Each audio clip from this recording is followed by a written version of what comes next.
Crowned and Corrupted by Celeste King.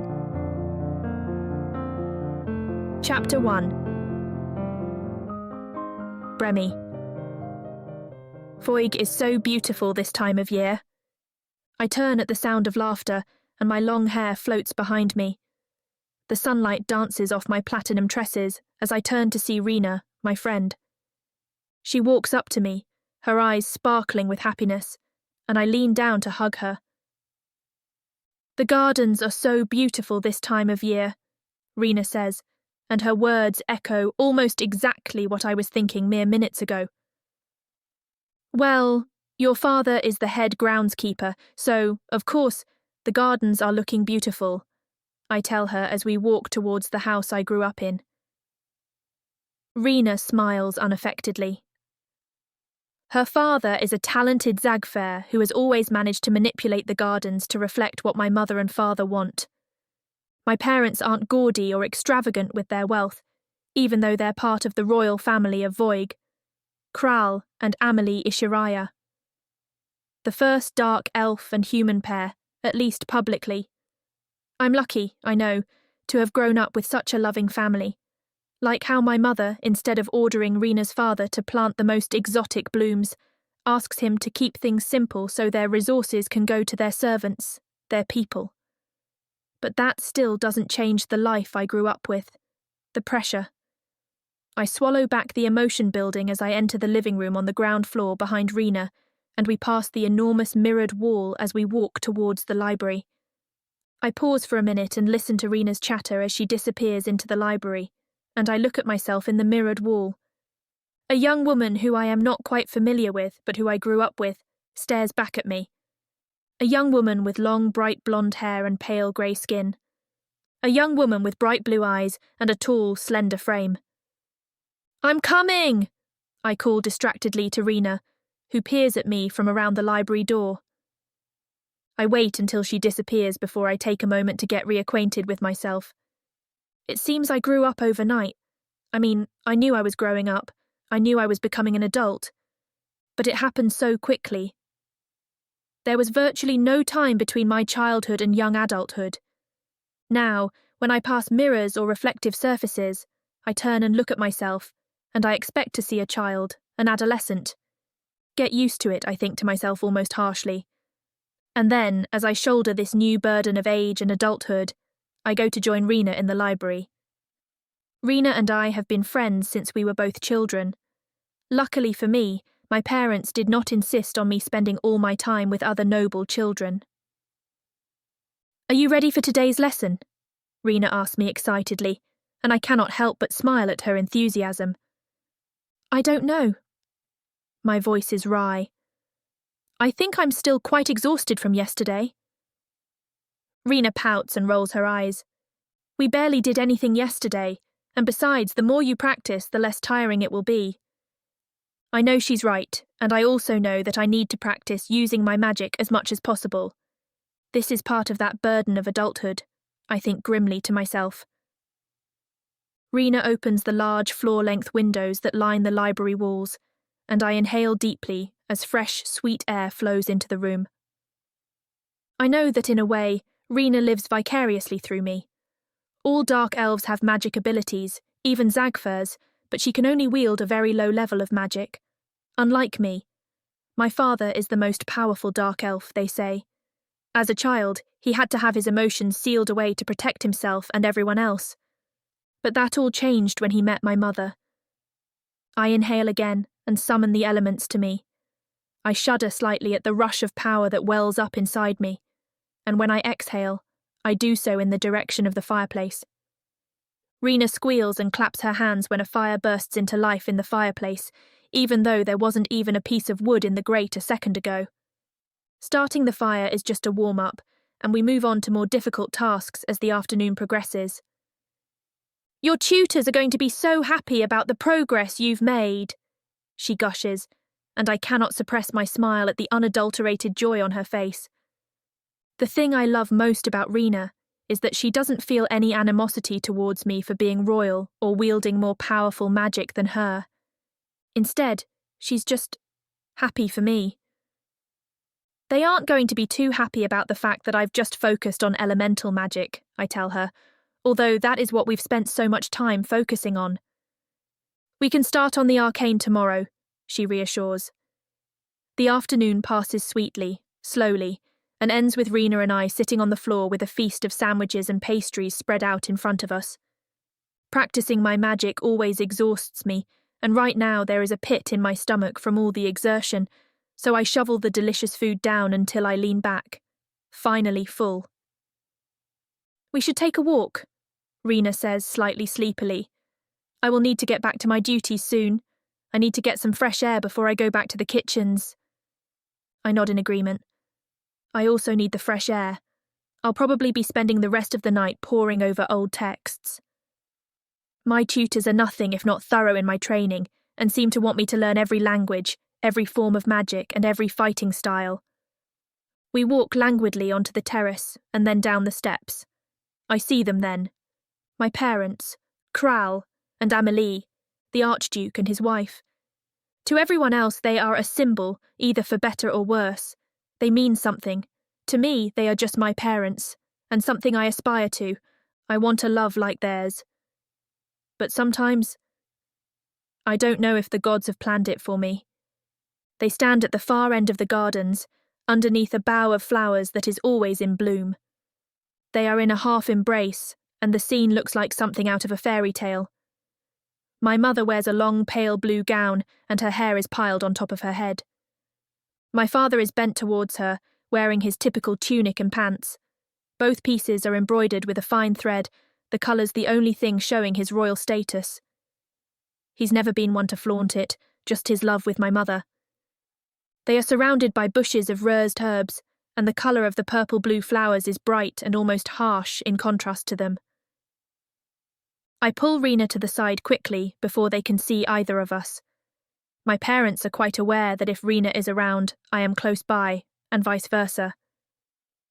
They must have been at some kind of royal meeting, I say to Rena as we hide behind a tall hedgerow. Your mother doesn't look happy, Rena comments, and as I glance through the greenery, I think she's right. My mother's face is twisted unhappily, and it is clear that my father is trying to placate her. I need to know what they're saying, I whisper. Rena looks very uncomfortable about this, but I don't care. Something that I have learned over the past year is that, while I may be an adult now, my parents confide in me less than they did when I was a child. I wouldn't mind so much if they weren't talking about me, but lately, all the private conversations they have are about me. And it isn't fair. The anger of my thoughts shocks me. Rena and I walk up close to where my parents are standing. We are almost in earshot of them, and I listen closely. Can't let her keep flirting with everything that walks by. My father's voice, trying to be reasonable. Can't force her either. My mother's voice, upset and indignant. Do you expect? She's beautiful and powerful. We need to get her settled down before every bit of riffraff comes around. The argument continues, but I cannot hear much. I inhale deeply and summon the elements to me again. It is time to use my magic. I summon the wind towards me and use the air current to push their voices my way. But instead of their voices being magnified, my parents go still. Shit. I forgot that my father can sense my magic if I'm using it close by. Brimmy? He calls, and Rena and I scurry away before he can really catch us in the act. What was that about? Rena asks me breathlessly when we have reached the kitchens. I don't know. I don't know if I am ready to talk about it yet. I should get back to work, I tell Rena, and flash her a brief smile before I hurry upstairs. So they want to pair me off with someone? Why were they fighting over it? I spend the rest of the day and evening mulling over what I overheard between my parents. It is true that since my 18th birthday, I've had many suitors come knocking. None of them have particularly interested me, but I have just been having fun. I haven't taken any of them seriously, but it is clear that my father considers this whole thing a very serious matter. I tried to stretch out on my bed and focus on the ancient texts that I am supposed to study. But no matter how hard I try, I cannot focus on the work in front of me. Instead of the text, all I can see are my parents' faces, and all I can hear are their voices and the argument they were having. About me. I love my parents more than anything in this world, and I do not want them to be upset about me, but I am also not sure that I want to settle down with a partner just yet. Later on, I hear footsteps outside my door. There is a gentle, faint knock, followed by my mother's voice calling my name. I consider getting up to speak to her, but I stay still, staring at the wall. After a while, I hear footsteps again, walking away from my bedroom. What should I do about this? What should I do? Sleep feels impossible, but soon I find myself drifting away. But still, my parents' conversation remains in my mind, sticking with me in my dreams.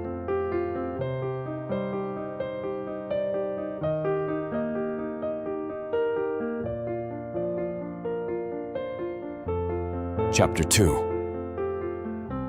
Lorcan. Voig is so beautiful this time of year. The sun is high in the sky as I walk across the grounds of my family's estate. Duke Raleigh has always been well respected, and with his mate our lands have become envied by many. The air is sweet, clear and bright, and just slightly tinged with the tart, herby scent and taste of the bountiful rursed herbs that grow all over the estate. You're walking too fast, I think to myself, and consciously slow down as Zilla, my companion, hurries to keep up with me. I come to a stop and offer her my arm. She takes it gracefully, gratefully, and leans on me slightly before we start to walk again. I'm sorry. I try to laugh it off. I always get so lost in thought when I'm walking here. She smiles, and I hand her a handkerchief. She gently dabs away droplets of sweat as we walk back to the main house. Zilla is everything I should want. She is a beautiful dark elf woman of noble birth. She is slender with a delicate body, yet she's well-rounded. Everything for the son of a respected duke, a noble family close with the royals. Her long, stark white hair and light gray skin are shockingly attractive against my dark skin and hair. Don't worry about it. Her voice is soothing and gentle. I'm quite used to males doing what they want, whenever they want. That is why we ladies have our afternoon teas and sewing circles. I make a conscious effort to speak to Zilla for the rest of our walk.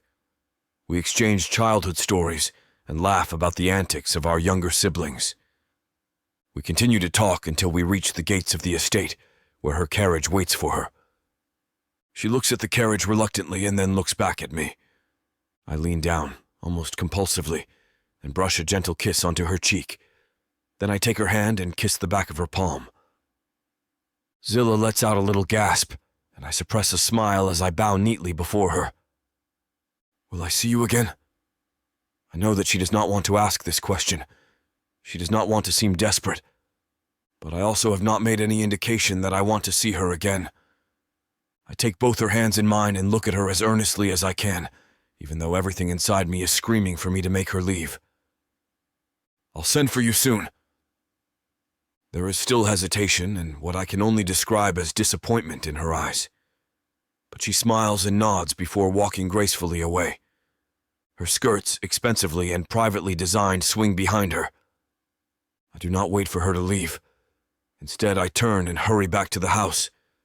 I cannot deny that I'm glad she is gone. Today was close to unbearable. I'm sure that Zilla is perfectly pleasant, and I know she will make an excellent wife to some lucky dark elf. But that dark elf is not me, even though Zilla is clearly head over heels in love with me. You should just hope that you were courteous enough that she doesn't run complaining to her mother. I groan at the thought that I might have been even slightly less than perfect on today's outing. She's too scared of upsetting you to complain about anything, I mutter to myself. You were perfect. I take reassurance from my own words, mostly because I know they are true. I spent my entire childhood learning to be charming, well-spoken, and courteous. I'm also well-read, fit, and handsome, according to my mother. So Zilla would have nothing to complain about. I wined and dined her to within an inch of her life.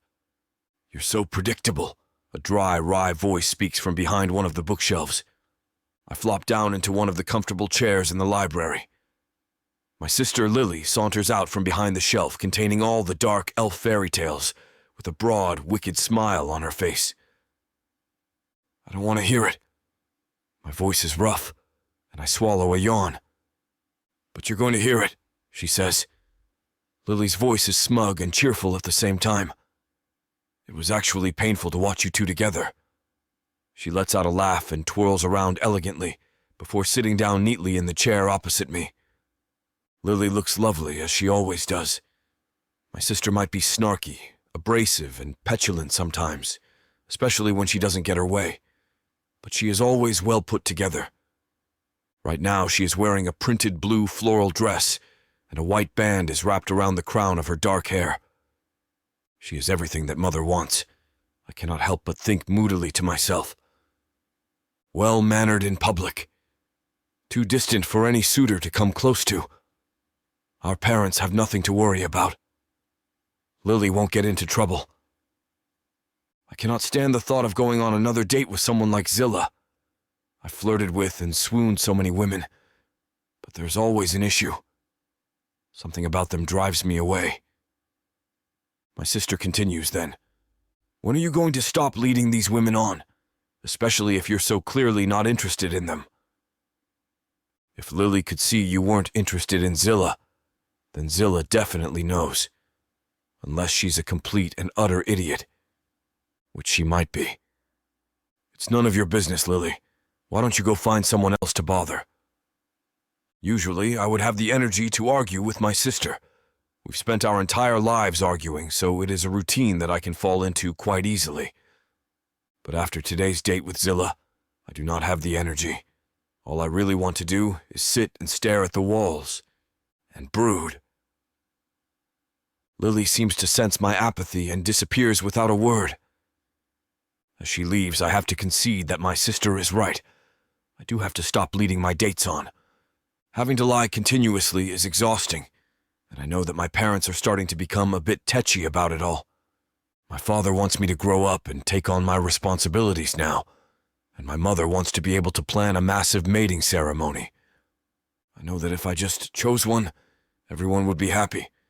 Maybe I'd be happy if I just picked one, but I know that wouldn't be possible. My gaze slides over to the little corner of the library, which is home to a small, round glass table. I stand up from my seat languidly, lazily, and walk over to the table where I pour myself a shot of Zisk. I do not start drinking immediately. Instead, I tilt my hand and allow the bronze liquid to swirl around in the glass. My father only ever purchases the finest alcoholic beverages, and I am not really supposed to be touching this particular bottle. But right now I need a drink. I hold the glass carefully as I begin to pace up and down the length of the library. My thoughts are confused, chaotic, and erratic, and I shake my head as if that will clear the rodent nest in my head. My thoughts return to Zilla, and for a second I have a vivid, bright, brilliant vision of our mating ceremony. I turn to see my mother beaming at me from where she sits in the front row. My father sits next to her, his chest puffed out in pride. I turn to Zilla, who is radiant in a pale blue dress, her hair piled elegantly on top of her head. In this vision, after the mating ceremony, my father hands me the keys to a brand new mansion and appoints me as chief of all his businesses.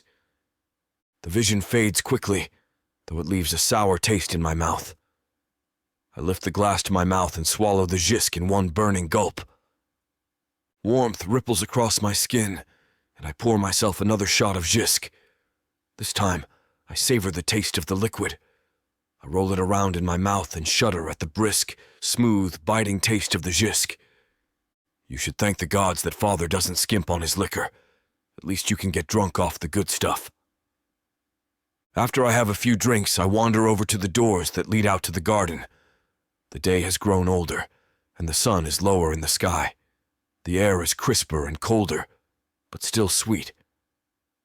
You should just do it, I mutter to myself. You should just write to Zilla and ask her to be your mate. Get it over and done with. I can almost see our entire future together. I turn towards the writing desk, which stands in the other corner of the library. I try to form the letter in my head, and my mouth goes dry with fear. She's not the one you want. None of them are. That's why you move from woman to woman, acting as if none of them are worth anything.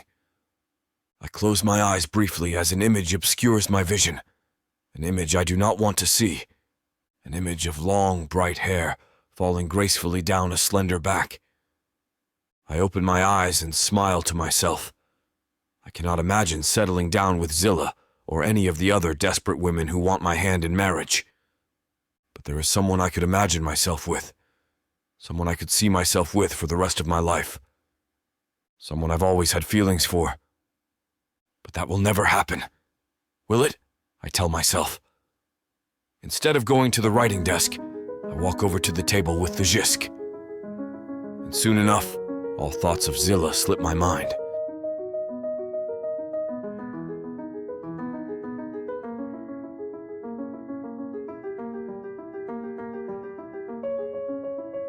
Chapter 3. Bremi. Hopefully I make it through this dinner without tearing my hair out, or taking a fork to my eyes. I smile tightly up at the Zagfer who places a plate, our second course for the evening, down in front of me. Then I swallow a heavy sigh and neatly, gracefully lift my fork and knife. I sit at the table with my parents. My father sits at the head of the table, and my mother sits at his right-hand side, as is customary. I sat silently throughout my father's evening prayer to the deceiver, and I sat silently as I picked through the first course, baked seisin on a bed of roasted vegetables. Dinners with my parents are usually livelier than this. Most times when we have dinner together, we spend more of our time talking than eating. My father loves to speak about his work as an archduke, and will often debate my mother on political or religious matters. They are the perfect match, which is probably why my father was ready to take on the world in order to have her as his mate. My parents are also adamant that I use the education I gain from all the hours I spend with tutors, so they'll often spend evenings quizzing me on what I learned for the day. They're probably quiet because of the argument yesterday. I think back to the argument that I overheard with Rena, and my hands tighten around the knife and fork. My father clears his throat when the third course, drapebelly soup, is placed on the table. Bremi. He pauses after saying my name. I look up at him, but my father is not looking at me. Instead, he is looking at my mother. I glance over at my mother, who sits opposite me. She is looking down at the fragrant, creamy soup. Her face is strained, her lips are pressed into a thin line, and her brow is furrowed. I cannot help the shock that I feel then. I have never seen my mother look like that before, especially not in my father's presence. My parents have an idyllic relationship, and they adore one another. Anyone who knows them knows that my father has virtually taken an oath to make my mother the happiest woman on Protheka. But now, my mother looks unhappy. I turn back to my father. Bremi, your mother and I have been talking. We do not exactly agree on this matter, but I have come to the decision that it is time for you to find a mate. You already came of age several years ago, and you are a powerful dark elf woman. A small, sharp gasp escapes my mother then, and my father looks at her with an expression of wretched unhappiness on his face. You are, he continues, his voice hard. You are educated, an excellent musician, and trained in several languages. You would make an exceptional mate to someone of good standing. It is time that you found someone to support you. Your mother and I love having you here, but it is time for you to start a family of your own. I do not say anything yet. It is not my turn to speak. My father clearly has a lot to say. It is also your responsibility now to continue the family line, and not just because we want grandchildren. His voice is lighter, as though he is trying to make a joke, but because we need you to strengthen the family. He falls silent then. I scoop some soft drip ear into my mouth. The meat is fragrant and slightly spicy. My father looks at me expectantly as I chew slowly, and think, this might not be such a bad thing after all. I may have many suitors coming around, but I have never really thought about settling down with any of them. But right now, experiencing real, true love might not be so bad. And despite my many suitors, I have never actually experienced real romance. Something painful twinges in my chest at this realization. I tighten my hands around the knife and fork again. Maybe it is time. And it looks like Father is giving me his blessing. He has always been overbearing about any potential romance in my life, but if he actively wants me to find someone, then maybe he'll stay out of it. My father seems to take my silence as acquiescence and continues speaking. I have had my advisor make a list of suitable, eligible, dark elf men who would be capable of taking care of you financially. Your mother has the list, and we can start setting up meetings with them soon. Or we can have a party and invite all of them and some of your friends so that you can meet them in a more neutral environment. My body goes cold then because I can finally see why my mother is so upset. I don't understand, I say slowly. My mother looks up from her bowl then and practically glares at my father. I don't understand either, she mutters. Listen. Now my father is becoming irritated. His voice becomes imperious. He is using the voice he uses with people he does not like. You are my daughter. I know you better than anyone. I know the kind of man who you should be with. I know the kind of man who is right for you. Why can't I choose someone for myself? My voice is tight with anger and confusion, and hurt. My father, who I thought trusted my judgment, is treating me like a child who cannot reach the top shelf of the cupboard and needs a little help getting up there. I'm not saying you cannot choose for yourself, my father says quickly, soothingly. But I am saying that I want to help you in this process. But you've already decided who I should approach. You've already decided who should court me. You didn't even ask me before making this list that I haven't even seen yet. I'm very angry, but my voice is calm and measured. My father's face becomes grim, his lips pressing into a hard line. Nah. He's starting to realise that I'm not just going to lie down and roll over on this. He's starting to realise that I'm not going to go quietly. I'm doing what's best for you. He speaks quietly. He is trying to remain calm, even though I haven't immediately agreed with him. I am the Archduke, and I know every eligible male in Voig. By doing this, I am saving you from experiencing a world of pain from unsuitable, abusive men. I'm doing you a favour, because I love you. For some reason, his words make me even angrier. Who says that I'll even like any of the men you've chosen? My voice is no longer calm. My father stiffens, and my mother looks at me, her eyes wide. I do not become angry very often. I never have a reason to, because usually my family is reasonable. Kral. My mother speaks for the first time tonight. Despite her obvious unhappiness, her voice is light. I know she is trying her best to ensure that a fight doesn't break out, and truthfully, I don't want to fight with my father. I love him dearly. But his behaviour this evening has completely thrown me. Bremi is an intelligent young woman. We raised her properly. I am sure that she is more than capable of finding a suitable mate. She definitely does not need our help. My father looks at my mother as if she has betrayed him, but my mother remains firm. I believe that she will find a good match. She knows herself better than you know her, despite what you might think. My mother smiles gently, but her eyes are tight and dark. I place my knife and fork down on either side of my bowl and push away from the table. I stand up neatly and smile at my mother. Please excuse me, I'm finished for the night, I tell my parents without looking at my father. Bremi, my father calls after me, but I stride away quickly. I make it to my bedroom quickly, and by the time I am closing the door behind me, my eyes are wet with hot tears. I am no longer very angry, but I am quite sad. My father's words tonight are confusing and hurtful. What should I do? I whisper to myself as I walk over to my bathroom. There, I wash the light makeup off my face.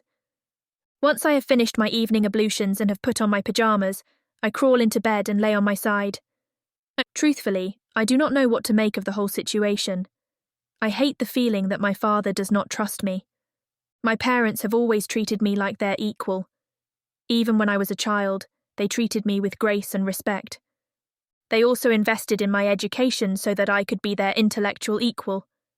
They are the reason why I have always been confident in rooms filled with powerful men. And this is why I am so hurt that my father does not think I am capable of choosing my mate on my own. Despite my feelings, I know that the list my father compiled will be filled with attractive, affluent, and powerful men. I know that I would probably find at least one of them attractive. That's not the point, I whisper to myself.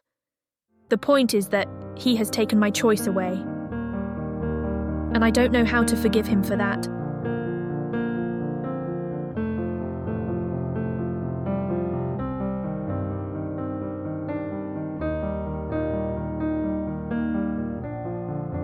Chapter 4. Lorcan. These colors don't match at all, I mutter as I take off my jacket to change once again. This has to be the last time I switch outfits. If I keep wasting time, I'll be late for the event. I don't like going early, but at this point, I won't make it to the dance. I hold different colored vests over my shirt, wondering which one brings out my eyes more. I've already worn gray to the last event, and I don't want to repeat an outfit. I should have just accepted help from the servants this time. I sigh when neither matches. Well, it's not like I haven't danced enough at these things. With that thought in mind, I go to my closet to pick out new shirts and pants. Usually, I don't struggle to make these kinds of simple decisions. I know I'm an eye-catcher no matter what I wear. I roll my eyes when realizing what I just thought. I won't deny it, but being humble about it makes one more attractive. At least, that's what I choose to believe.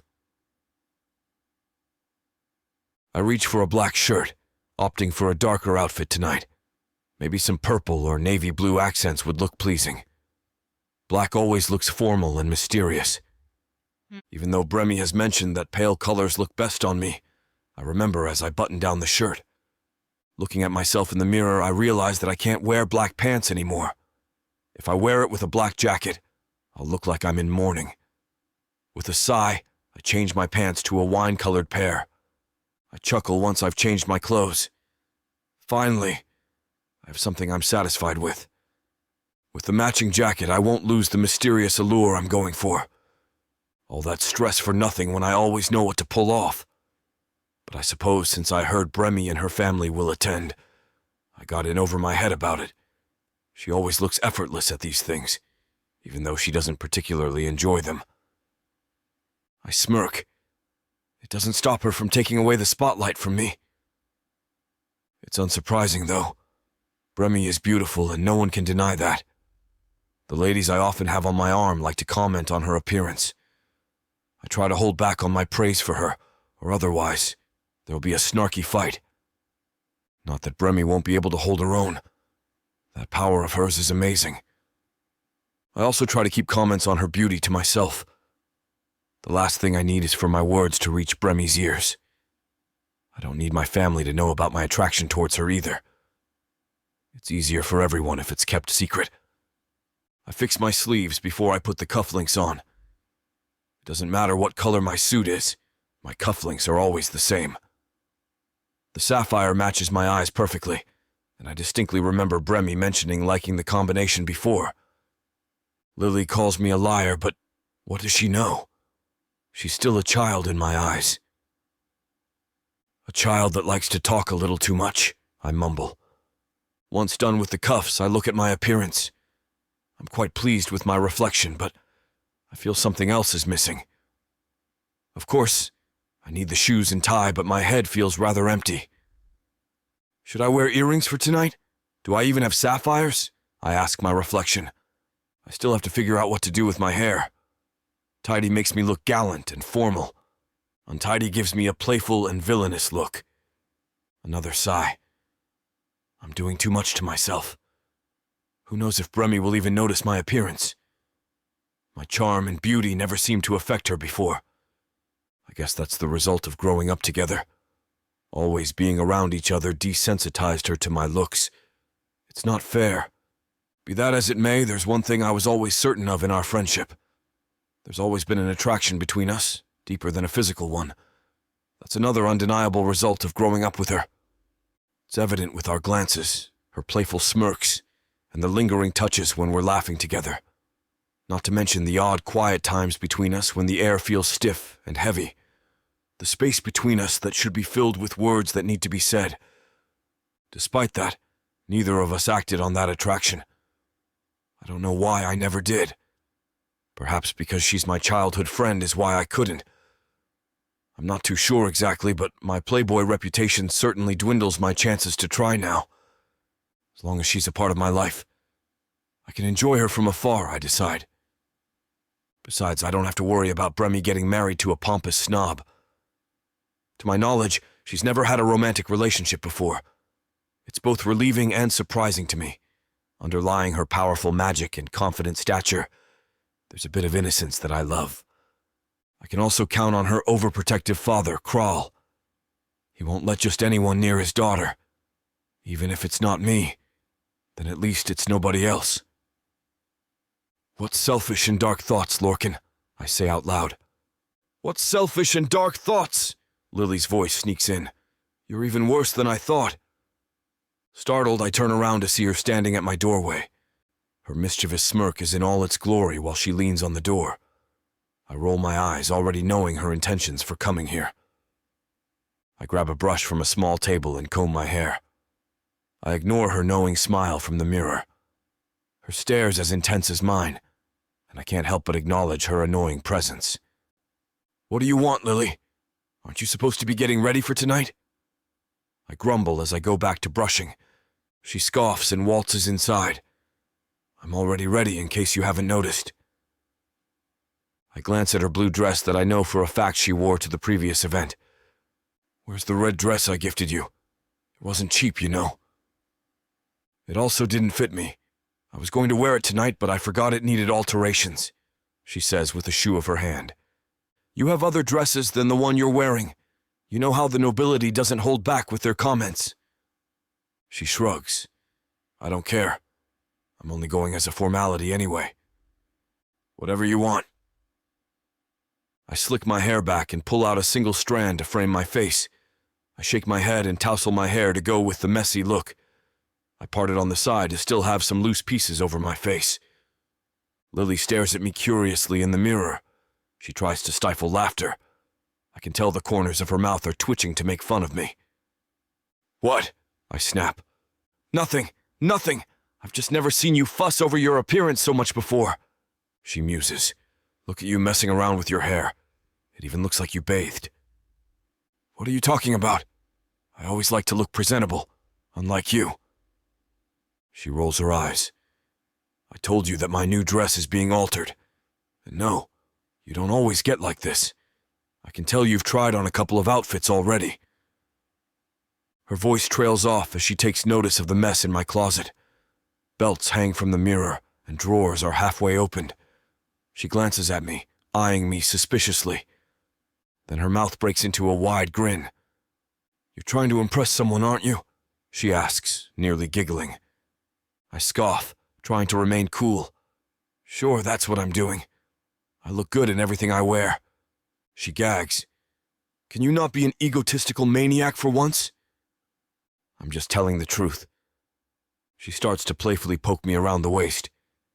Come on, tell the truth. Who you getting ready for? I smack her hands away. I told you no one. Why are you so stubborn? Because I know you're getting all primped for someone you like. Who is it? I won't tell anyone, I swear. First of all, no. Second of all, get out. Wait, no to what? No, you aren't primping, or no, you won't tell me who. Both, neither. Think whatever you want. Lorcan, come on. Lily, go away or I'll tell Mother who broke her favorite pair of shoes that Father gifted her as a birthday present. I'll also tell her how you broke them. She goes tight-lipped, and I smirk. Defeated, she walks out with an exasperated groan. You like someone, she chants as a last jab before she leaves. Go away! She's cackling down the hallway. I can hear it. I love her to death, but sometimes I want to beat her up. I even nearly turned red in the face when I tried to vehemently deny her accusations. Lily's too smart for her own good. I need to keep myself in check if I want to keep my attraction to Bremy a secret. I value our friendship too much to have it ruined by my own selfishness. Finally, I'm done with my appearance. The wine-colored suit was a good idea as it goes well with my hair. I wonder if Bremy would notice even anything about how I look. One glance is good enough for me. With a shrug, I look over the variety of colognes on my dresser. I know I'll be showered with compliments no matter what. But somehow, it's underwhelming hearing the same things and seeing the same reactions from other women. I chuckle. My arm won't be empty tonight, that's for sure. The pride is short-lived, though, when my thoughts are elsewhere. I really do hope Bremy does go tonight. It's been a while since we last spoke. I also wonder if she thinks the same. I can only hope for that as well.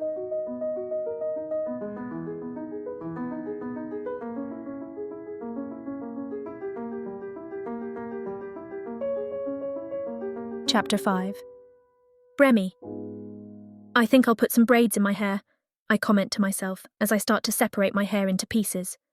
I'm trying to be enthusiastic about it, but I'm actually forcing myself. These grand events are nothing out of the ordinary. My uncle, the Sorcerer-King, hosts them frequently. It'd be an insult to him if I didn't attend them.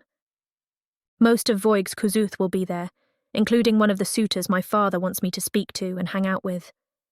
The point of it is for us to get to know each other. Perhaps I'll like him as my father says, but this is just another formality to complete. I'm getting all my sighs out as much as I can. If one slips out, even if it's from the other side of the castle, I'll be reprimanded. Usually, I don't mind going at all, but now that I know what waits for me... I can't believe father is really going through with this, I think to myself. He's not even aware that the men he's going to set me up with can fake their good sides. There's no doubt in my mind they'll pretend to be the best of the best to get in good graces with him. Once I'm tied to them, they'll switch up, and I'll be miserable for my entire life. Of course, that's an exaggeration, but also a possibility. If my father loves me so much, why doesn't he trust in my decision for a mate? Does he think I'll be too naive? I know I don't have much experience, but I'm certainly not stupid. Great, I mutter bitterly. I tangled my hair by getting mad all over again. I undo the ugly braid I did to brush over it. My outfit was already chosen beforehand for this event, according to father's orders. I'm just in charge of getting my hair presentable. Yay me! I look over at my dress in the mirror. It's a pale blue colour that almost looks white, with a sweetheart neckline. It's snug up to my thighs and accentuates my figure. If it were another night, I'd love the dress. But I just know this will definitely grab a suitor's attention. I planned on going as ugly as I could, but I got warned against it. Every effort to have me snag a husband is being put into this event. I can't even look forward to the food that they'll serve there. I lost my appetite at dinner with my parents, but it'll spoil either way when I have to dreadfully entertain a man I've never met. Hopefully, tonight goes by fast, and I never have to think about it again. What's wrong with you today, Your Highness? Nothing, Ebona. I'm fine, I say reluctantly. She takes hold of my tresses. Your face looks like it's about to fall off, though. Are you really not looking forward to His Majesty's event? Not this time, at least. You heard what my father plans for me. I pout as I slouch on the chair. Ebana taps my spine so I straighten up. I sit upright, but I can't help but hang my head, bemoaning. She giggles. I can't do your hair if your head hangs, Your Highness. Sorry, I mutter. Her small, thin fingers comb through my scalp. She always does this when I'm stressed or when I can't sleep. It's not helping tonight. All I can think about is my forced date with another nobleman. Ebana takes pieces of hair from the top of my head and braids them. Your Highness, if I may, she asks. She ties the first braid and lets it fall. Why is meeting another man so dreadful for you? I thought you wouldn't mind being in a relationship. I sigh, looking up at the ceiling. I don't, but it's different when I'm being forced to be in one.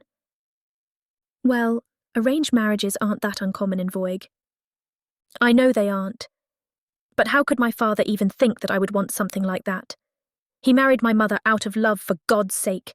I can't believe he would turn around and do this to me. Ebana nods as she finishes the second braid. He is overprotective of you. Every father wants the best for their child, especially when it comes to their daughters. I scoff. That doesn't give him the right, though. What about my feelings? If he likes a suitor for me, would it matter at all if I didn't love the guy? I don't think so. He thinks that power and wealth are the only important things to consider. Then are you saying that you'd be open to marrying a Mew, Chivduyu, a Kasheng, even a DFM? She emphasizes the last suggestion. I glance at her incredulously, but she keeps braiding nonchalantly. I narrow my eyes. I can tell when you're being sarcastic, Ibana. Of course, a DFM is out of the question. Can you imagine what my parents would say if I mate with a criminal? That'll send them to the grave, Your Highness. But how you're speaking suggests that you want the liberty to fall in love with whoever you please. Who knows? You may fall for a human just as your father did. I clench my hands. And would that even be a problem? He was allowed to choose who he loved, but now I can't. That's ridiculous and stupid and completely unfair. I never had an official boyfriend before. How can he think I'll suddenly be ready for marriage with a stranger? It may be love at first sight, Your Highness. Ibana, you're not helping me here. Seriously, do my father's actions not surprise you? I don't understand why he's doing this all of a sudden. If I'm being honest, Your Highness, it's a long time coming. It's strange that you're surprised about it. What for? She lets go of my hair, revealing a braided crown around my head. Ibana reaches for accessories and decorates my hair. She laces jewels between the plaits to bring out the hairstyle. At your age, most Dark Elves would have been married off by now. I think your parents were married by now as well. At least for my mother. She's younger than my father. Ibana chuckles as she brings my hair to the front. What I mean to say is that it's normal to be married by now.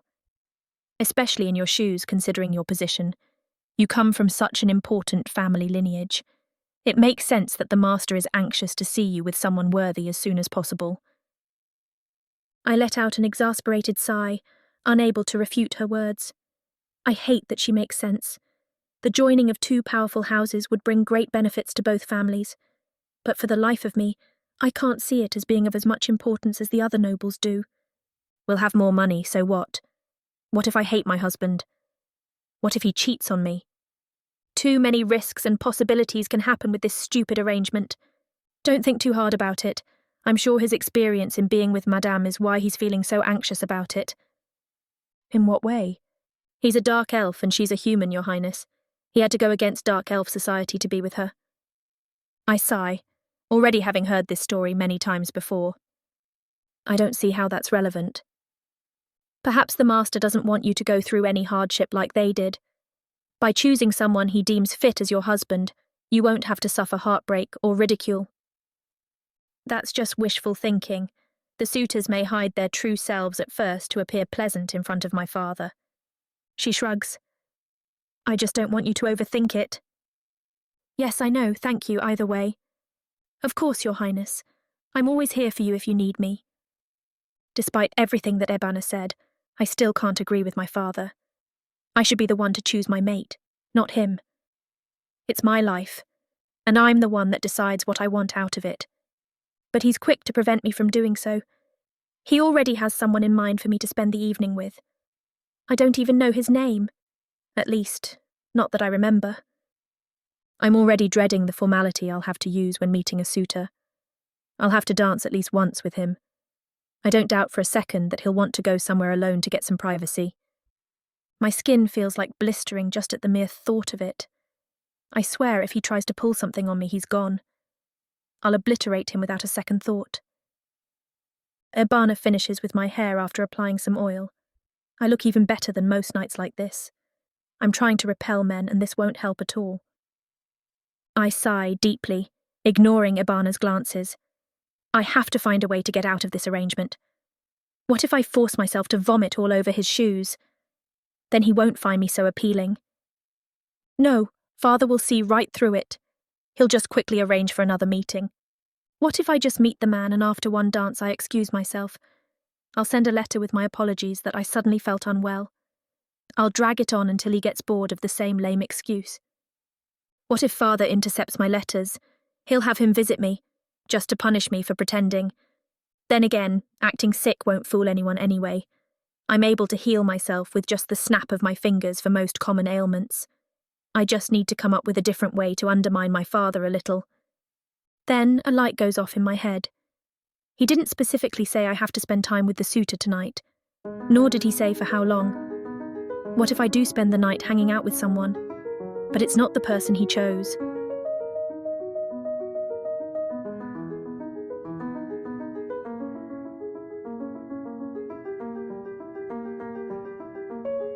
Chapter 6. Lorcan. The Grand Hall is lively as always. The king is yet to arrive, but everyone looks to be having a good time. There's laughter and chatter throughout the nobility. Glasses clink and heels click on the marble floors. The servants pass by with trays of amazing food. Despite the main course already being served, the kitchen doesn't stop sending out delicious food.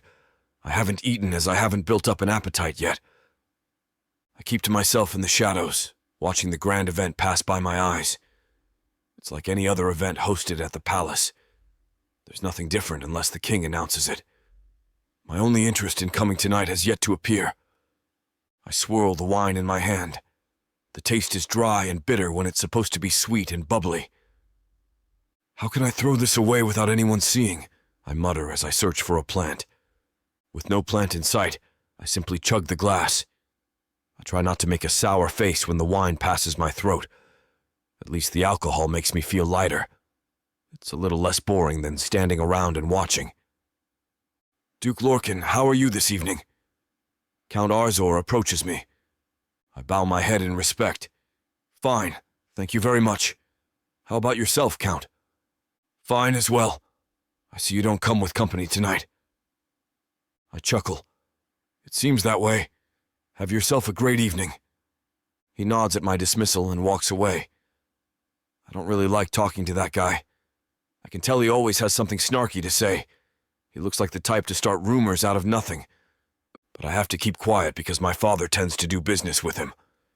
As long as he doesn't say something unfavorable to me, I can play nice until then. I lift up my empty glass. It looks like alcohol puts me in a fighting spirit. Oh well. Hopefully other nobles won't come near, I think to myself as I move to another shadow. As I change posts, I'm stopped by Marquis Hilraso and his wife, Pedremi. I bow my head as customary, and they do the same. I haven't seen you in quite a while, Lorcan. How's your family? The Marquis asks sincerely. Mother and father are busy as always, you know them. As for Lily, well, as long as she keeps out of trouble, I say. The couple laughs along with me. I'm sure sweet Lily will be able to hold her own when she's older, Pedremi comments. I have no doubt about that. But I worry she might take it too far one day, I say. Nonsense. I'm sure she'll be as strong-willed and independent as Archduke Kral's daughter. Ah, yes. I sure hope so. And how are you both faring lately? Marquis Hilraso chimes in. Can't really complain. We are blessed to have everything we need in our lives. I nod in understanding. They're kind dark elves that are too generous for their own good. An attribute unseen in dark elf society. It makes me wonder if we're truly one and the same. We chat about family and future plans we may have in mind. I believe their daughter is getting married soon. I have to cut the conversation short when they mention my lack of companionship. All in good humor, though. They leave me to go dance, and I'm once again alone in the shadows. I keep watching the crowd when many heads turn toward the entrance. I look the same way and see Bremi entering. My breath is taken away that very second. Her beauty truly knows no bounds. If she were to walk past the Ualair flower, it would wilt from shame.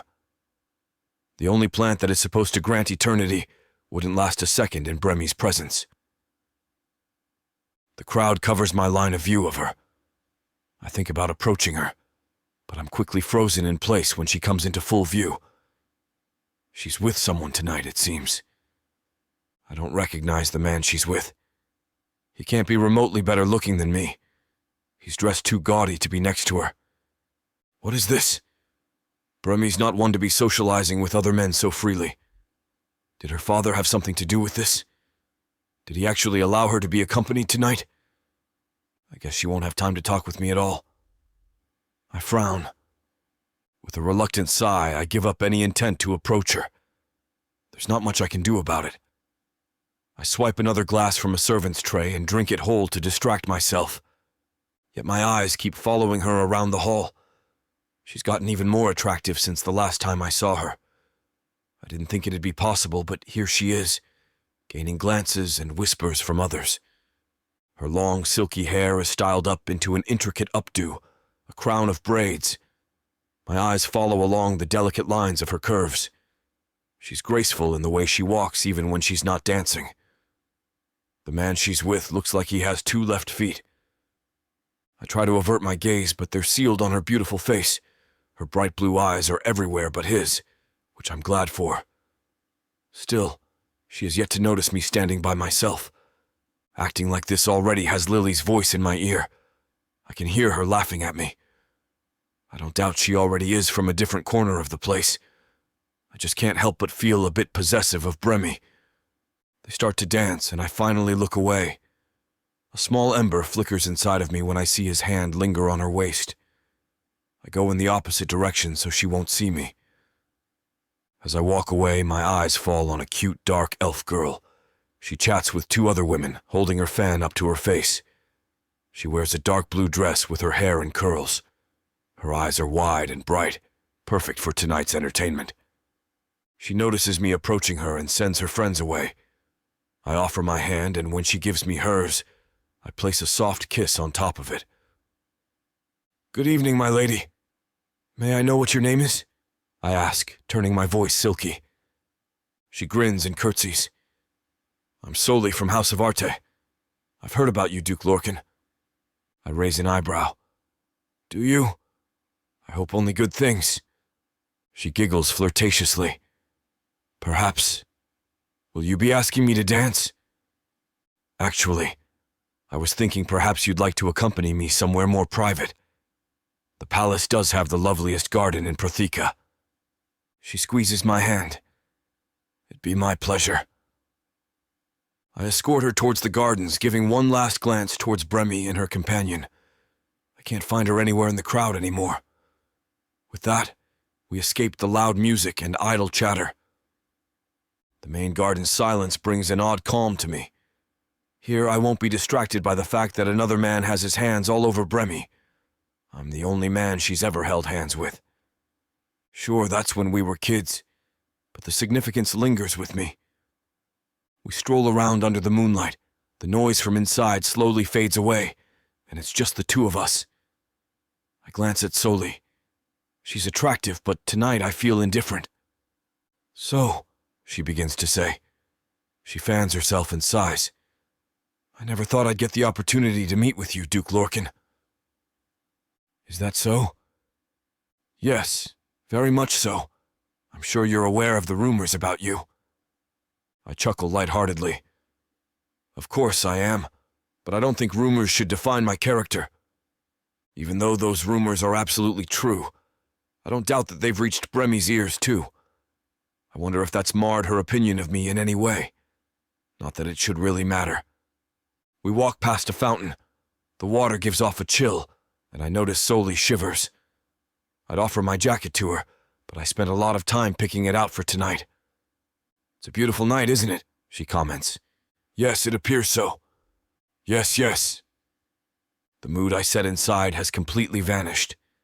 I think I just wanted to get away from that scene and make myself feel better. But I'm starting to regret approaching Soli. There's not much conversation. We stay quiet for a while as we loiter around the vibrant garden. Her arm's still hooked with mine, but she keeps pulling closer. I think I can guess what she has in mind. "What do you like to do, Duke Lorcan?" I shrug. "Mostly read. Perhaps go hunting." "I see. And yourself?" "I should say needlework. Reading as well." "How nice." "Thank you." It goes on like this, a conversation drier than a desert. She steals glances at me, staring expectantly. She waits for something from me, but I can tell she's getting a little uncomfortable. "Do you have any siblings, Lady Soli?" "Yes, I have 2 older brothers." "Ah, I have a younger sister." Do you? Yes, indeed. I nearly groaned in frustration. She was fluttering her eyes at me not too long ago. If she expects me to bet her at the king's palace, she's completely out of her mind. I wonder if Bremmy's still dancing with that man, I think, as we walk further into the gardens. Bremmy's the talkative one of the friendship. When we'd sneak off from our parents' watchful eyes, she'd yap all day long without a break. Of course, I'd often tell her to shut up, but I was never bored with our conversations. I look around the garden, finding the way back to the main party. I'll pretend that I forgot to speak to someone so I can leave solely. Once she's distracted with her friends again, I'll go speak with Bremmy. But there's still a problem with the new man. How do I get him away from her? A brilliant idea comes to mind. I can introduce him to Soli and have Bremmy all to myself.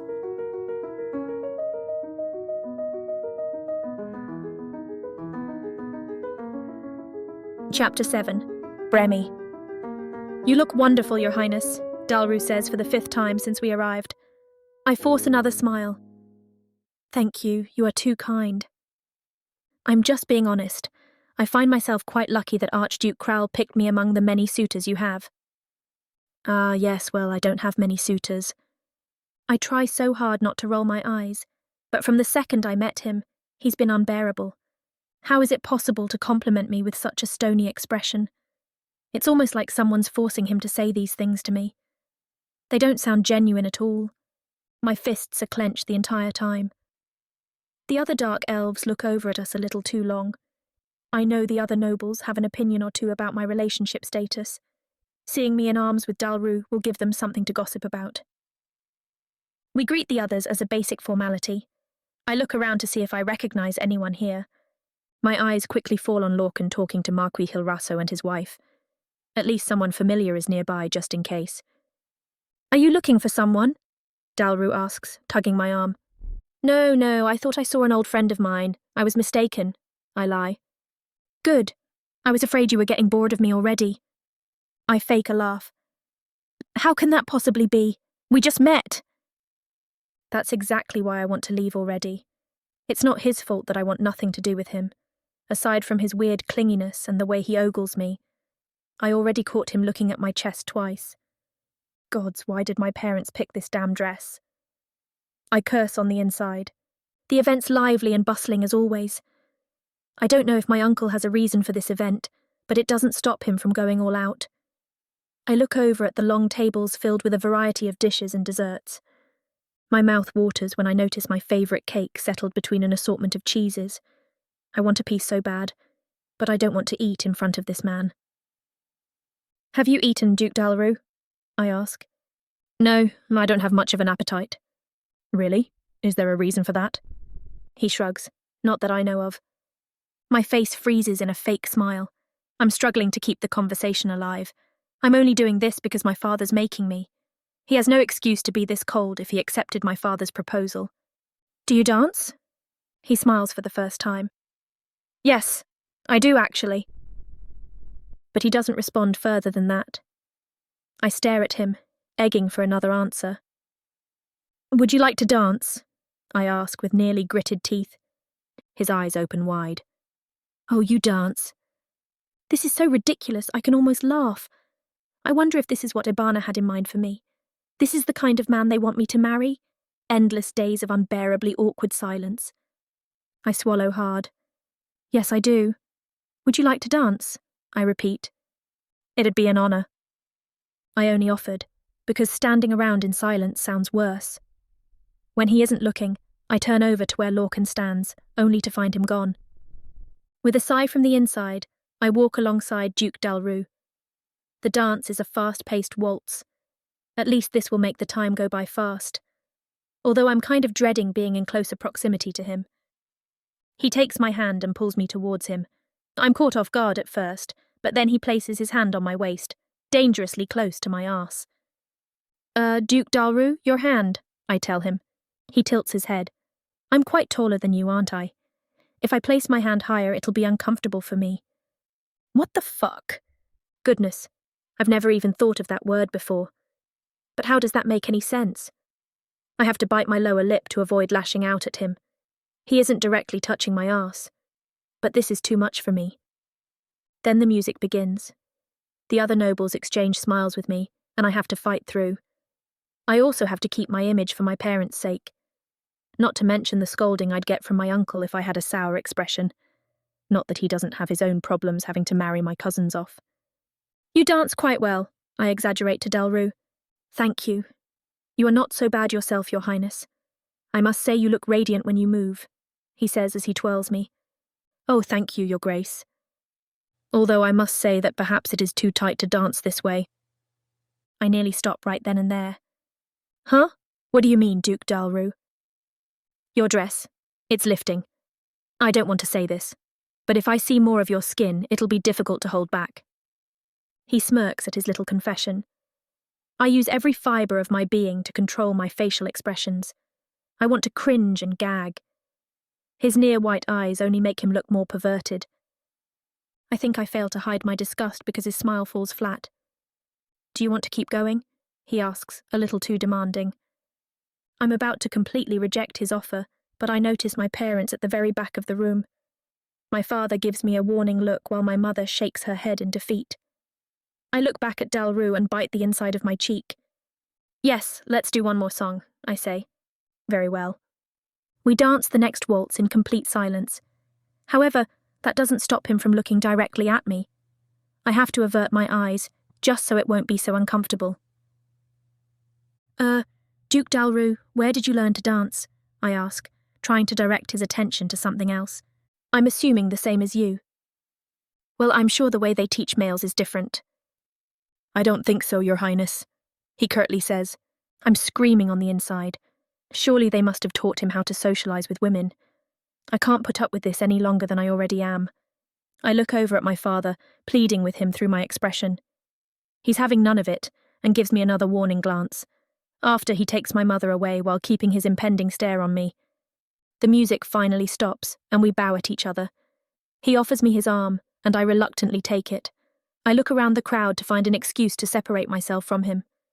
I'll even make another friend here if it means getting away from him. We just idly stand around in painful silence. He doesn't make an effort to start a conversation. Yet he's looking at me to say something. For what?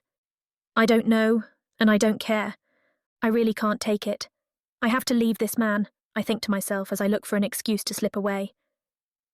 It looks like you are searching for someone else, he mentions, this time dryly. I shake my head. It's nothing like that. It's just that, I did see an old friend of mine, but I think she wasn't feeling well. Why do you think that? I almost roll my eyes. She looked rather pale. Perhaps her energy's depleting. I need to make sure she's not about to faint. Excuse me, I'll be back. I offer no other explanation. I don't even wait for him to allow me to leave. I just need a few more minutes to myself before coming back to this stone head. It'll only be a problem if my father notices Dalru by himself. I carefully sneak a glance over my shoulder. He isn't watching me with that creepy stare of his. It gives me the chance to slip out of this suffocating environment. These events will now be ruined for me.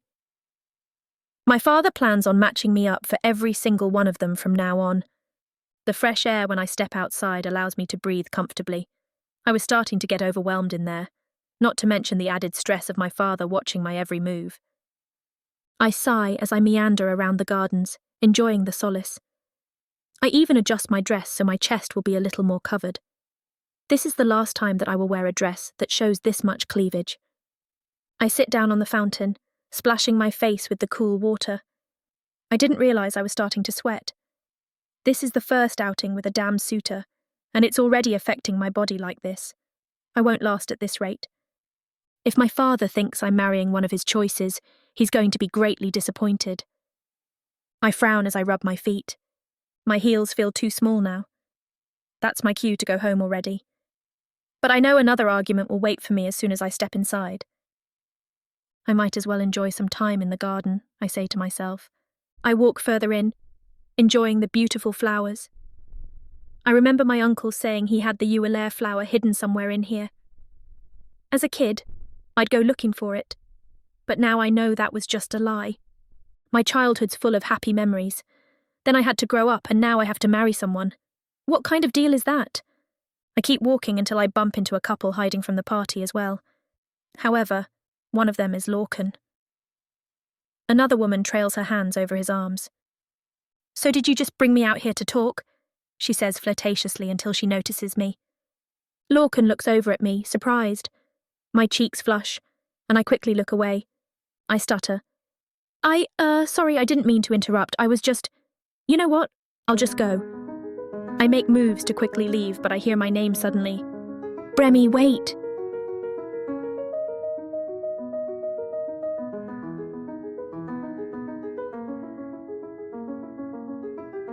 Chapter 8. Lorcan.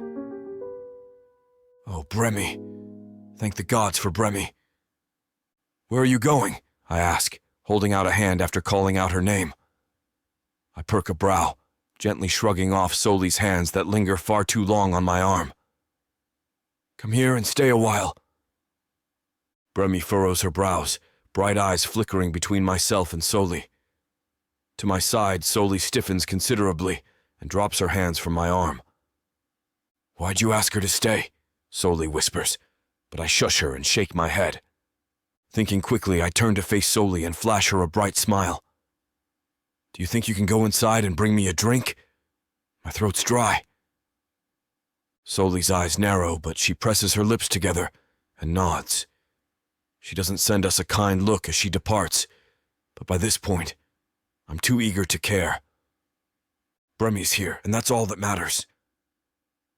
Once Soli leaves, Bremy raises a brow and crosses her arms over her chest. I beckon her to follow me, leaving the area quickly before Soli comes back and destroys my opportunity. What are you up to, Lorcan? I snort. Why are you talking to me like you're my mother? No, I don't mean to scold you or anything like that, but that was suspicious. Why'd you send your girlfriend away? I hope I didn't interrupt anything. Rolling my eyes, I wave that remark off with a hand. I toss frequent glances over my shoulder, making sure Bremmy's still following me as we carve our route through the palace's outer gardens. She's not my girlfriend, I say. Then it's my turn to shoot her a remark with a bit of snark. And why are you so eager to get away from your boyfriend? That's not very nice of you. Bremmy's jaw clenches, which accentuates the sharpness of her features. I can't help but think of her father, Kral, whenever I look at her. She takes after him, but she carries a lot of her mother's beauty and softness as well. That wasn't my boyfriend, she whispers. Don't call him that. It makes my stomach twist. Ah, I nod, though it's strained and a bit awkward. Hopefully she doesn't see through my act. Inside, my soul burns at the thought of that dark elf getting to call Bremy his. Interestingly enough, Bremy doesn't look all too happy at his mere mention. That's a good thing. You still have a chance. So what is he to you then? I press. Why do you want to know? Out of curiosity, of course. Come on, Bremy. I'm bored out of my mind. I jut my thumb over my shoulder once we pass near a water fountain. An extravagant statue stands in the middle, water protruding out of its immobile arrow into the pool below. That girl nearly bored me to tears. Seriously? Bremy asks, eyes widening slightly. She wets her bottom lip and my eyes can't help but follow the movement. Gods, Lorcan. Don't say that. Heat flares near the lower half of my body, a sensation I'm desperately trying to relish and ignore all at once. Please don't say that to me right now, Bremy.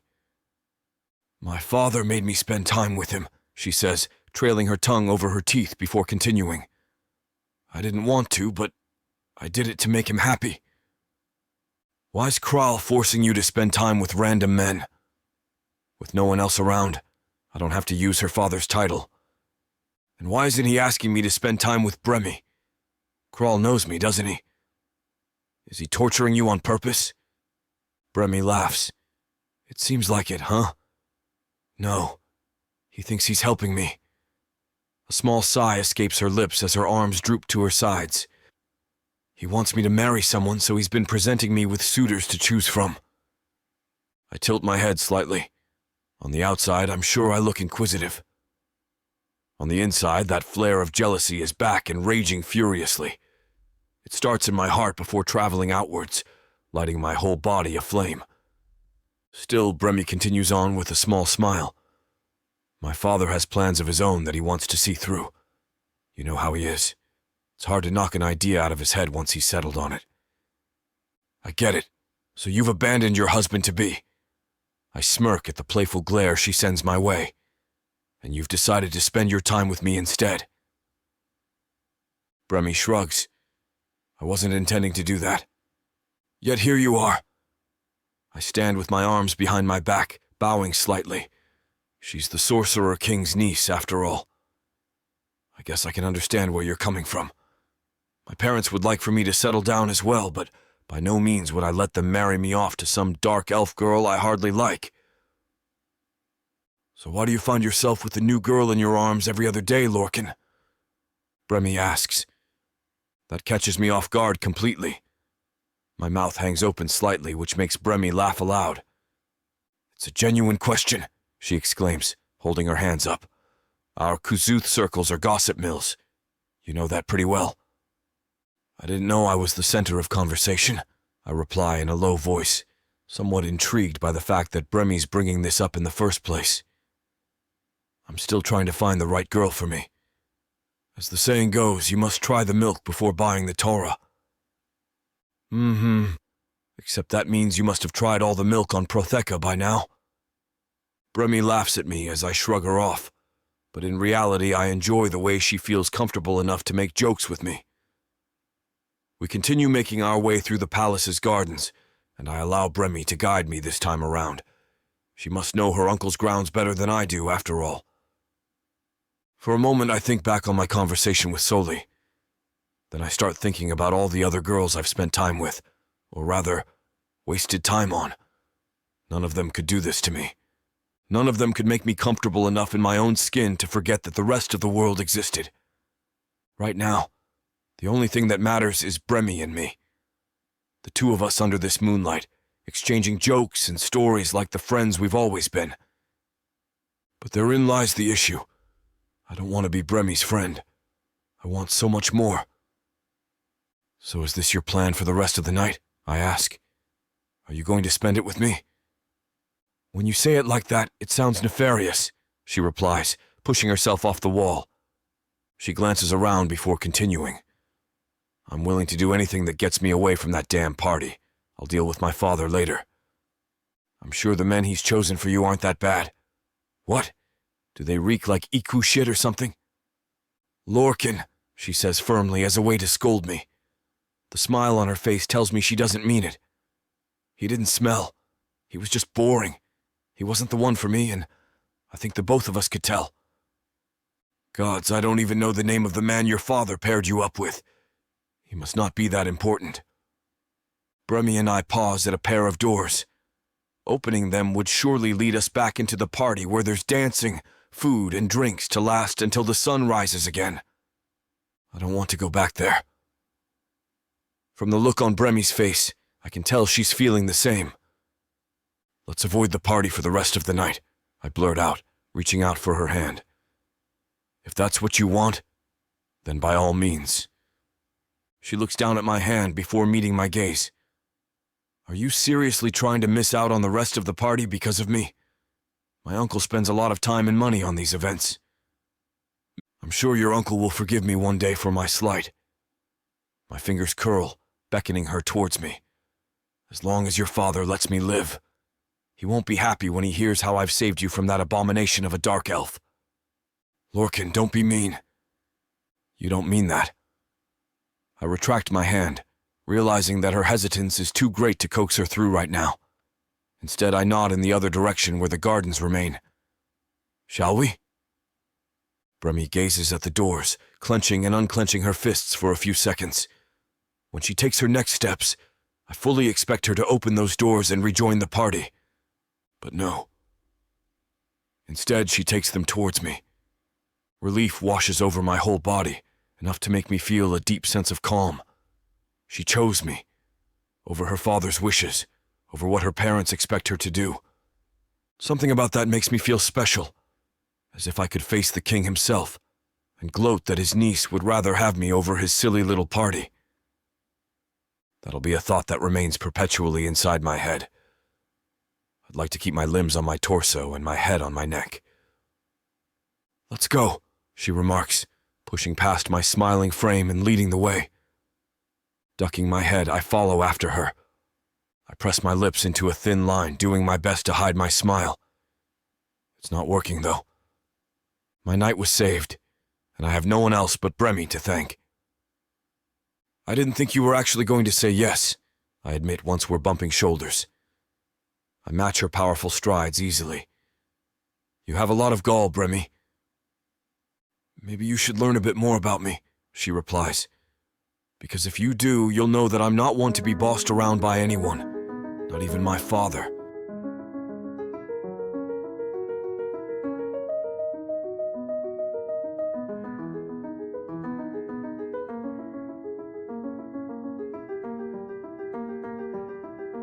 Chapter 9. Bremy. Part of me is hesitant to go off with Lorcan at the thought of father's wishes, but I'll do anything and everything to get away from that suitor trying to win my hand. "I couldn't be any more glad to be away from that man," I remark. "You're making him out to be the worst part about this whole event. Is he really that bad?" Lorcan asks with a smile. "Let me put it this way. I'd much sooner marry a brick wall than spend another minute listening to him." Lorcan struggles to get his words out through his laughter, stuttering before collecting himself. Sometimes I forget how funny you can be. "Come on, let's head deeper into the gardens and get away from all of the snobs."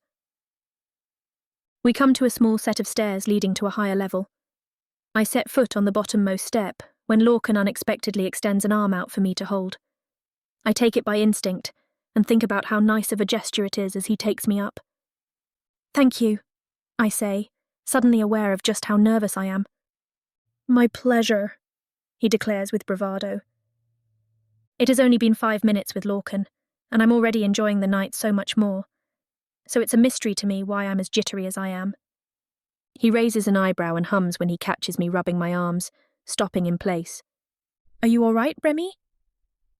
"Oh, I'm fine, really," I answer. "You seem as though you're cold. Here, take this." He unbuttons his suit jacket and backs away to take it off. He turns towards the moonlight as he does so, and the reflection shines in the glimmer of his gorgeous eyes. He clenches his jaw, pulling my eyes to it to see how defined and sleek his face appears. He undoes the final button and removes the jacket in a single dramatic swing. In a moment, he is behind me. The smooth silk interior lining feels like a gentle kiss as he slides the sleeves up my arms. He then brushes off dust from the shoulders and turns me around to face him, seemingly checking his garment for any other flaws. His studious eyes are like magic, drawing me in as he runs his sight over me. It's hard to tell whether he's using this as an excuse to check out my figure, but I find myself almost welcoming the notion of it. "There are many, many beautiful women here at this party tonight," he says as he buttons the jacket. "But only you can make an oversized suit jacket look this good." In just a few seconds, Lorcan has me in the palm of his hand. I always thought of him as a handsome man, but whether it was seeing him in the moonlight or his chivalrous gesture or both, I'm suddenly seeing him in a whole new light. If I wasn't already hooked by seeing him earlier, there's no question I am now. Suddenly, I catch myself thinking such drastic thoughts, and I snap back to reality. "You're a charmer," I chuckle. He motions for us to keep walking. As we tread, I can't stop thinking of what he just did for me. That was the type of gentlemanly behaviour I admire, not some stuck-up, rude asshole being pompous and rude to those around him to impress me. I sneak a hand up to undo a button, finding myself too warm in Lorcan's company. It's as if we've just turned a corner directly into the burning rays of the scorching sun. Maybe it's Lorcan himself, I think, as I try to suppress a giddy laugh. "My Uncle Grimlock owns this entire place," I remark, trying to keep my mind off of my suggestive thoughts. "I don't come here too often, but I did during my childhood. I seem to remember my parents talking about your family and how you and the king's stepchildren would have play dates with one another." "That's right, simpler times," I say. "So, you must have thought about me often if you remembered that. If that'll make your big head even bigger, then sure." I raise a half-hearted eyebrow and smirk, meeting his smiling eyes. I'm only teasing, he jokes. Oh, is that so? I bet you think you're hot, I joke. Well, only according to the many women I've gone out with. Your reputation precedes you, I tell him. And here I am, walking with you alone in the gardens. I bet this is boosting your ego. Oh, you know it, he says, laughing at the end of his words. In reality, though, I hope you don't think of me as some heartbreaker. I own my reputation, but I do not promise these girls a lifetime with me. Does that make me a bad person? I suppose it doesn't, I say, shrugging. Hey, we're all guilty of something. I know your horrible crimes too, he teases. Tell me then, and maybe you can march me to the king himself. He motions for me to come closer, taking hold of my arm as he whispers in my ear. You're putting the women here to shame by your sheer beauty alone. He speaks gently, but with a tease of seduction, each syllable sparking waves of tingles that go dancing down my neck and back. It leaves me wanting more, his voice so alluringly inviting as he retracts and faces me in full view. Why do I suddenly want to listen to this man speak to me all day? My, oh my, Lorcan. Maybe you could teach that suitor a thing or two about how to talk to a lady. I see now how you've gotten so full of yourself. Me? Full of myself? He asks, raising both eyebrows. Not possible, he says with a teasing smile. I roll my eyes, crossing my arms as we walk on. I'm fully aware of the talk about Lorcan, and he said it himself. He dates many women, going through a lot of them each and every month. If it were anyone else, I'd easily have told him to get lost, but I've known Lorcan for almost my whole life. We met when we were kids, and were shy whenever our parents would joke about us two enjoying one another's company. Seeing him as we grew older only drew my eye to his ever-increasingly good looks. I think about seeing him in the moonlight, wondering if anyone else would have noticed me looking at him the way I did. Maybe that's why we're so comfortable with one another, I ponder. We're far from strangers. Two young and single adults in the prime of their lives. I can't lie to myself and say I don't like his manner of flirting. It isn't even awkward that we aren't together. I am a sought-after woman, and he is a playboy. It's bound to happen. I have to draw a line, though, and not play too much with it. We come to another set of stairs where he once again offers his arm. Let me tell you something, I say half-heartedly. I can see why you have all the ladies in Voig falling for you left and right. Enough about me, he says. Tell me about Bremy. It's not often these days we see each other, so has there been any news? Nothing, really. Just that I'm at that stage in my life where I'm supposed to be settling down. I see. Luckily, my parents don't give me too much flack about that type of thing. That's because you're a man. It's women who face the pressure of marrying themselves off at a young age. I can't deny that. Watch out. He pulls me out of the way before I collide with a very expensive statue. I'd been too busy gazing at his features to notice. He laughs as his hand remains on the small of my back. You won't find a suitor tonight if you ruin your dress. That doesn't sound so bad to me. Let me ask, he says as we take a seat on a bench. Is finding a mate something that you really want to do? Sighing, I reflect for a moment. You see, I'm not opposed to the idea. It's just that everyone who comes my way is impossible to take an interest in. If they're all like the man I met tonight, then I'll likely never find the one. So you would marry if you found the right man? He asks, his tone inquisitive and upbeat, catching my attention as I turn to face him. I see a glimmer of hope in his eyes, and I wonder then if there was more behind his flirtation than I thought. Precisely, I say. I'll do it for me and my own interests only. A gust of wind blows, causing a few stray hairs to fall over my face. Lorcan reaches out and brushes a thin strand of hair behind my ear. What's your deal, Lorcan? My deal? You're single, and you have a reputation that you quite openly own up to. Something tells me you're trying to play those same old tricks with me. Am I right? He chuckles and looks up at the sky. You think I'm joking? I ask. We practically grew up together. I saw you become who you are so level with me here. I'm just happy to spend the evening with you in these extraordinary gardens. I am too. So what's your worry then? He asks. What if I like what you're doing? I say as we softly lock eyes. Except for the fact that I don't wish to be another one of your heartbroken victims. To that, I say I'm genuinely interested in you, he states, sounding the most sincere that he has all night. My breath hitches in my throat. And that I always have been. I tilt my head, wondering if it's the alcohol talking.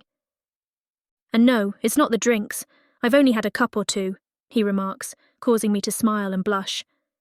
What if I'm willing to see where this goes if you are too, Bremy? Stunned, I slowly take his offered hand. Admittedly, I can't believe what I'm hearing, seeing as I've always felt the same about you, I tell him. I can give this a shot. So can I. Let's hope neither of us misses.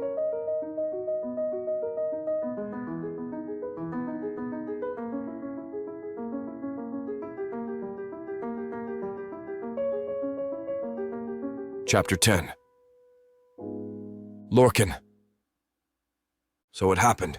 Bremy and I are finally going to give things a go between us. I wonder whether it was a long time coming, or if it was inevitable because of our age and status. I don't care much about whether or not that's the case, but here we are. I'm going to give it everything I've got and push for it all with her. Bremy has always been beautiful and has grown even more so as we aged into young adults. I walk side by side with her now as we leave the gardens, escorting her back to her family carriage. We meet her family outside Grimlock's mansion, her father Kral eyeing me up as we stroll towards them. "There you are," he says to his daughter, taking her by the hand. "Get in the carriage. We're heading home." Bremy turns to me and offers a hug. "Farewell," she says, winking at me. As much as I'd like to, I refrain from going in for a kiss. It wouldn't be appropriate in front of her parents. Kral's gaze lingers on me for a moment before he, too, climbs into the vehicle led by two Equus. The carriage then pulls off. I watch it leave, feeling the closeness we shared in each other's company, slowly tearing into two. It's as if I am a force naturally drawn to her, fighting the sensation of being pulled away from something that I'm attracted to. I find myself quite tired after her departure, and make my way home for a good night's rest. I keep thinking of my interaction with Bremy tonight as I drift off into slumber with a smile on my face. By the time my proper waking hour approaches, I spring out of bed with a kick in my step. I've always been proud of who I am, a ladies' man, but it's different for me this morning. Getting Bremy to see me, even if we're remaining secret, feels like my biggest victory yet. "Take it easy," the voice of rationality says inside my head. "This has just started, so don't go all out just yet. Remember what you told Bremy. You just want to see where this goes." I splash some water on my face and freshen myself up for the day, slipping into some comfortable attire. Once I'm ready, I depart my room and make way for the dining area for a hearty breakfast, all the while going over everything from the previous night. It was the first diplomatic royal event I genuinely enjoyed. Before, it was about finding a girl and having some fun together. This time, though, it's like I explored some dormant fantasy of mine, uncovering just how wonderful it really was after ignoring it for years on end. The Zegfair greet me as I walk by, inspecting their cleaning duties. I'm going to maintain my appearance and not let anyone in on this for our privacy's sake, so I have to act as I normally do, both toward my family and strangers. I join my parents and my sister Lily in the dining room, entering with a proud stride. "Good morning," my father greets. "Have a seat, Lorcan," my mother says with a smile, gesturing to a free chair beside my sister. "Servants, a cup of kafo and a portion of breakfast for my son, please." "Right away." 3 Zagfer come and serve me, each of them laying out my plates and cups, pouring my drinks, and dishing out my typical breakfast, some Gallus eggs with Fegus and Fialon berries. "How did you enjoy last night?" my father asks. "Oh, it was fine. Your mother and I were just talking about some of the fascinating guests we met there. We shared a lot of interesting business conversations with some of the diplomats and entrepreneurs looking to open up some ventures in the capital." "Yes. Oh, I could have conversed with them all night had the party not come to an end." I smile and nod. I wasn't lying when I said I enjoyed the evening, but My reasons were vastly different from boring business talk. How about you, Lorcan? Did you meet anyone interesting? My sister chimes in on my behalf. I saw him go off with some girl. Hey, I snap. Mind your own business and shut your trap. Lorcan! My mother scolds. Watch how you talk to your sister, be nice. Yeah, Lorcan, you should really set an example for me, with you being the older brother and all, Lily says, snickering at the end of her words. Yeah, I reply in a dismissive tone, waving her off. So anyway, Fiona, any other interesting news? My father asks. A few things here and there, but nothing quite as intriguing as the news regarding the Ishiraya family. I freeze and look up, placing a spoonful of food down on my plate. Crawl? I ask. Yes, his family, related to the king. My mother beams. I hear Crawl is looking for a suitor for his daughter so he can marry her off. From what I hear, he has his eyes on quite a few men. He's selling her? I blurt out. No, don't phrase it like that, she scolds. You make it sound like she's a piece of property. Well, she must be if that's how her father wants to find a mate for her. Now that you mention it, I believe I too caught word of that last night, my father says. I believe Crawl is looking to have grandchildren soon. Apparently, he has a whole list of pre-approved suitors, all hand-selected by himself for his daughter. But it could just be a rumor. Do you think it's true? I ask, hoping to get more details besides what I already know. Hard to say, but I imagine that since he's part of the royal bloodline, he'd be quite selective and strict on who he allows Bremy to marry. I can't blame him. I'd do the same if I were in his shoes. The bastard, I think to myself, grunting under my breath. I've known the old man my whole life and practically grew up with his daughter, and yet he did not consider me. I sure hope she ends up with someone suited for a royal taste like hers, my mother remarks. Bremy is a lovely girl, and I think Crawl is more than capable of finding the right mate for her. Indeed, he has excellent judgment. He ended up with Amelie after all. Lost in my thoughts, I can't get over how I've been snubbed by a man whose daughter I've always been interested in. I quickly recall the fact we're already seeing each other, but he has humiliated me without knowing it. Life would be far easier if we did not have to hide our pursuit of romance from the outside world. I can only imagine the reaction Crawl Ishiraya would have if he discovered what Bremy and I were up to behind his back. I scowl to myself, and that's when I notice Lily smirking right at me. What? I ask. Speak then and be out with it. Oh, nothing. I just hope you had your fun last night. Whatever, I say, minding myself not to speak harshly. At the same time, I cannot help but wonder if perhaps Lily is onto me. Being my younger sibling, she knows better than anyone how to get under my skin, and somehow knows things that others don't. She couldn't have possibly seen Bremy with me last night, right? Maybe it was the other girl she saw. Maybe I'm just overthinking it. After all, I've got more important things to be concerned about.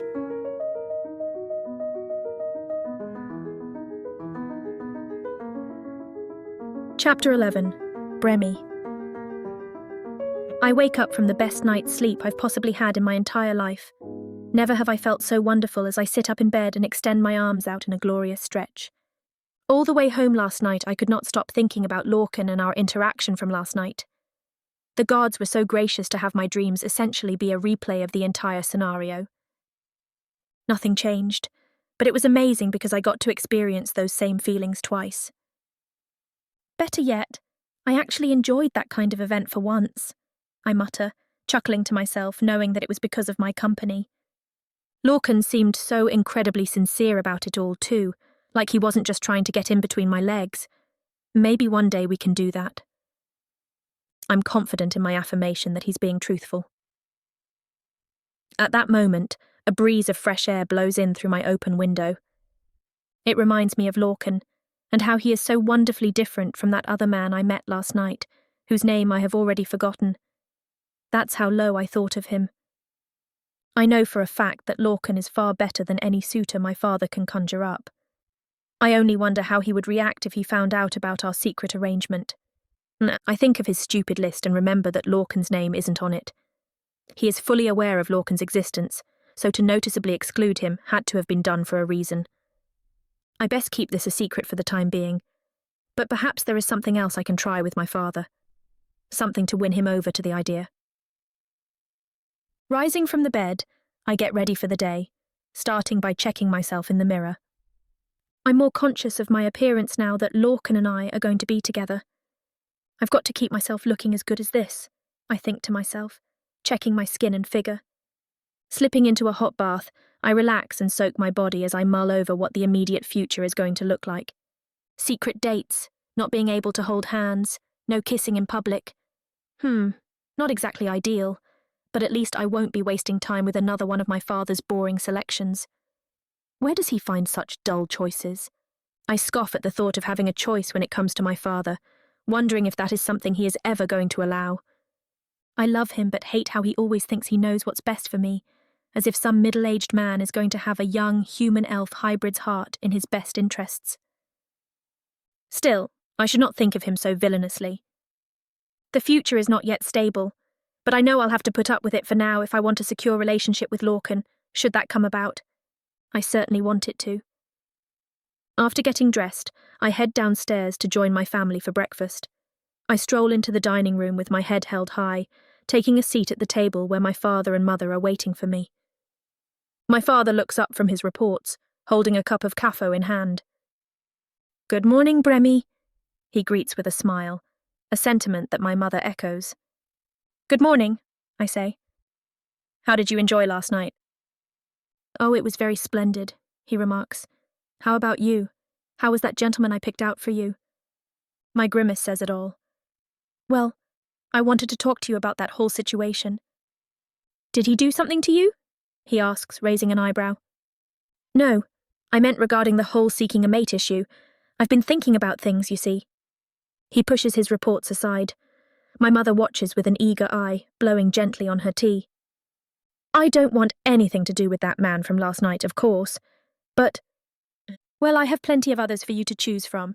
Let's see, I have my list here somewhere." "Kral," my mother chimes. Bremmy was not done talking. "Oh, pardon me, my dear, as you were saying." "It's quite all right," I say, though I'm slightly annoyed. "This whole choice thing you talk about, I believe it's a choice I should be able to make of my own accord. Respectfully, I do not wish to refer to some list. I want to choose who I marry by myself, with no one else's input." My father's stern face twists and contorts as he breaks into sudden laughter, slapping his knee like I told a joke. Mother and I raise an eyebrow his way. My father reaches for a napkin and wipes away a stray tear. "I'm glad I amuse you," I say dryly. "You're a silly girl, Bremmy," he says as he calms down, which irks me to no end. I need a good laugh in the morning. I've got a bit of a headache after having my fair share of drink. My mother slaps his hand. He whips it back and stares at her, stroking it. "What?" "I don't think she was joking," my mother says. My father turns to me with wide eyes. "Wait, you were serious?" "Yes, father," I mutter, feeling foolish for bringing it up at all. "Oh no, that's not something I think we can do, Bremmy." "Why not?" I demand. "I thought you said I had the choice." "You do, but... well, I believe a father should have a say in who his daughter gets to mate with. It's his duty." "To make my choice for me, is it?" "I wouldn't phrase it like that. It'd be more like pointing you in the right direction," he says with an innocent smile.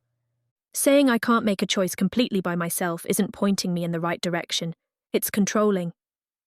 "Don't be silly, Bremmy," he mumbles, sounding a little vexed by this point. "I want to simply help you make the best decision for yourself. This is the rest of your life we're talking about here, so it'd be wise not to waste it on some walking Torah." "I don't think you're getting what I'm saying, father." In his defense, he's always been a good judge of character. "I know that better than anyone," my mother interjects, smiling at my father. "At the end of the day, he's only trying to help out." "Really?" I ask, surprised at her taking my father's side. "That's right," my father says. "That's why I made this list here. Like I said, it's a nudge in the right direction." "Honey," my mother whispers, "maybe the list isn't such..." "Here it is," My father beams, pulling it out from the pile of documents. I share a look with my mother. She seems to at least understand the list is not the way I want to handle this. Look, father, I'm not trying to say I don't value your opinion, but I think you have a bit too much control over this whole thing. And what then do you suppose? He chuckles. Marry some random DFM off the streets, or how about some womanizer? I can't tell if he's referring to Lorcan. You're in the royal bloodline, so I'm sure you can agree it's only appropriate we allow someone of your status into our family. How about this? I ask, clasping my hands together as I muster every last ounce of patience I have left. What if I... Now then, you should know that I've invited another suitor over for dinner this evening. You... What? I say with a gaping mouth. I believe he's a former military man who found his way into the Kuzuth caste by way of business ventures, so perhaps he could teach you a thing or two about that. You definitely want more out of a marriage than just a good-looking man, I can assure you. My hands ball together while I turn to my mother. Talk to him, would you? I whisper. I'm at my wit's end. I rise from the table and make a swift exit, but my father gets one last word in. Be sure to dress nicely for this evening. You need to look your absolute best for the gentleman. I slam the door behind me and sink against it, burying my head in my hands. Through the door, I hear my mother finally snap and lay into my father. By the gods, she's tearing him a new one. Just stop talking for a moment, will you? You're an intelligent man, my love, but that list of yours is by far your stupidest idea. Why? I've got men from all sorts of backgrounds who are now Kuzuth, so it's not like I'm being biased. I want the best for her. How are you still missing the point? She doesn't want anything to do with your list. Our daughter wishes to make this important choice completely by herself. It's very important, and that's why I want to help. Can a father not help his child make a decision anymore? By the gods, you really don't get it, do you? I do! That's why I did my research and put this all together, for the sake of our beautiful daughter. It's unfair of either of you to say I'm not helping. If I was truly such a tyrant, then I could just choose for her and skip all the hard work. That's something a bad father does, and I am not that. You're dense, you know that. This is all going right over your head. No, it's all going in here. I assume he's pointing to his head. Shaking my own, I trudge away and try to mentally prepare myself for what I already know will be a disappointing evening.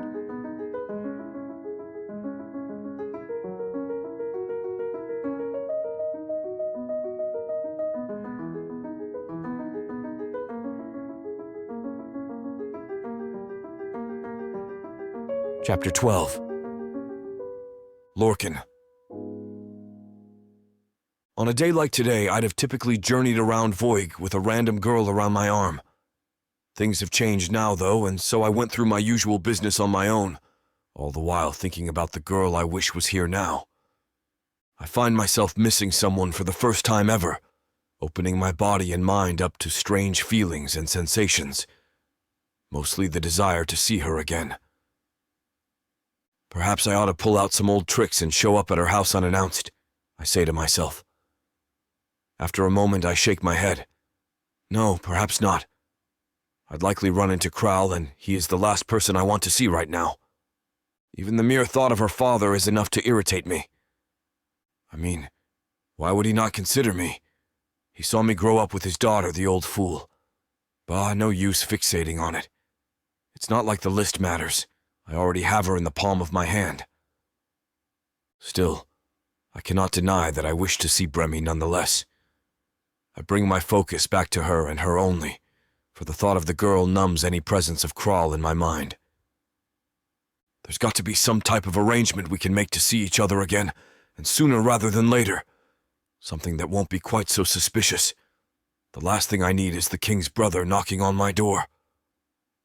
I mull over ideas as I make my way home.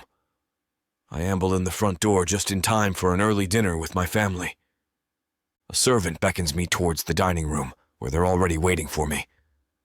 My place has already been laid with plates, bowls, and cutlery of all shapes and sizes. I don't eat much, too, caught up in my thoughts to focus on my meal. But then the perfect idea comes to me. Why didn't I think of it earlier? Mother, Father, do you know when the king is hosting another one of his parties? It's a surefire way to see her in front of others without arousing suspicion. They put their cutlery down, lifting their heads while looking at me strangely. "You've never asked that before," my father says. "I'm just surprised, that's all. Why do you want to know?" "Are you looking for another girl so soon?" my mother teases. "I know they're all fighting to be with you, but take your time, Lorcan." "Mother," I scowl, trying to tune out my sister's giggle. "I'm joking. I don't quite know just yet, but I reckon it will be soon. He never goes long without entertaining." "It's good to see you take an interest in socializing," my father says. "You're at that age when you can comfortably slot yourself in with the older crowd." "Ha, old," Lily giggles. I shoot an evil eye her way. She wears a devious smile, and for a moment I wonder again if she can see right through me. "Right. Well, I just wanted to know when it was. Tell me when you find out the exact date."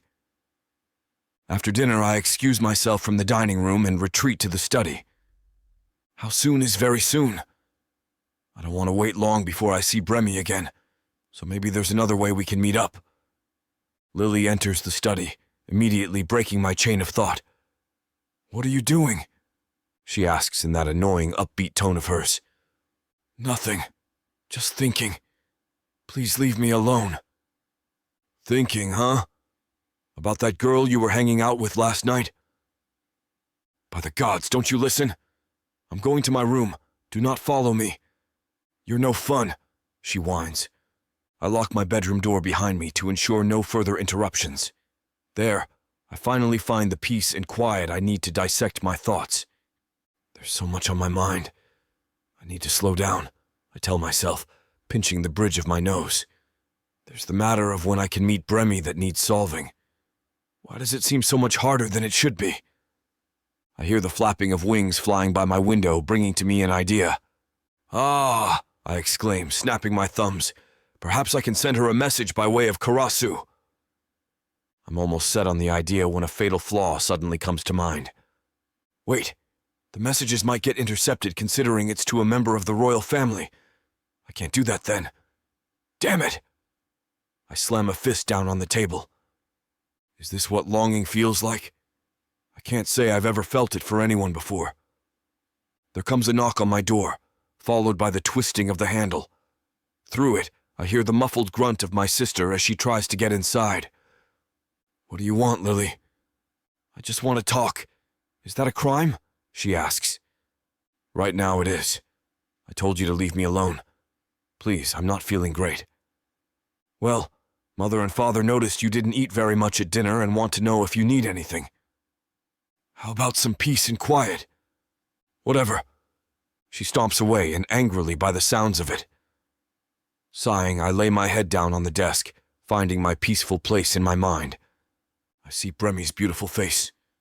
Blood begins to rush and flow through all of me as my heart rate spikes. Then my window slides open. I grab the knife I keep on my desk and whirl around into a defensive position. I lower the dagger when I spot Bremy climbing through the window with one leg already inside. It's exposed and shows off her glimmering, toned skin. My eyes gravitate upwards, curious and wondering about what's in between her legs. "Bremy!" I exclaim.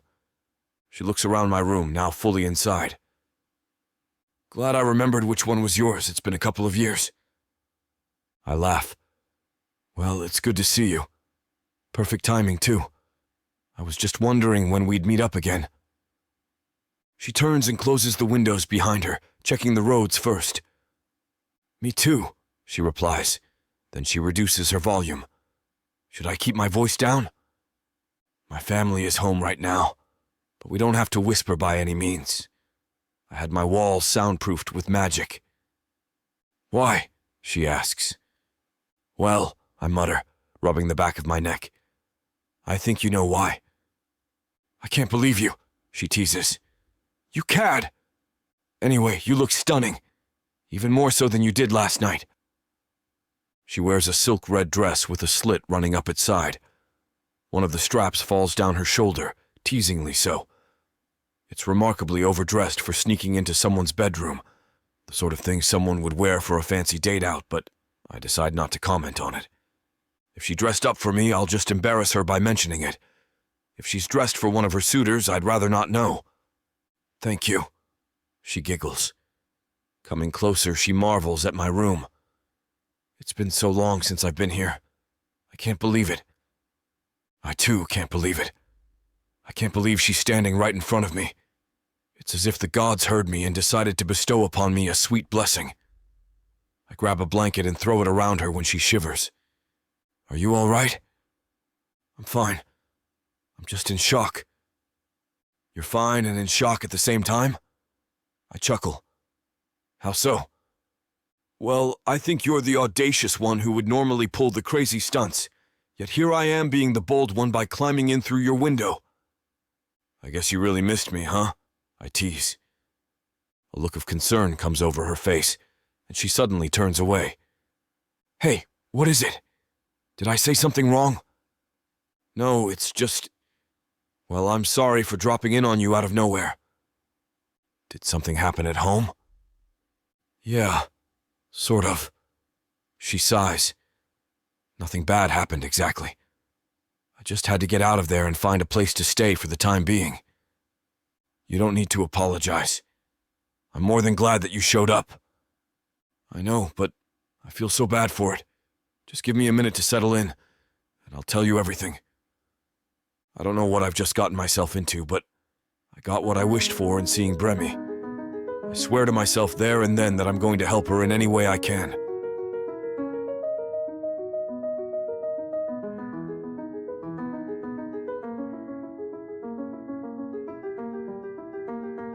Chapter 13. Bremi. As soon as I'm comfortably far enough from my house, I turn to look over my shoulder. The Ishiraya mansion looms in the darkness with its magnificent frame and structure. I love my family home, but by the gods, I cannot stand to be there for a minute longer. Not while tonight's suitor remains seated at the family table. As usual, he was chatting and getting along well with my father, seemingly forgetting about me. I don't care, though. In fact, it's better for me this way. I was able to slip out undetected. They're so engrossed in conversation that I think it'll be a while before they notice I haven't returned. At this point, it's like father is just inviting men over so he can make new friends, I say to myself in disbelief. I need somewhere else to go for now, somewhere safe where I can get away from everything for a bit. I know. I hit the road in search of Lorcan's home, recalling the journey from memory.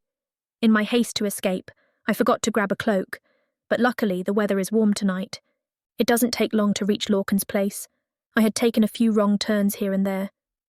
Then again, it has been a long time since I came to his family home. I cringe, looking at the front door. I best not take the front this time around. I'll have to sneak in through a window. I climb over the gated wall with ease and sneak around back, sneaking past shrubs, trees, and bushes to come to a set of 2 windows. Which one is Lorcan's? Damn it, I'll just have to take my chances. I concentrate on my magic, using it to levitate up to the window. I grab the sill as quietly as I can, peeking in to spot Lorcan hunched over at his desk. There he is. The window is already partly open, allowing me to lift it all the way. Lorcan spins around with a knife. Luckily, he recognizes me in time to not strike me down. I climb inside at his reassurance and get settled down, taking a seat by his side. Exhausted, I sigh and wipe off my damp forehead. After some brief talk, Lorcan helps me get settled on a couch he has along the side of his room. Thanks again for letting me in, and sorry about coming through the window. I would have used the front door, but, well, you know. I do, Lorcan replies with a smile. You made the right choice. It would have riled everyone up to show up so late. We don't typically get guests at this hour. He offers me a drink, but I refuse. I'm quite all right, thank you. He shrugs, taking a quick swig of the dark liquid before plopping beside me. Then he leans his head on a closed fist. Let me guess. Another forced suitor that was far from impressive. Lorcan, he was blander than a plain bowl of unseasoned gallus. And you hightailed it out of there? Yep, I couldn't bear it any longer. Well, are they not expecting you back? By now, they'll likely have noticed I'm gone, but I think my parents will figure out I don't like the man. It's fine. They'll mention it once in the morning and forget all about it. How about now? He asks, resting his warm hand on my leg. How are you feeling? A lot better, that's for sure, I tell him with a smile. I place my hand on top of his. I can't believe I came here, though. I've never run away like that before. Why here, of all places? I sigh. Once I got out of my house, I figured I best head to a safe spot so things could cool off, and here just so happened to be the first place to spring to mind. I see, Lorcan mutters, nodding. Well, my home will always be open to you when you need it. Sorry about the knife, by the way. I thought I was about to square off with a burglar. I could take you, I joke. His smile widens. But in all seriousness, I'm sorry too. I didn't mean to startle you. You have to admit, though, it was very resourceful of me. Yeah, it sure was. He laughs. Say, are you hungry at all? I didn't eat much, and the hunger is starting to get to me. I'm starving. I was so bored at my dinner table that I forgot to eat.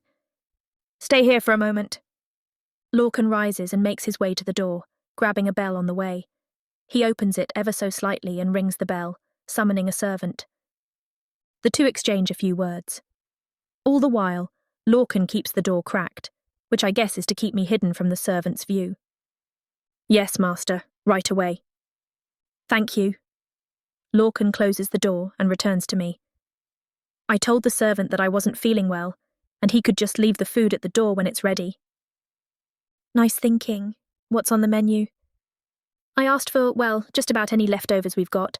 Forgive me, but I don't quite know what you like and don't like just yet. All in good time, I giggle, winking at him. I'll take that drink if it's still on offer. Just a small glass, please. Certainly, he replies breezily. Lorcan fetches 2 glasses and takes down a bottle of vintage Jisk from his cabinet, pouring me a mouthful of the deep brown drink. We clink our glasses and salute one another. To our secret pairing, I remark. The food arrives in less than 5 minutes, signalled by a polite knock at the door. When Lorcan opens it, the servant is already gone. He wheels in a trolley filled with trays of fruit, hot and cold meats, some bread and jams. If you'd like, I can order something more substantial. Oh, please. I'm not a picky eater by any means. It all looks good, and better yet, I have great company to share it with. That makes 2 of us, he says with a smile. He pours me another small glass of Jisk and joins me for a light meal. A few minutes later, I dab my mouth clean. Thank you, I say. I give credit where it's due, Lorcan. You may have this reputation as a womanizer, but you know your manners and how to hold a conversation. Well, to you I say the same, he says. I think there are far more interesting things to be talking about than snotty kuzooths and whatnot. Are you talking about my father? I ask, on the verge of laughter. Maybe I am, maybe I'm not. I'll allow it this one time, just because he's currently an enemy of mine. Lorcan finishes his drink and inches himself closer. My body naturally gravitates towards him, enjoying the warmth he emits. My heart picks up dramatically. Can Lorcan feel the effect he has on me? Do I do the same to him? There's something I wanted to ask you about, Bremy, if that's okay. Something that's been on my mind almost all day. Yeah? What is it? Okay, so you and I are the same age, similar in status, all that stuff. We've always been around one another ever since we were kids, whether we played together or attended diplomatic events. Yes, that's true, I nod. So your father knows who I am. He's aware of your existence, yes, I say glibly. So, is it true that he has a list of suitors for you, and that I'm not on it? Ah, I sigh, suddenly deflated. So you've heard. Look, I'm not mad at you or anything. I'm just a touch annoyed that your father never considered me. Maybe my reputation came back to bite me in the ass. Maybe it did, but it doesn't matter to me, I tell him. I lay a hand on his cheek. After all, I think it's far more important that I like you, and not my father, don't you think? Yeah, you're right. It's just some list. I do wish, though, that he wouldn't force you to spend all this extra time with other men. I'd rather we spend that time together. Me too, Lorcan. Trust me. I just have to do this for now while we figure things out. Forget about it. I'm just happy this happened between us. Yeah, he whispers. I never thought it would. I glance at the clock on the wall. I've been gone for a long time now. They might be worried by now. It's getting really late. I should get going. Lorcan gently reaches for my hand. You can stay here as long as you want. I'm not like your father. I know you're an adult who can make her own choices. Thank you, Lorcan. I appreciate that, but I should get back home.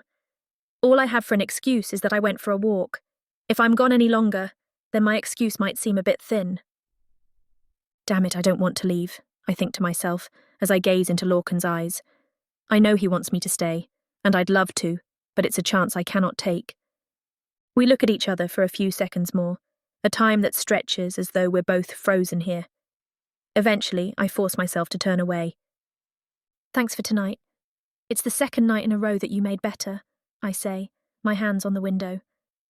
Wait, before you go. Yes? I turn around, and in an instant, our lips press together. My heart almost beats out of my chest with excitement as a rush of blood flows through me. I lean into him and breathe in his air. Can I at least walk you home? He asks. I'd love that, but I can't let you do it right now. I understand. I'll see you soon, Lorcan. Good night. Good night, Bremy. I climb out the window, magicking my way to the ground. Soon I'm back to wandering the streets under the cloak of night. I wanted so badly to say yes to him, but I know if I had, then things would have likely escalated beyond a kiss. I want to take this one step at a time. But that kiss told me I was on the right track. I really think he's the one, and I need to make sure I get this right. This is the future I want.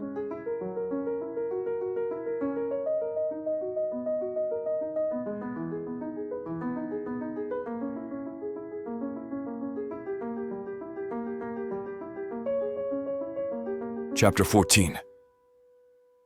Lorcan. 14 days. Today, Bremy and I are meeting in the Temple District. It took us several days to find a place in Voig that was discreet enough for us to meet. Luckily for us, neither of our families are particularly religious. We won't spend too much time here, though. There is always the chance that someone that we know will spot us together. Things shouldn't be this way, is the thought that crosses my mind when I think of all the hiding we have to do. But I know it is for the best. For now, anyway. My breath catches in my throat at the sight of Bremy, who walks gracefully towards me. Her pale gray skin sparkles in the bright sunlight, and hair falls like a waterfall down her elegant back. Today, she is dressed comfortably in a pale pink dress that conforms to the curves and strong lines of her body. She wears a matching pink band atop her head and silver-gray silk pumps on her pretty feet.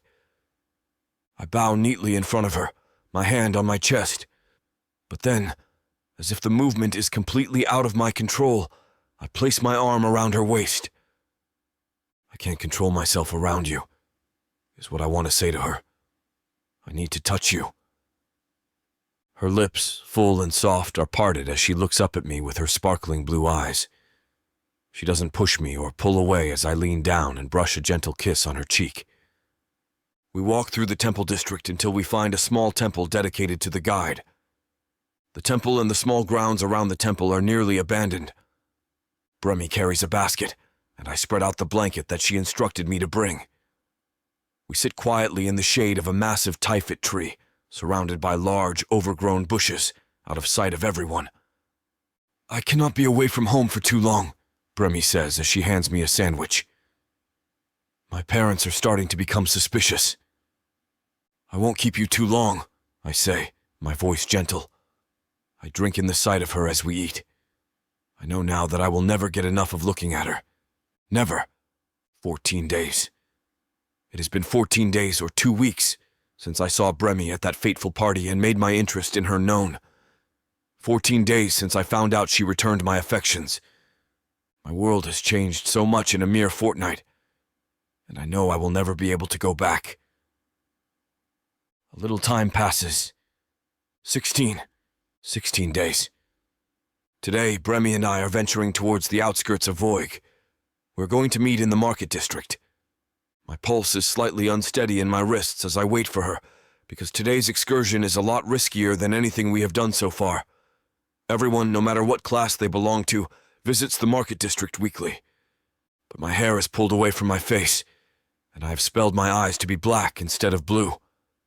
And when I see Bremy, unmistakable despite her disguise, walking up to me, a cool drink in her hand, I see that she has done the same. Her face is rounder and the color of her skin is darker. Her eyes are gray instead of blue, and her hair is short and black. I don't know how long our magic will last, Bremy says, and I do not miss the anxiety in her voice. We won't be long, I tell her as reassuringly as possible. But I know she is right. We don't have long. Frustration burns through me as we walk through the market. I buy Bremy a few trinkets, and then I find a small eatery where I order lunch for us. Why can't we just be together? Why do things have to be this complicated? We both jump up, and I fling money on the table as I see Bremy's magic fading. My own magic must be fading, because her eyes widen as my real features come into view. We part ways, so that if we are caught by someone who knows us, at least we aren't together. Later on, we meet again close to the docks. We're both breathing heavily, but when Bremy catches sight of me, she bursts into peals of laughter. The sound of it is so infectious that I cannot help but join her, and soon we're both doubled over, racked by a fit of giggles. At some point, we start making our way home, and when I look down, Bremy and I are holding hands. More time passes in our secret encounters. 19 days. Bremy is powerful. That has been clear from the moment I saw her again. Of course, with a father like Archduke Krall, it isn't surprising. Today we meet at the Royal Gardens, close to the river that surrounds the entirety of Voig. Shall we practice then? She asks me, her beautiful brows arched cheekily. Of course. Why else are we here? I say back, a small grin on my face. An expression, something unidentifiable, flickers across her face, as if she was going to say that she's with me today for several other reasons, and none of it has to do with practicing magic. But she doesn't say anything, and instead we throw our magic about for an hour, almost showing off until I nearly set Bremy's long silk skirt on fire. Okay, that's enough of that, she says. What she does next surprises me completely, and I'm sure the movement is entirely impulsive. She comes up to me and plants a light kiss on my lips. I lean into the kiss, my eyes falling closed, and my arm going around her waist. We pull away from one another, and I think we're both surprised. But for the rest of the afternoon, we remain close to one another, sending magic floating through the sky. How long has it been? 20 days. I feel like a piece of meat, Bremy grumbles as she adjusts her wig and scarf. We have both decided that the magic disguises won't work, not when we're out in public for long periods of time. I'm sure your father doesn't mean to make you feel that way. My voice is calm, measured, and easy. There's no hint of the turmoil I am really feeling. Well, it doesn't matter what he really means, does it? She practically spits the words as I hand her a mug of kafo. He's auctioning me off to the highest bidder at this point, and I have no say in the matter. Bremy has been fuming about the various parties and balls that her father has been arranging for her with the men he has chosen as appropriate to be her mate. And now this weekend, in just a few days, she will be attending another one. Well, my voice is still calm.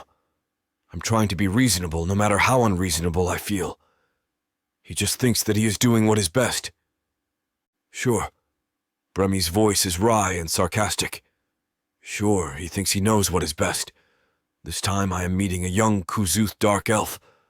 Mother is having a new dress made. I'll have to spend all evening making nice to someone who just wants to be with me for my status and my money. And then Father will expect me to be grateful. My hands ball into angry fists before I even know what I'm doing. Just the thought of Bremy being in close contact with another man for an hour, let alone an entire evening, makes me sick to my stomach. When are you going to tell him? I ask her, my voice mild. She turns to look at me, slightly confused. When are you going to tell him about us? She is silent and looks away from me. I do not press her for an answer. Instead, I look out at the bustling restaurants around us. Voig is so beautiful, I think wistfully to myself. A cool ocean breeze floats in from the west, and I inhale Bremi's perfume from the other side. I don't really know. Her voice is quiet, uncertain. We are both heading into uncharted territory as we sit here now. But that is okay. Maybe I'll get to spend some more time with her this way. Maybe.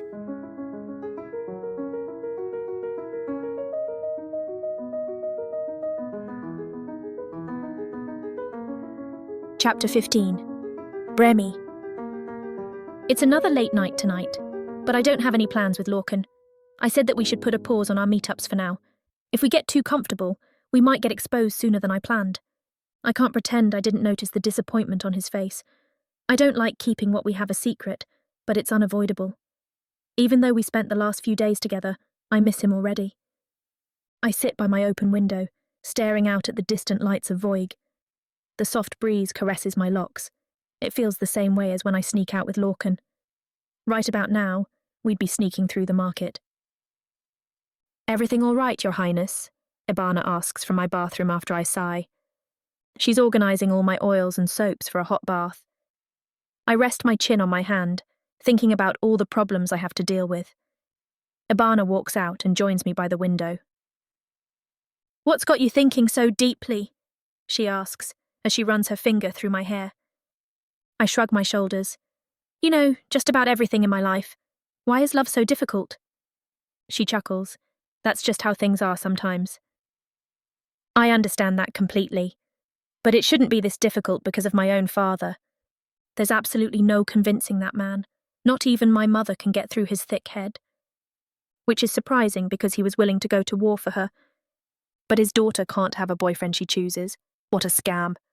"Ebona, if you were in my shoes, what would you do?" She gasps. "You know I can't say anything against the master, Bremi." I look over at her. "Why do you only call me by name when you scold me?" "So you realise how flabbergasted I am. Besides, I feel guilty if I try to help you go against Master Kral's wishes." "I thought you were my friend, though," I mumble. "I am, but I am also a servant of your father's household. I can be understanding of your problems while still keeping my job," she retorts. I roll my eyes. She's quite dedicated, even though she's supposed to be loyal only to me. Does she gossip with my parents during late nights like these? I don't think so. I get up from the window to close the shutters. The guards roam around, and they'll report to my father that I'm still awake. I can't do anything around here without feeling like a target. The late-night outings with Lorcan are affecting my sleep schedule. But when I'm with him, I never feel tired. There's always a burst of energy every time he makes me laugh, or even just when I look into his eyes. During our last outing, I sat with my back against his chest as we overlooked the bustling market. His lips grazed against my cheek, sending fire through my veins. I never wanted it to end. Ibana glances at me and tries to hide her knowing smile.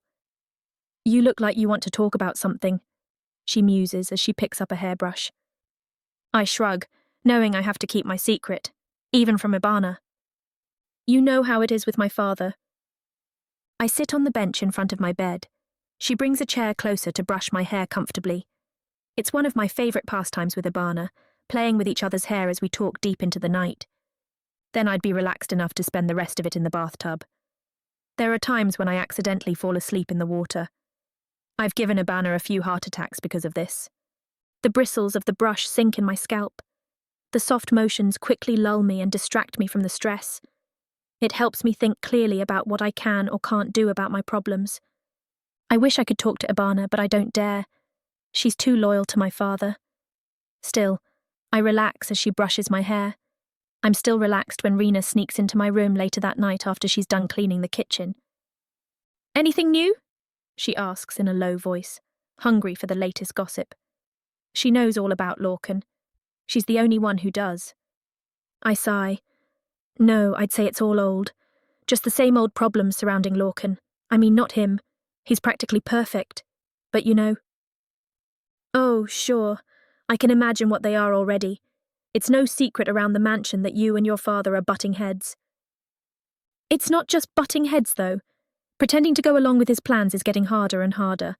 I can't stand being with another one of his potential suitors. The first one was enough for me." Rena winces.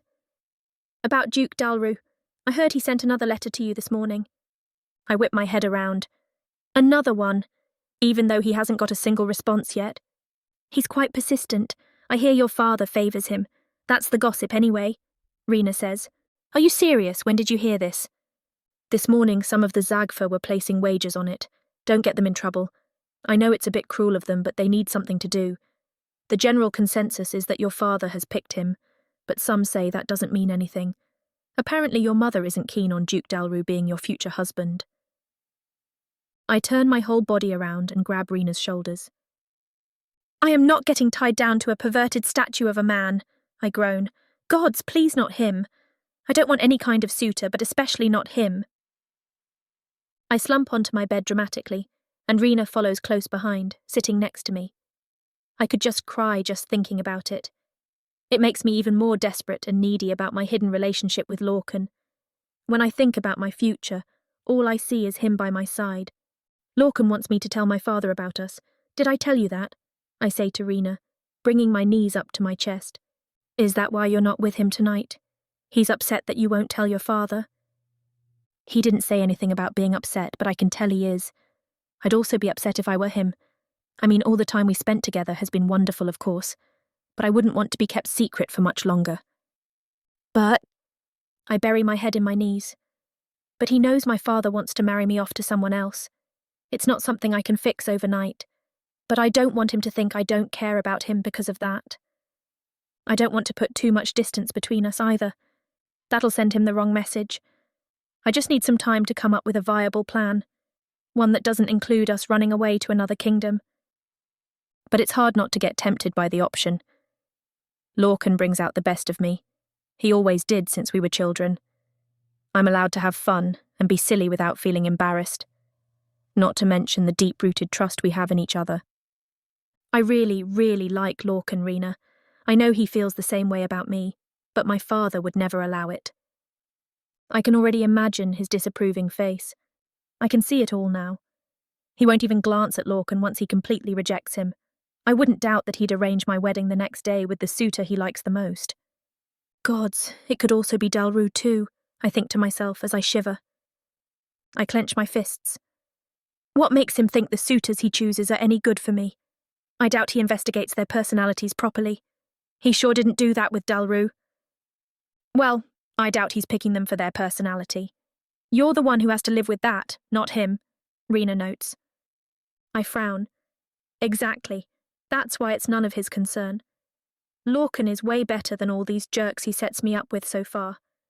I don't feel like I have to pretend to be this perfect daughter of Ishariah. The others don't see me. As me. Just my parents' daughter. Well, in all fairness, you don't really know the suitors either. You've been avoiding them the whole time. Rena, this is not time for jokes. I'm serious. I don't want to be forced together with someone I have nothing in common with because my father says so. But what if it's the same with Lorcan? How can you be sure he won't change after marriage? Maybe making a practical choice to find the best match makes sense. Lorcan's attractive, but looks fade and people change. Without hesitation, I answer. Lorcan's been part of my life since I was a child. Aside from his womanizing tendencies, Lorcan is the same dark elf in and out. I know deep in my heart he'll never hurt me. I know him as well as I know myself. Rena nods in understanding, patting my arm. I jump up and begin to pace around the room. Even if I promise this to my father, he still thinks Lorcan's not good enough for me. What will it take for him to understand? To just listen to me? Even if it's challenging, I honestly think it's good you have a relationship with Duke Lorcan, secretive or not. I raise an eyebrow. You do? Yes, you seem happier these days despite some shortcomings. But you can't hide something like this for so long either. It'll have to come to light eventually, she notes. I bite my lower lip. I already know that, but it makes me shake all over. What if there's more than a disapproving face from my father? What if flatly rejecting Lorcan isn't the worst that can happen?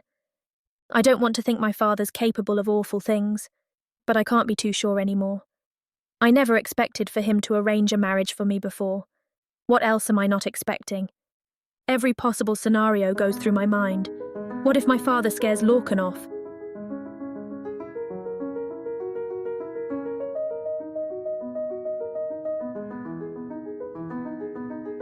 Chapter 16. Lorcan. The night I've been waiting a long time for has finally arrived. Another Kuzuth event is to be held this evening.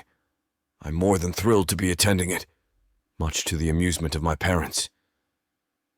You're awfully excited for tonight, my father remarks, patting my knee. Your mother and I are glad to see it. I return a smile at him, but little does he and my mother know the real reason I'm elated to be going. Bremy is attending with her family too, and so it means we get to interact and be around each other without arousing suspicion from anyone. We can mingle and have a drink while everyone else dances and talks about the latest goings-on. The mansion is already buzzing with activity as the carriage rolls up the driveway.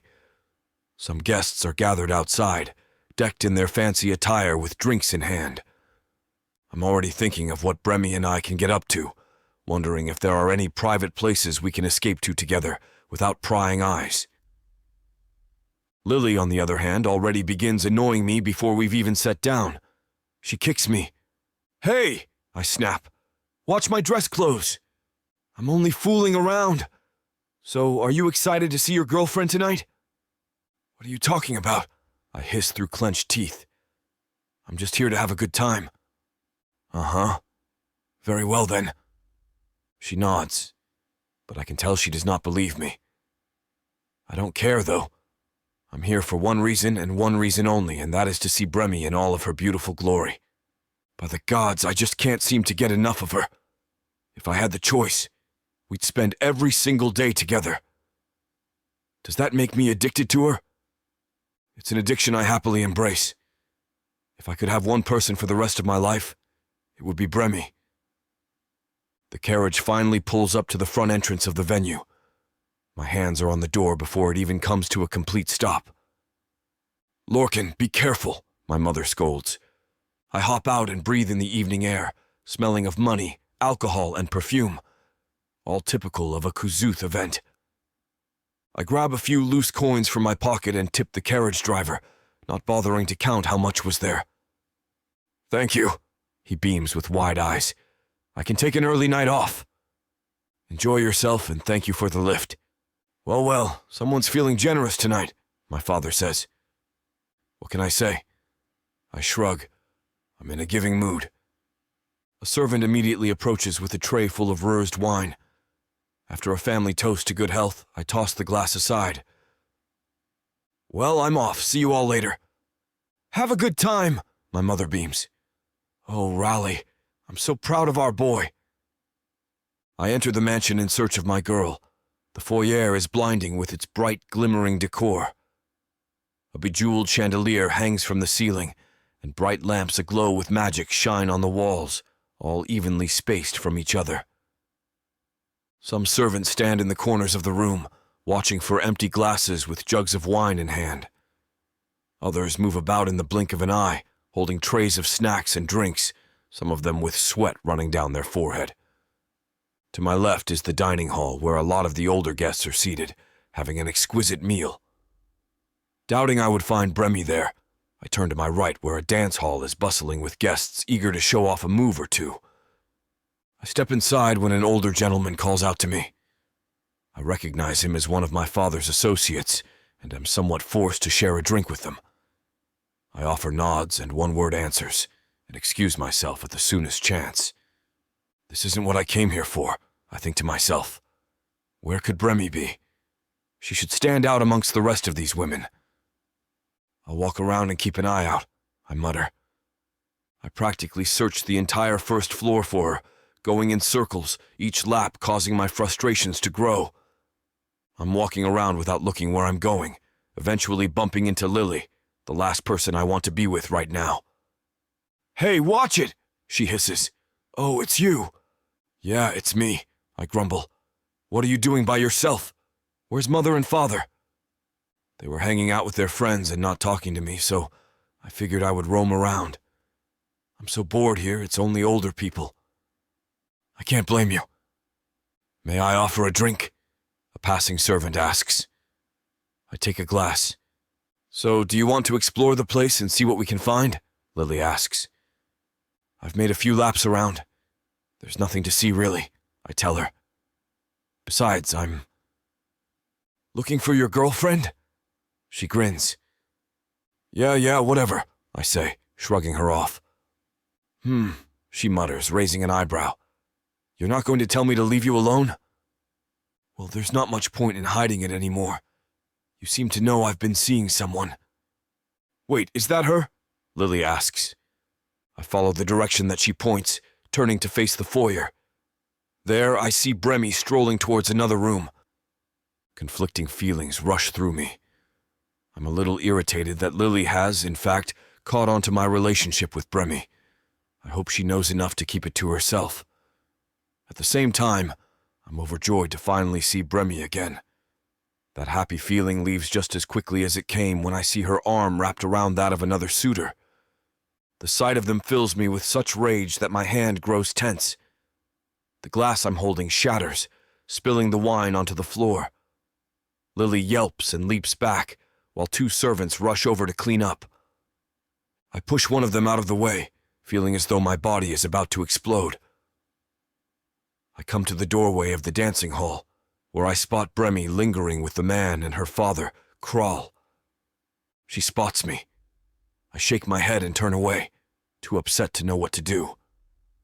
I push more guests out of the way in search of somewhere private where I can be alone. Lorcan! Lily calls out from behind me. Where are you going? I need to be by myself, Lily. Leave me alone. No, don't go. I head down a quiet hallway and enter the first door on the right, finding a mostly empty storage room save for a few stray bottles of wine. How could she do this? I think to myself, clenching my fists. She knows we're together, so why is she still going out with the rest of these bastards? This hurts me. She must know it does. Is she ever going to tell her father no? Or am I going to be her secret date at her own mating ceremony? I bury my head in my hands and slick my hair back, veins bulging beneath my skin. The door opens only seconds later, with Lily appearing and closing it behind her. Lily, I groan. Please, it's not a good time for me right now. Yeah, I can see that. All the more reason why I can't leave you alone. What if you do something you regret? Like what? I yell, immediately regretting it. I'm sorry. Lily sighs and comes closer to me. Maybe you won't believe this, but I don't want to see you in this kind of state. It hurts me to see you in pain. You don't? I chuckle, but it's harsh and bitter. She takes a seat beside me and places a hand on my shoulder. No, I know we get on each other's nerves. That's pretty much inevitable as siblings, but I do love you, you know. I love you too, Lily. I'm just upset. We can go home right now if you want. No, I don't want to make a show of things and leave the party early. All right. Well, how about you talk to me then? I don't think anyone's going to come in here. I rub my face in frustration. Then I look at her, seeing a sincere expression on her face. Right now, she's the only person I can trust. My gut instinct tells me she's being serious. I guess it can't hurt. Okay, I'll tell you, but do not utter a word of this to anyone else. I swear I won't. All right. So where do I start?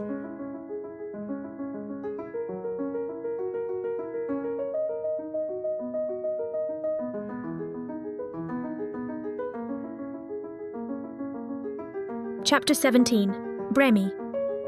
I'm silent on the journey to the Kuzuth social event, forced to listen to the endless chatter of my parents. The whole time, I'm staring out the window, thinking of Lorcan and the chance of seeing him tonight. Unfortunately for me, even if he's there, it's not likely we'll get to spend time together.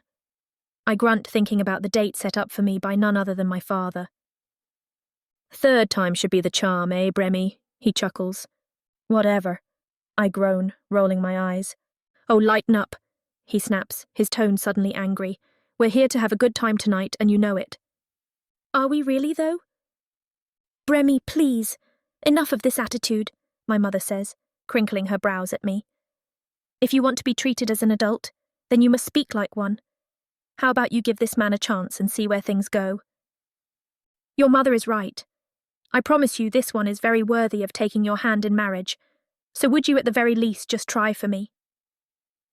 I agree and nod just so he'll shut up. My mind and heart are already occupied by the one man whom the universe seems to be keeping away from me. The carriage arrives at the mansion. My father steps out first, then helps my mother and me outside. A small crowd of guests are already mingling outside the venue, and through the doorway there appear to be many more of them. I only hope that I can use the crowd to slip away from this suitor I'm supposed to be meeting, and then I can go find Lorcan. My mother pulls me aside while my father pays the driver. "What do you want?" I ask, exasperated. "Look," she sighs. "I know you don't like this, but at least give it a chance. Your father is trying to make you happy." "No, he's not. He's just trying to make himself happy by forcing me with another man of his choosing." "Ah, here's the man himself. Time to make our introductions," my father interrupts. Great, not even time to get myself drunk. I turn around and put on a smile as a hideous dark elf approaches me. He peers down his nose as he extends a hand, forcefully taking mine. He shakes my hand so hard that for a moment I'm convinced he'll rip it right off. "Crimlaw, good to see you," my father says. "This is my daughter, Bremi. Bremi, this is Crimlaw, the gentleman I've been telling you about." "Pleased to meet you," I greet. Likewise, though I must say, I expected a stronger handshake from someone directly related to the king. I feign a laugh as my father motions for us to enter the mansion. Immediately as we enter, I begin scanning the immediate area for Lorcan. "You there," Crimlaw calls, beckoning a Zagfer over to us. "2 wines and be quick with it." "Certainly, sir. Please, if you wouldn't mind," I say to the servant. "And there's no rush. I see how busy you are." "Why, thank you," he stutters, seeming relieved at my words. He turns and strolls away. I turn to meet the glare of Crimlaw. "Why are you talking to him like that?" he asks, sounding disgusted. "I could ask you the same," I reply. "There's so many people here tonight. You can see the stressful looks on all the servants' faces. So, they still have a job to do, and if they do not perform to our satisfaction, then they shouldn't be here in the first place. They have taverns for the poorer folk that can take them on." Gods, it's been 3 minutes and I can barely stand the guy. My parents catch up behind us, drinks in hand. "Ah, you two haven't gotten your drinks yet?" my mother asks. "No, a Zagfer is fetching them for us as we speak, though I have a feeling he could be a while thanks to—" "Bremi," I offer, doing my best to hide my grimace. "Has he already forgotten my name?" "Yes, Bremi. Ah, here he is now." The servant approaches with 2 fresh glasses of wine, smiling as he hands them to me. Crimlaw snatches one away from my hand and shoos the Zagfer away, a move that even my mother seems to catch, raising an eyebrow at the Kazooth. "To us and our fortune," he says, clinking glasses with everyone. "And, of course, to new relationships," he continues, winking at me. I turn and try not to vomit. He's certainly not afraid to make his dislike of the lower class known.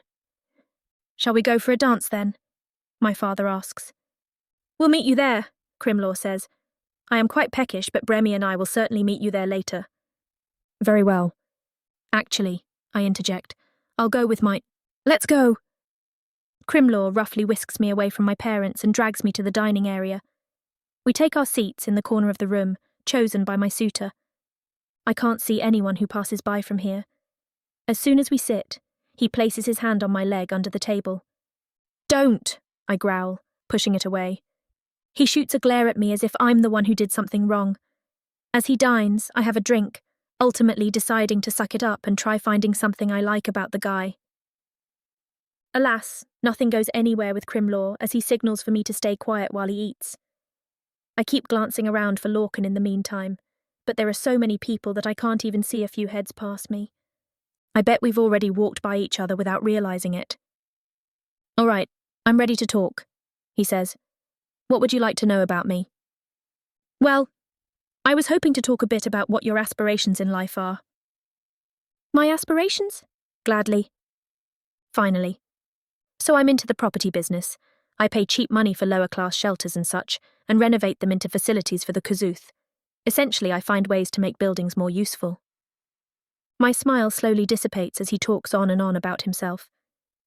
"So," I interject after a while, "let me tell you a little bit about me. Excuse me, I wasn't done talking. Oh, you weren't? No, Crowl did not mention how rude you can be sometimes. I resist the urge to grab a fork and stab Crimlaw in the eye. Eventually, he decides it's time to take things to the dance floor. He grabs my hand and pushes a Zagfer out of the way as we walk through the foyer. Wait, I want another drink first. Fine, but be quick about it. This son of a... I take a glass of wine from a table full of drinks and stand there, listening to the droning of Crimlaw while he continues about himself and his accomplishments. I keep nodding and giving one-word answers as I look out for Lorcan. That's when I spot him in the doorway to the dance hall, and it seems Lily is with him. At that moment, Crimlaw wraps his arm around my waist, causing Lorcan's smile to drop. He suddenly turns away, and I realise what I've just done. He must be upset I'm here with another suitor. I need to catch up to him and explain. Just as I'm about to excuse myself, my father appears with a proud look on his face. How are you two getting on? He asks. Not too good, I'm afraid. Crimlaw sneers. No offence, Crowl, but your daughter is perhaps one of the rudest people I have ever met. What? Short answers, barely paying attention to me, trying to interrupt when I'm talking. It's absolutely despicable. I expected better from her. I square up to Crimlaw. So did I, to be quite frank. Some of the guests look over, and I take a deep, annoyed breath. Excuse me. I have to go to the restroom. I'll be right back. My mother rushes over and stops in front of me. What's going on? I can't stand Crimlaw. He's such an asshole. I can't stand any of this, I exclaim on the verge of tears, all the while thinking of Lorcan's heartbroken face, which only makes me feel worse. Let me help. I can go say something to him. I knew this was a bad idea. I told him it would make you miserable. There's no point, I tell her. Father never listens to me anyway. You've tried. He isn't listening to either of us when it comes to this. I want to tell her about Lorcan, but I know I can't. It pains me to walk away, knowing she wants so desperately to help. I don't think there's anything she can do. My father has got his heart set on this crazy idea to find me a match, and nothing will convince him otherwise. Not even my mother. I've got to find Lorcan and clear the air. It's time I told him how I truly feel. It doesn't matter what my father says. I search everywhere high and low, finally coming to a quiet hallway that connects to an open courtyard. I approach the first door on the right. Having a gut feeling he's in here, I wipe my eyes and draw a deep breath before pushing the door open.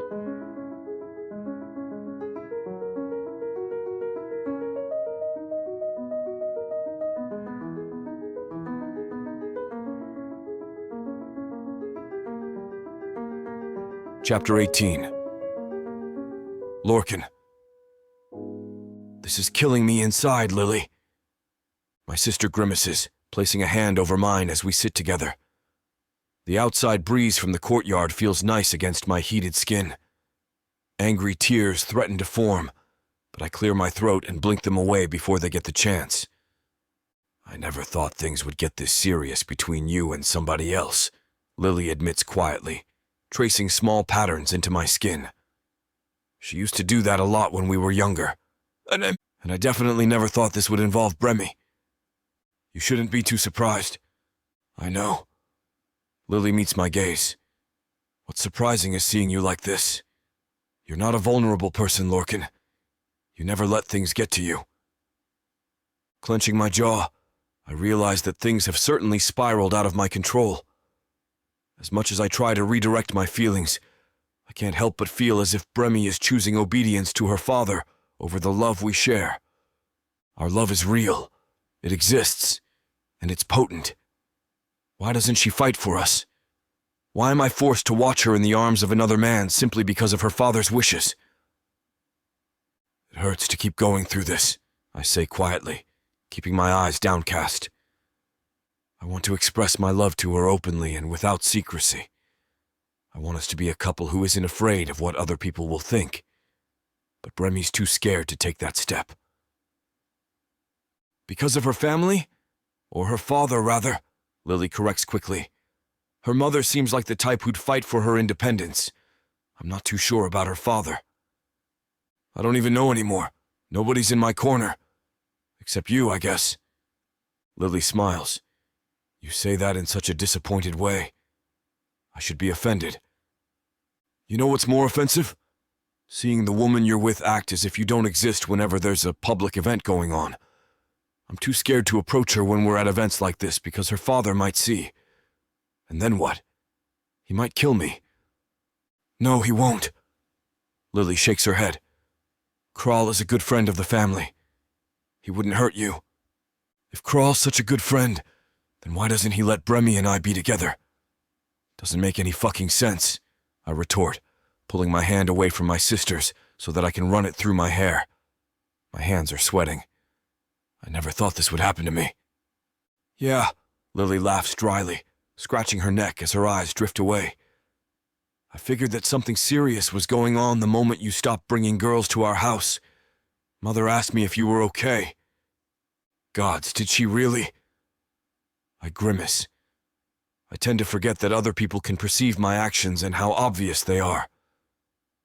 I wanted to prove to Bremy that she's the only one I want in my life, but what good is that if this keeps happening? You know what I think? Lily tilts her head. I think you and Bremy should sit down and have a serious conversation about your relationship and its direction, because this can't go on. She can't keep hurting you like this. What a funny situation to find myself in. All my life, I've been the one to trample on the hearts of others. I've been the one to humiliate women by leading them on, then moving on to the next easy target soon thereafter. I suppose this is the gods' way of tormenting me, of reminding me how much of a shit I've been to others. Thus, they've sent Bremy into my life to completely ruin and destroy me. Can't say I didn't deserve it, I whisper, playing with my hands while Lily readjusts her position beside me. Fuck. It feels awful.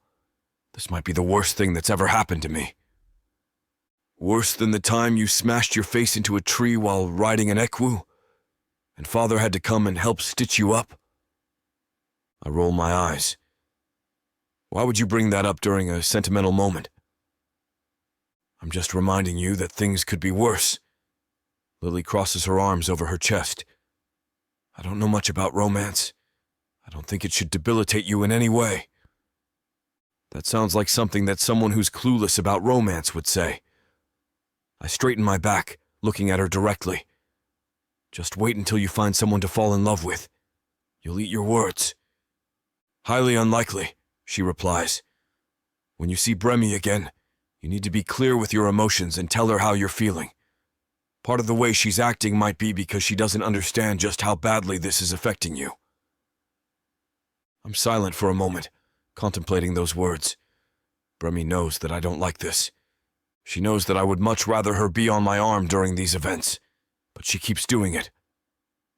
Kral might be one of the scariest and most powerful dark elves to roam this continent, sure, but I bet he wants to see his daughter happy, and if that means letting her be with you, then I don't see why he'd object to this. See, you're making a lot of sense, but usually things aren't so cut and dry. Why? Lily frowns. Why do you hopeless romantics have to complicate things every chance you get? I'm a hopeless romantic? I repeat incredulously, pointing a finger at my chest. I'd say I'm a reasonable romantic. Yeah, and you're the only one who'd say that. The rest of us with eyes, ears, and brains may have a different opinion, she quips. Then she raises a brow after observing my expression. You love her. You might feel too scared to admit that out loud, but you do. I press my lips into a thin line, not wanting to argue with the obvious. And if you love her as much as you clearly do, then you should fight for her. In my humble opinion, she says, putting a hand over her heart. She should be willing to fight for you too. If she doesn't, then you know where you stand with her. You're scaring me, Lily, I say quietly. You've turned into a sage. I've always been one. Sure. You should come clean to her parents, she concludes, just as I start to chew my lip thoughtfully. Kral isn't going to kill you. He might have some choice words to say about you, but he won't inflict any bodily harm. I think he has too much respect for our father to do that. Choice words? I perk a brow. Lily, I don't want to get berated by one of the most powerful dark elves in fucking Voig just because I'm in love with his daughter. But if you're really in love with Bremy, wouldn't that be worth it? With my head in my hands, I sigh. You know, things would be a lot easier if Bremy were the one who confessed to her parents. I don't want to turn her life upside down, you know? It's her parents. I want her, but I don't want to cause her problems. Then let her know that's how you feel. You're right. A sudden wave of relief courses through me as I allow my sister's pragmatic advice to take hold of my senses. I'll let her know.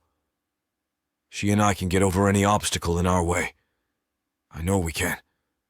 Once she stops trying to make her father happy, things will get easier. At least that's what I hope for. Good job figuring that out, Lily says, planting a firm hand on my shoulder and standing up.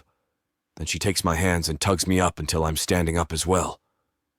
Do you want to head back into the party? I understand if you don't. No. Furrowing my brows, I wonder if I'll have to see Bremy with that guy again. I don't know what I'm going to do next. In all seriousness, Lily. Thank you.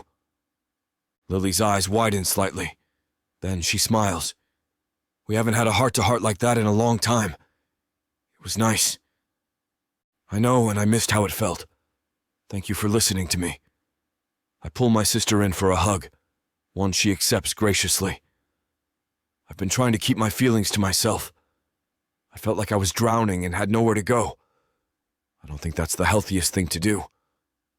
Of course not, you idiot. But it's not entirely your fault. You're just in love, and it's not making you think right. I pray to the gods that nothing like this ever happens to me, because I might rip my hair out. You're going to eat your words, kid. This isn't a promise, it's a threat. I chuckle, closing my eyes. Still, I actually hope that she's right. No one should suffer like this because of love. Yeah, well, even if I do, I hope I don't fall in love with one of the more powerful dark elves around. I'm sure that'll complicate things quite a bit. Lily pulls away first, then her eyes drift somewhere behind me. Oh. Turning around, I notice what she's staring at. Bremy approaches us slowly with a soft expression on her face. Immediately, my body tenses up. Shit. She probably heard some of our conversation, didn't she? Lily tugs at my sleeve. This is what you wanted, right? Of course. You've never been one to waste an opportunity, so go for it. This is your chance to tell her how you feel and to make things right. Lily pats my shoulder. I believe in you, Lorcan.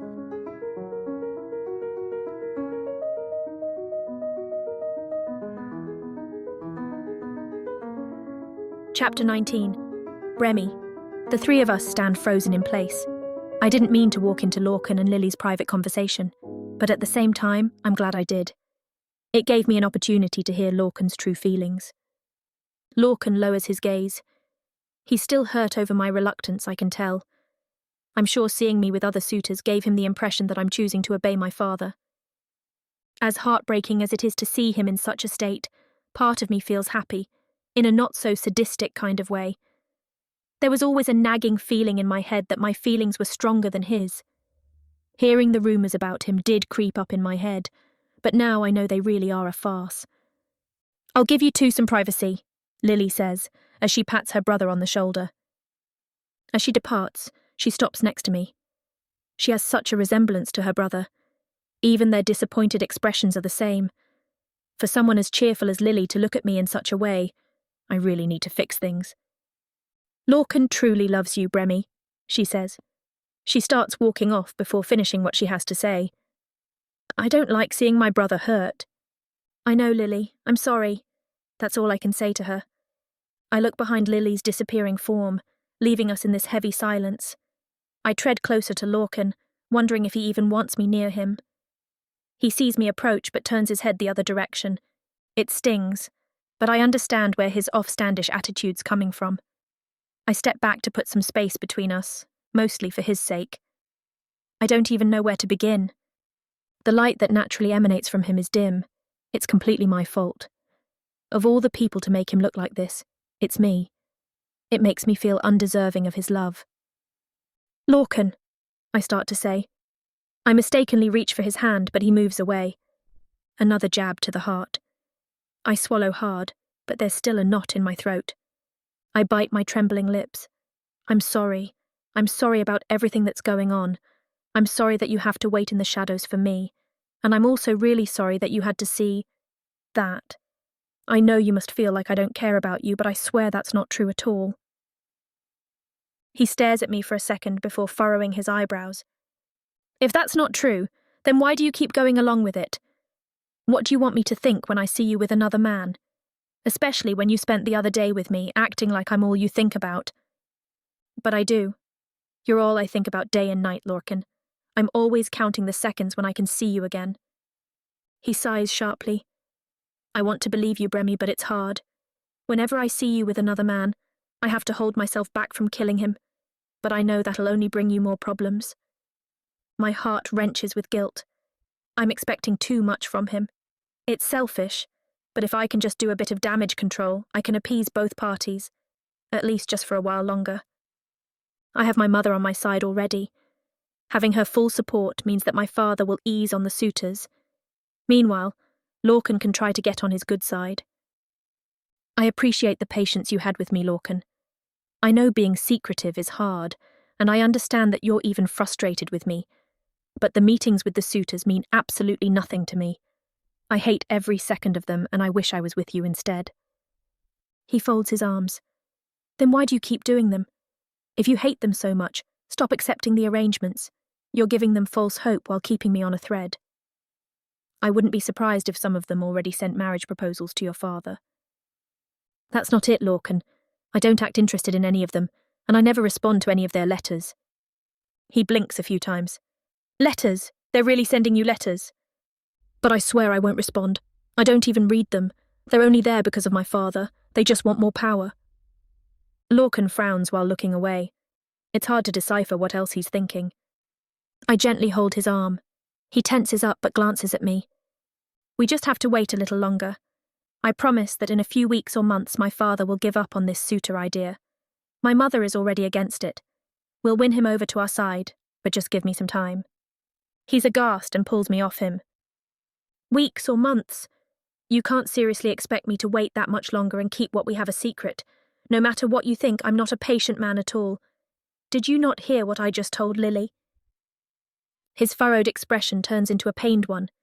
He wants to remind me that he loves me, but he can't bring himself to say it. I can't either, since I'm afraid this will get harder for us. Maybe that's why he's scared to say it out loud. Neither of us want to suffer more than we already are. I'm conflicted on what to do. My eyes get wet, but I hold back tears. I know. I feel the same way, Lorcan, trust me. I just want to wait a little longer, that's all. He presses his lips together, looking over my face. Then he shakes his head. I'm sorry, Bremy. I'd do anything for you, but pretending there's nothing between us is something I can no longer do. I want you to be honest about us already. It's just easier in the end. I start to get frustrated. I clench my fists and look down at the ground. Lorcan, please. Just until the next royal event. Until then, that's all I ask, please. No, he firmly says. He gets closer to me. You need to come clean to your parents. It's been long overdue. I'm starting to feel like we're having an affair, Bremy. I don't want our relationship to be hidden anymore. I'm stuck between a wall and a blade. Does he think I want to keep it a secret too? He's acting stubborn like my father. None of them understand my feelings. I thought Lorcan would be more understanding of my position. We are not having an affair, I exclaim. I really want to tell my parents. It's just not the right time. At least not yet. His frown grows deeper. Then when will it be the right time? The night before your wedding? Or perhaps after the birth of your first child with one of those assholes? I'm aghast at his sudden outburst. Those are obvious exaggerations. But how can he think like that? As if he has so little faith in me. I don't know what to feel more hurt about. I won't marry any of them. I made that very clear to my father from the very beginning. The only reason I keep stalling is to keep him happy until then. He scoffs. How generous of you. You keep appeasing your father while keeping me in the dark, waiting until you stop being embarrassed of me. I'm not embarrassed of you. Stop jumping to conclusions and listen to me. I have been listening to you all this time. I respected your choice to go along with your father's wishes, but this is too much for me. I'm done, Bremy. With that, he walks past me in a huff. Panicked, I run after him, pleading that he just hear me out one last time. But Lorcan's having none of it. I forcefully grab his arm and turn him around. Is this how you want to end our conversation? Is that your way of saying that you want to end things between us? I didn't want to say it, but I've never seen him this angry. I don't know what to say anymore to calm him down. We both want entirely different things for the situation. The tears in my eyes get heavier. My voice broke when I asked him, but I don't care. I'll get down on my knees if I have to. He looks at me incredulously. His scowl softens, but it remains. Don't be ridiculous, he says, as he takes back his arm. I just don't think you're willing to fight for our relationship like I'm willing to.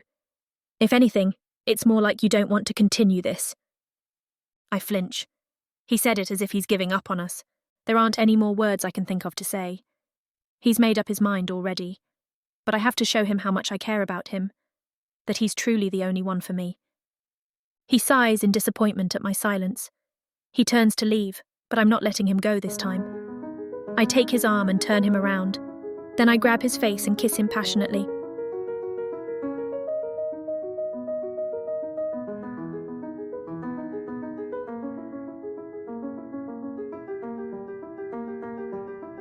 Chapter 20. Lorcan. Her taste is more than I expected. This kiss is more than I ever dreamed. She may fight me, but Bremy is all passion, and she's exactly what I want. She's everything I need. I pull her closer, deepening the kiss. Her head tilts to the side, giving me better access to her mouth. I can't get enough. I want more. I want so much more. Her arms come up to wrap around my neck, pulling me in.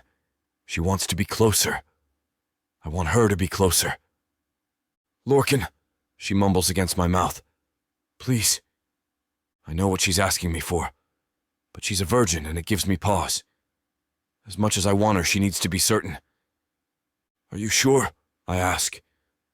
I've never been so sure of anything in my entire life, she replies. Check out the unedited version on worlds-of-protheka.com.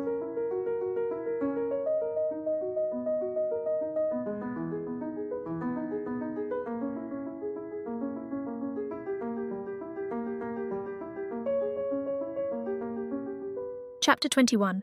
Bremy. As I wake from a restful slumber, I can't help but take notice of just how good my body feels. I pull the sheets up to my neck and crumple them up in my palms in excitement as a shiver runs up my legs. I'd never gone that far with anyone before, and I'm already thinking ahead to when we'll get to do it again, hoping it's sooner rather than later. The ghost of his touch lingers with me. Every time I close my eyes, I lose myself in the memories of what happened between us. I'm in love with him, and all the kisses he planted against my skin prove to me that he loves me too. I close my eyes, enjoying the images of his face as they pop up in my mind. I recall how pleasureful his moans sounded, and take pride in knowing he felt as good as he did because of me. I realize something else as I draw a deep breath of relaxation. This is the first night I have woken up in a long time without the worry of my father's shenanigans plaguing my head. I knew I'd have to put up with more of him later on, but at the very least I could take it easy with myself on a fine morning such as this one. But my father has other plans, swinging the door open. I yelp and pull the sheets up as if for protection as he stomps over with a look of destruction in his eye. I'm so scared that I can't even think of what to say. What happened last night? He asks through clenched teeth. Well, care to explain yourself? What? I blurt out in confusion. Don't act stupid. You know what I'm talking about. Kral! We both turn our heads to my bedroom door as my mother appears in its frame. She marches in and grabs my father by the arm. Don't you ever dare storm in on a woman like that. We'll talk to her downstairs. Now go. My father glares at me with narrowed eyes. You best have a good excuse for yourself or there'll be trouble. With that, he spins around and marches out the door. I look at my mother, still unable to find the right words to speak. I'm so sorry about him, she says. You better get dressed and meet him. I'll be there to back you up if needs be, okay? I nod, still baffled by what just happened. My mother leaves the room, shutting the door with an echoing finality. I slump into my sheets, suddenly deflated by an overbearing wave of dread. Even when I muster the courage to get out of bed and dress for the day, it only grows. Great. Now he's going to be on top of me all day about his precious suitors. What did I just get myself into? So much for an easy morning. I take things slow at first as I get ready, but eventually I decide to hurry myself along, wanting to get my father's verbal lashing over and done with. I open my door, sighing in exhaustion as I'm already tired of everything. I remain hopeful, knowing that my mother will at least have my back. At least there's one parent who cares for my well-being over theirs. I enter the dining room to see my parents already seated, with my place set across from my father's. He does not look at me while I enter, seemingly entranced as he strokes his chin in deep thought. Here he goes, I think to myself while taking my seat. Kral, your daughter has arrived, my mother says, sitting beside my father. He looks up at me. He seems to have somewhat calmed in the few minutes that have passed, but I can tell from the throbbing vein in his temple that he's still worked up. Still, I'm not going to let myself be walked over by him. I'll stand my ground. Bremi, he says, clearing his throat thereafter. I apologize for bursting into your room like that. However, we do need to talk. I prod at my food as he continues. You told Crimlaw and myself that you would return after going to the bathroom. Why did you not come back? He asks. I ran into a friend of mine and wanted to spend the evening with them instead. But why disappear like that, though? At the very least, you could have returned and properly informed us of your intentions. Instead, we were left on the lookout for you all night. I roll my eyes and shake my head. It's highly bad-mannered for you to do that. It's not how I raised you. What do you have to say for yourself? That I'm glad I got away from him, I tell my father. Father, I did not like that man one bit. He was disgusting and incredibly rude throughout the entire evening. And you could have just told me that. Bremi, have I ever forced you to spend more time with a suitor you don't like? I told you from the start that you would get to choose, and all I asked was that you meet each one. But you seem to find something wrong with everyone. If you think you'll avoid being married forever by simply being difficult, I wish you'd reconsider. All you seem to care about is getting me married off. That's not true. Of course it is. It's all you talk about with me these days. You keep droning on about how I have a choice, yet you bombard me with suitor after suitor. Sure, I have a choice, but they're all your selections at the end of the day, and you can't dispute that. My father slams the table, startling both myself and my mother. He points an accusatory finger. I'm trying to help you. You don't have to be so stubborn about it. That is enough, my mother snaps, her gaze darting between my father and I. Now, it's her turn to pound the table. Both of you quit fighting. It's not going to solve anything. Then tell him to listen to me.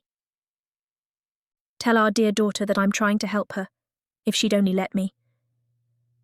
This has gotten out of hand, my mother mutters, pinching the bridge of her nose.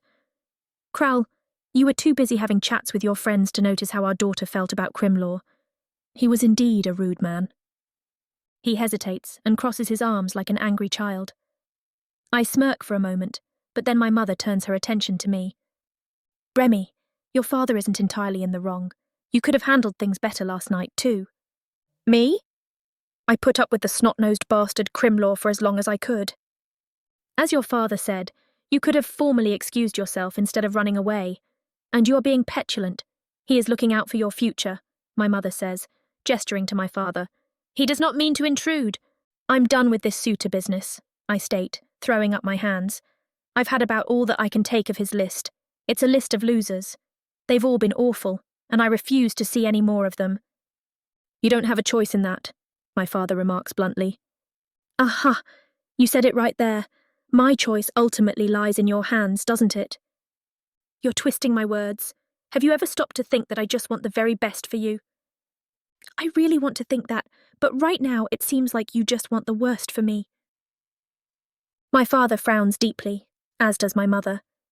I stare them both down. Bremi, please do not speak to me in that manner again, my father says as patiently as he can. We can have another look at my list of suitors, and I'll let you make the decision this time around regarding who you want to see next. You'll let me? I scoff. Oh, thank you so much for that. He sighs and pulls out his list, studying it for a brief moment before his finger lands on a name. How about this fellow here? He is offering up a generous fortune to take you as his bride. My mouth drops open. I want to cry after hearing what he just said. I push myself away from the table and rise to my feet. That's what this is about? Money? I'm not a piece of meat for sale. I storm away before he can say anything. As soon as I leave the dining room, I drop to my knees as they quiver beneath me. I'm so upset I can barely stand. Through the closed door, I can hear my parents' muffled voices as they speak. What is Bremmy's deal? My father hisses. It seems like I cannot do anything right by her standards these days. Krell, why on Protheka would you even think about bringing up money after what she said? Money is enticing to anyone. They're a liar if they claim the opposite. For a good enough sum, she can pay servants to deal with her husband and have a very good life. I shake my head, realizing my father and I truly do not see eye to eye at all. Then I get back to my feet and retreat to my bedroom, making immediate plans to go and see the one man I choose.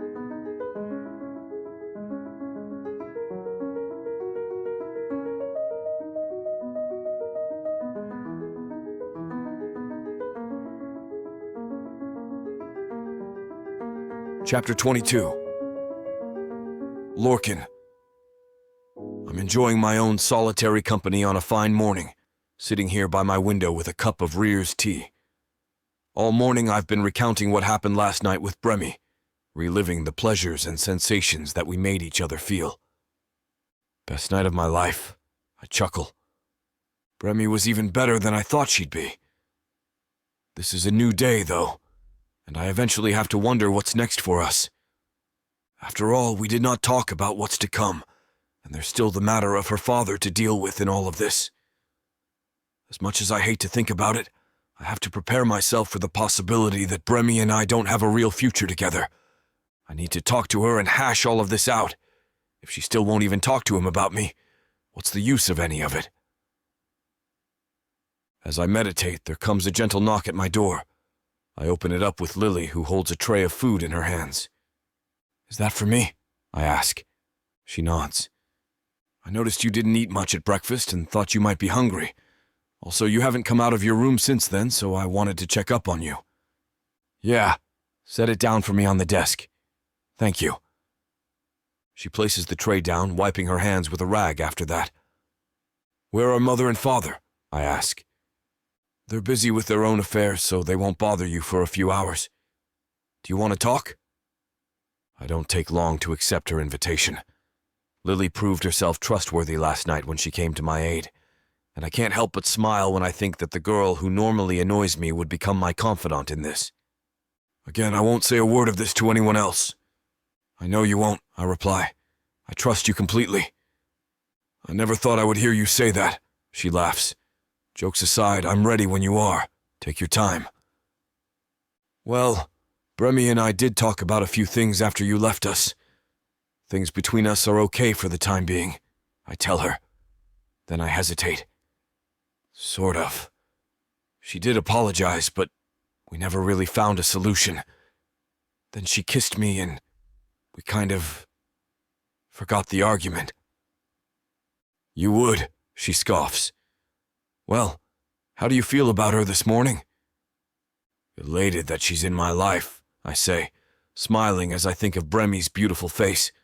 Lily catches it and smiles too. And I want to keep it that way. If it were solely up to me, there'd be no question about it. Of course, her choice matters too.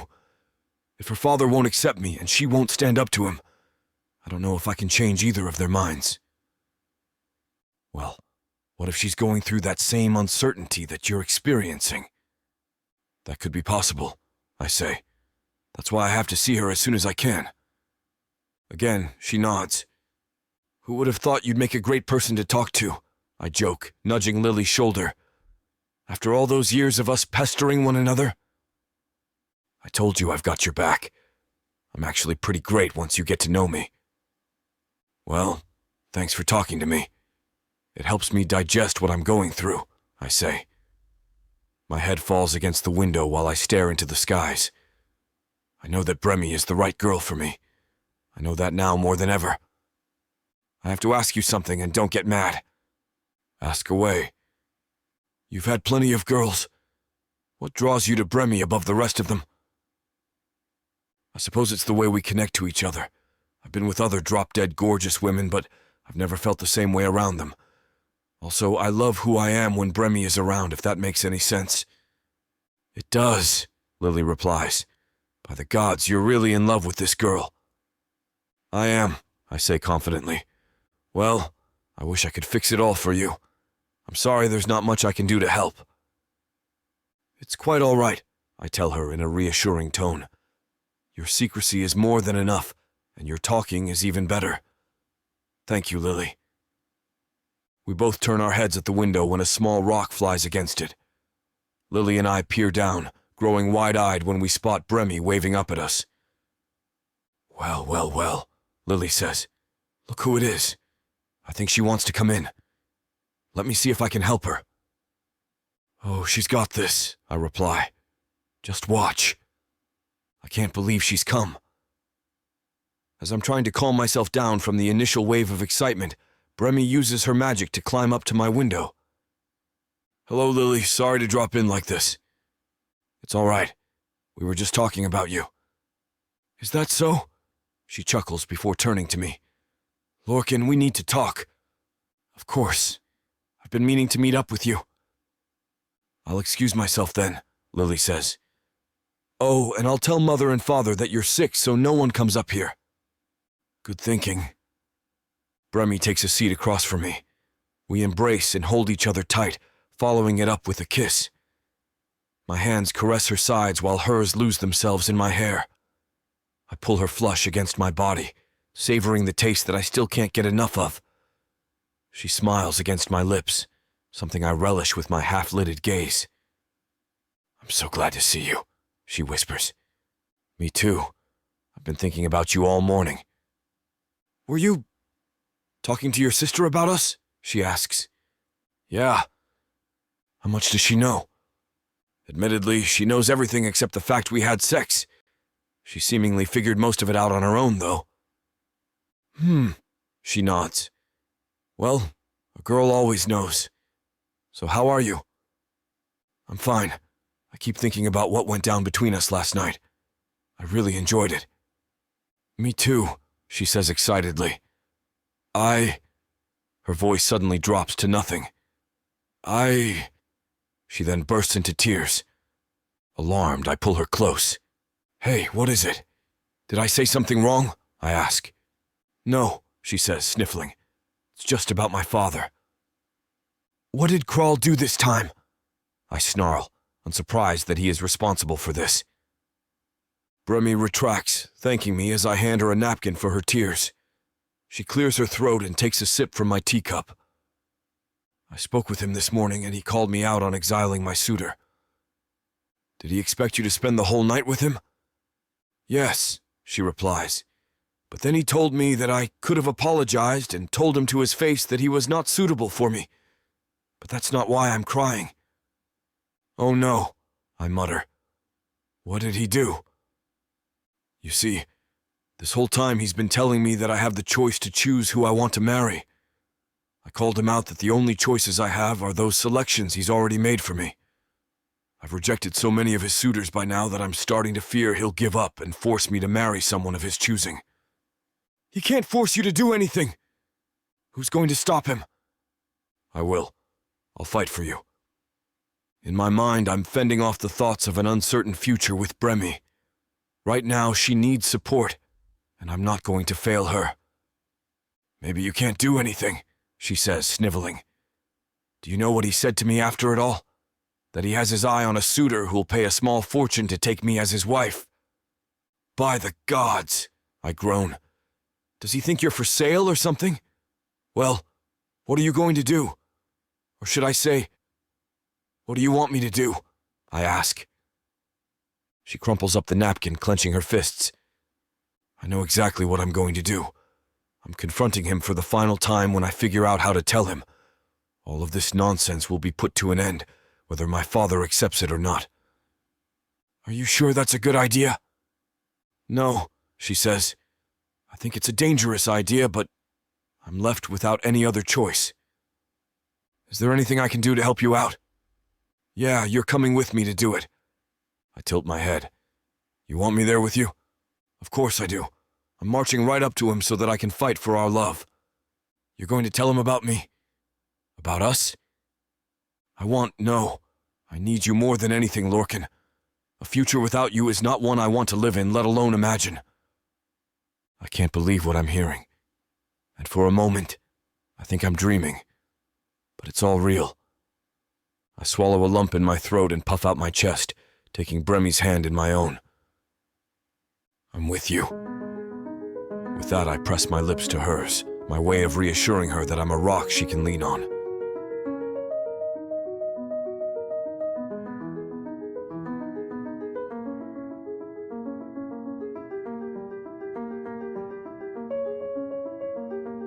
Chapter 23. Bremmy. I'm with you, Lorcan says. With that, he grabs me and kisses me. It's the most passionate kiss we've shared yet, and that is saying something. I break the kiss and take his face in my hands. I want him to look at me, so that he knows that it's him. It's always been him. He's my whole world. I love you, Lorcan. I've always loved you.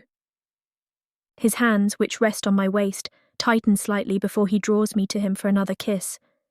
This one is lighter, gentler. I love you, Bremmy. I love you with everything I have. And then, what little gentleness there was in his touch disappears. He pulls me to him and crushes me against his mouth. He's wild, and I like him like this. Check out the unedited version on worldsofprotheka.com.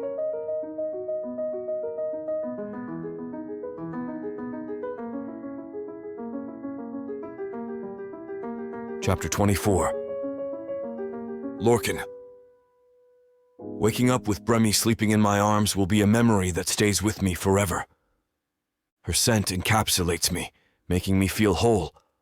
My fingers trail along her smooth skin, memorizing each curve, crevice, and dip.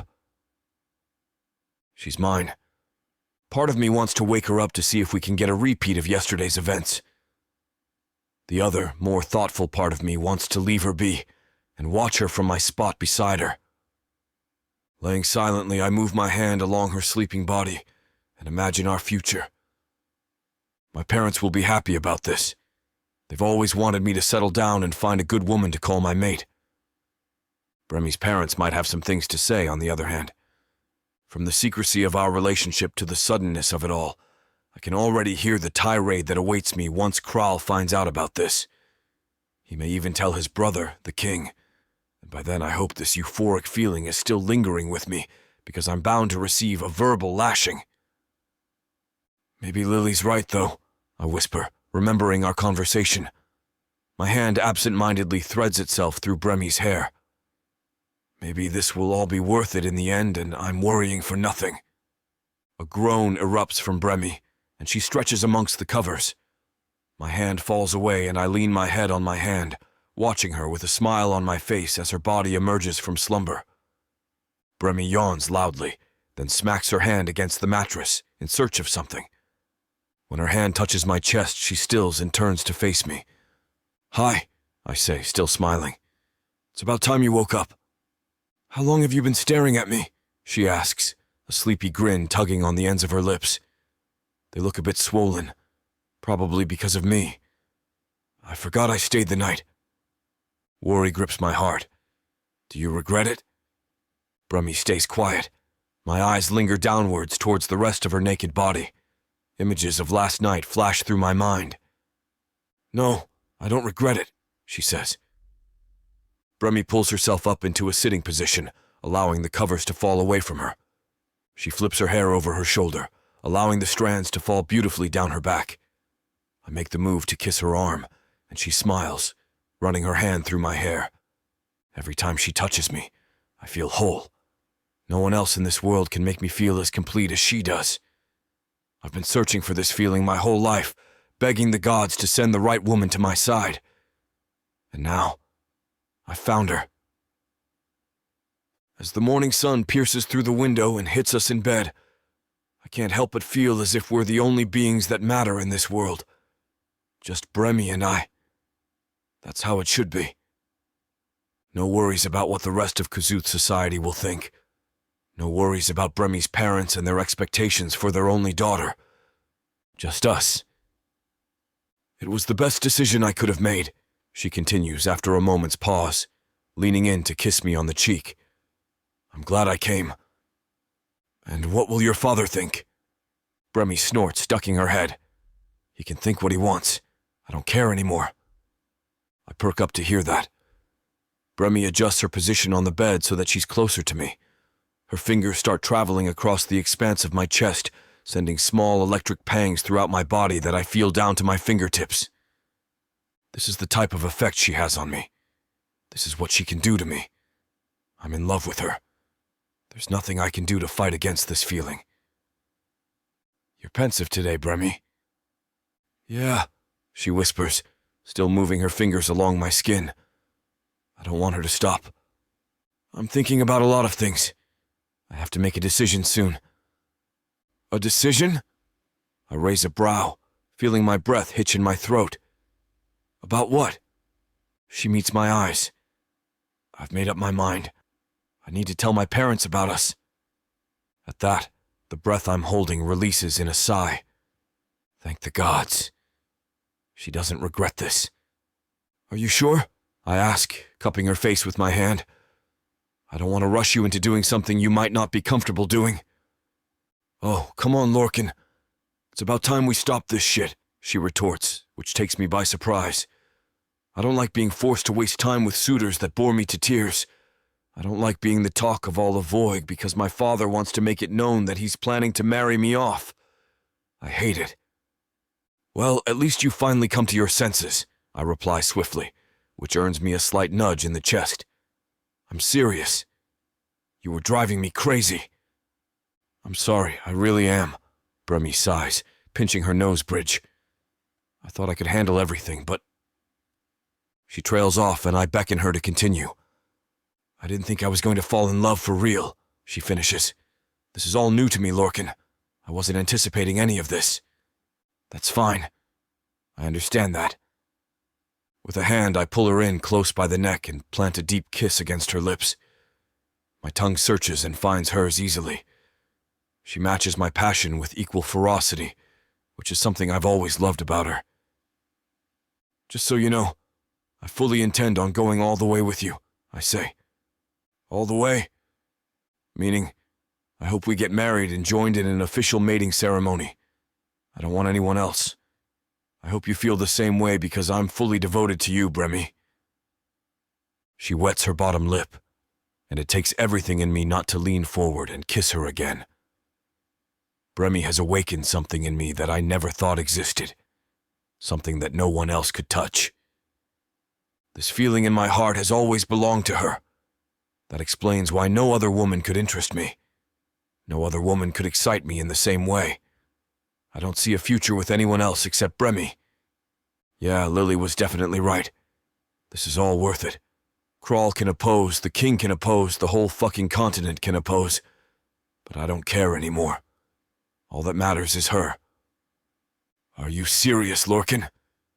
With all my heart. A light flashes in Bremy's pretty eyes. She kisses me quickly before tossing the sheets over my head. She giggles as I thrash against the covers, trying to find my way out of the blanket inferno. Once I do, she's already getting dressed. I bare my soul to you and this is what I get in return? I ask. Yep, get dressed. We have a busy day today. Why's that?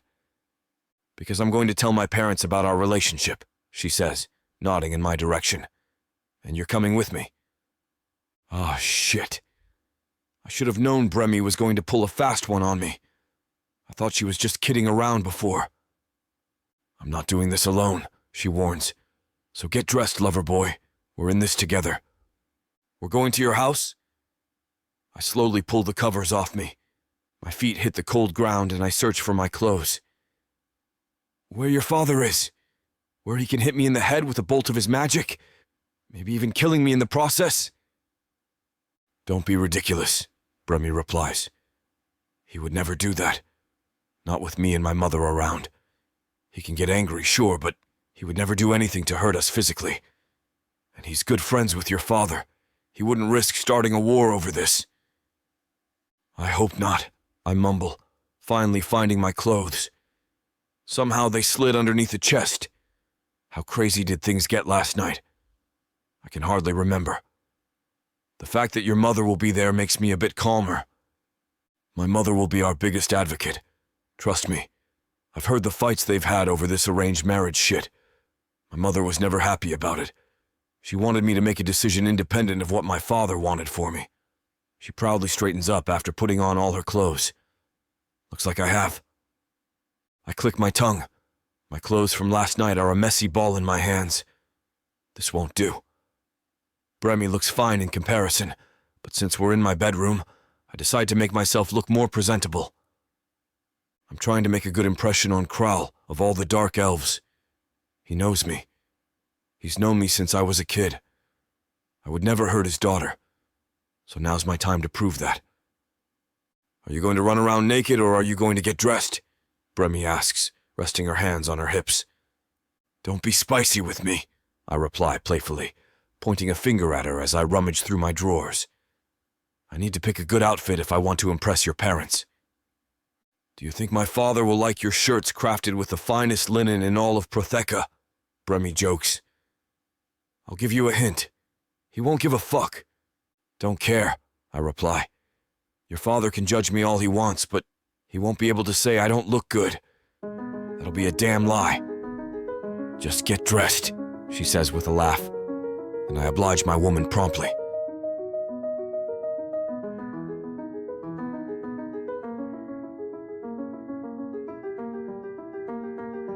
Chapter 25. Bremy.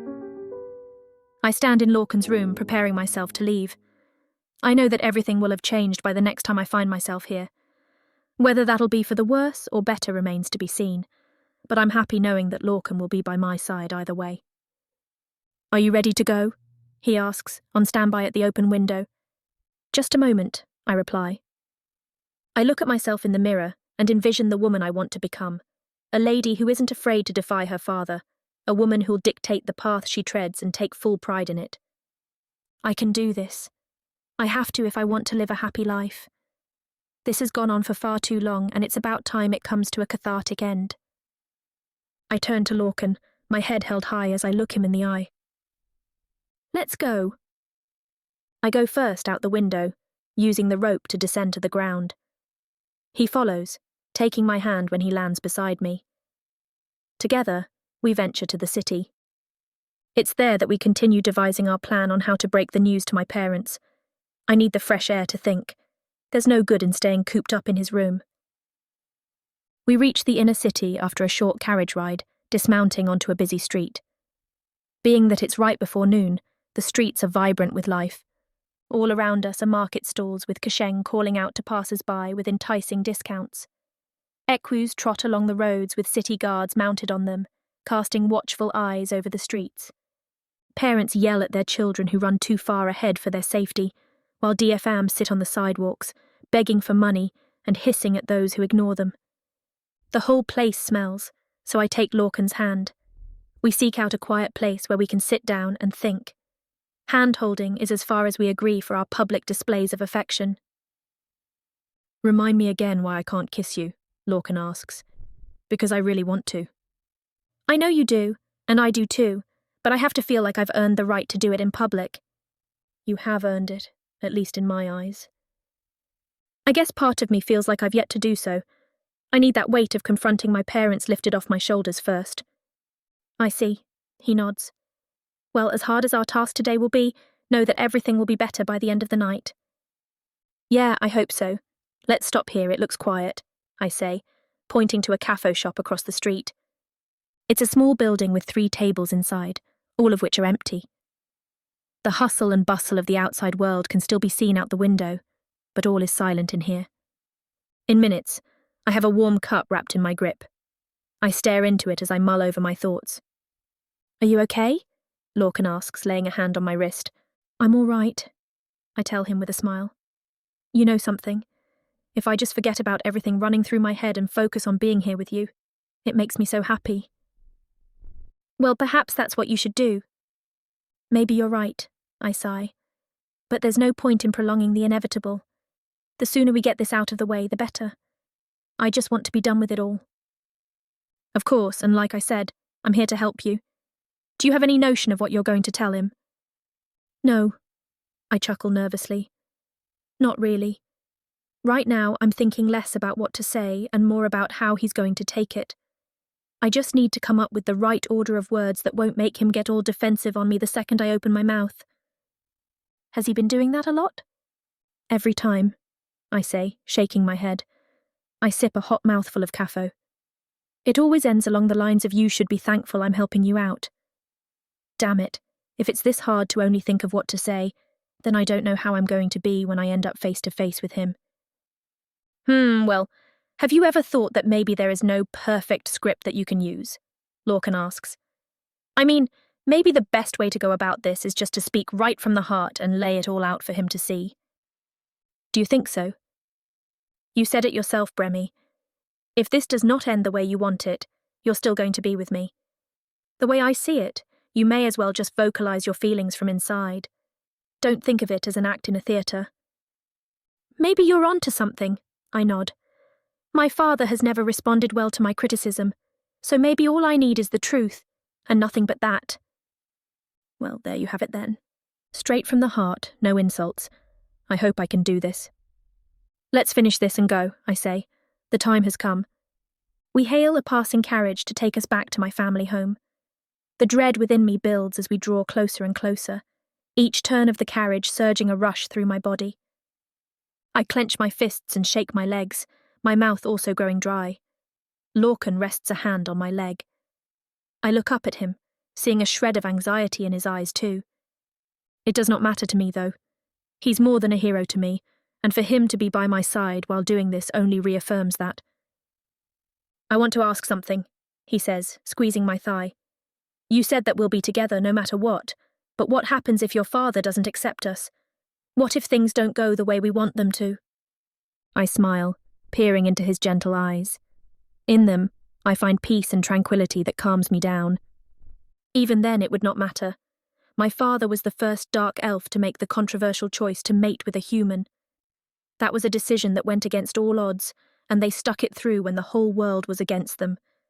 A beautiful relationship exists between my parents to this very day. I pause for a moment, seeing the irony that my biggest inspiration comes from the very person I'm close to confronting. I won't get on my knees and beg for his approval. I'm going to be with you, whether he gives his blessing or not. Well, I hope you're ready, he says, taking my hand in his, because I see your place coming up now. I spin around and look out the window as my house slowly grows in size. My heart feels as though it's about to burst through my chest. Then comes the dreaded words from the driver. We're here. Each step up to the front door feels heavier than the previous one. My hands shake as I slide the key into the lock. Remember, I'm right beside you, Lorcan says. Let me know if you need to leave at any point. I nod and muster the courage to push the entrance open. We step into my home. The air inside is colder than normal, and not as many lamps are lit, stripping my home of its comfort and appeal for a few moments. A passing servant wanders nearby as he cleans. Excuse me, where are my parents? I ask. I believe they're in the library, the Zagfa replies. Thank you. Oh, please light some of these lamps, would you? It's freezing in here. Each turn and twist we take en route to the library makes me both more uncertain and confident that this will all work out. Maybe it's knowing there's no going back after I do this. I'm either going to be thrown out of the house or embraced with open arms, no middle ground. But nothing's going to stop me now. We come to the tall set of double doors leading to the library, its height looming over me like my anxiety staring me down. Through these doors lies my future in this house, I tell Lorcan, taking his hand. Either way, I'm not going anywhere without you. Are you sure you want to take charge on this one? I don't mind taking the brunt of his criticism if your father has any to offer. I'm sure. After all, these are my parents, not yours. Of course, ready when you are. I push open the doors, striding in with a puffed chest and a head held high. We spot my parents talking quietly in the corner of the first column. Mother? Father? I'm home. They both turn in surprise, their eyes growing wide at the sight of me with Lorcan. My mother rushes forward, enveloping me in her embrace. I knew you'd come home, she whispers in my ear. I'm glad you're safe. She pulls back and smiles at Lorcan. And you've brought a guest. Lorcan, I've not seen you since you were a small boy. Look at how handsome you've grown. Lorcan takes my mother's hand and kisses it. A pleasure, Mrs. Ishiraya. And mannerly too. One has to be when he has his reputation, my father remarks, strolling over with an unimpressed look on his face. What's going on here?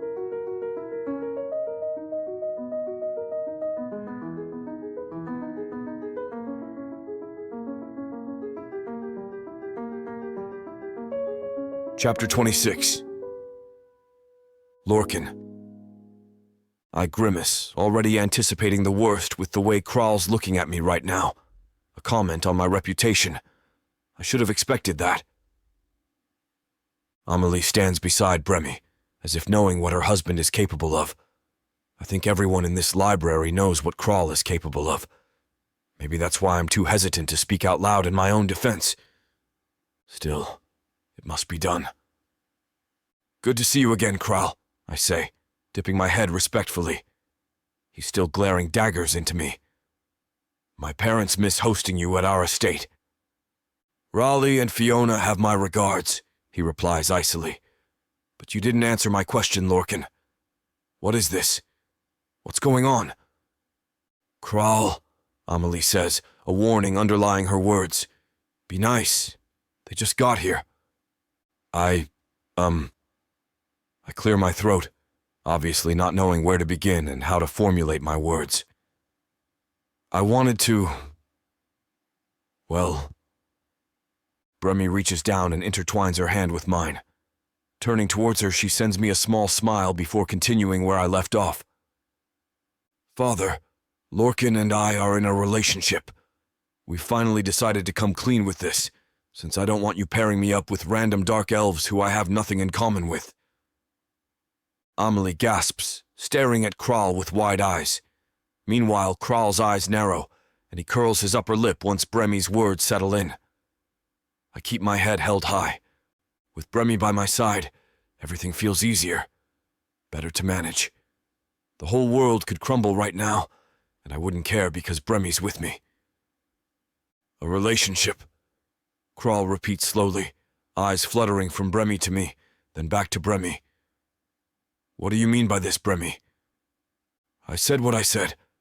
He and I are in love, and we've been seeing each other for a while, Bremy continues, squeezing my hand gently. We didn't want to hide it anymore. I'm sorry that I had to go behind your backs to do what I wanted, but we felt as if you wouldn't understand us at first.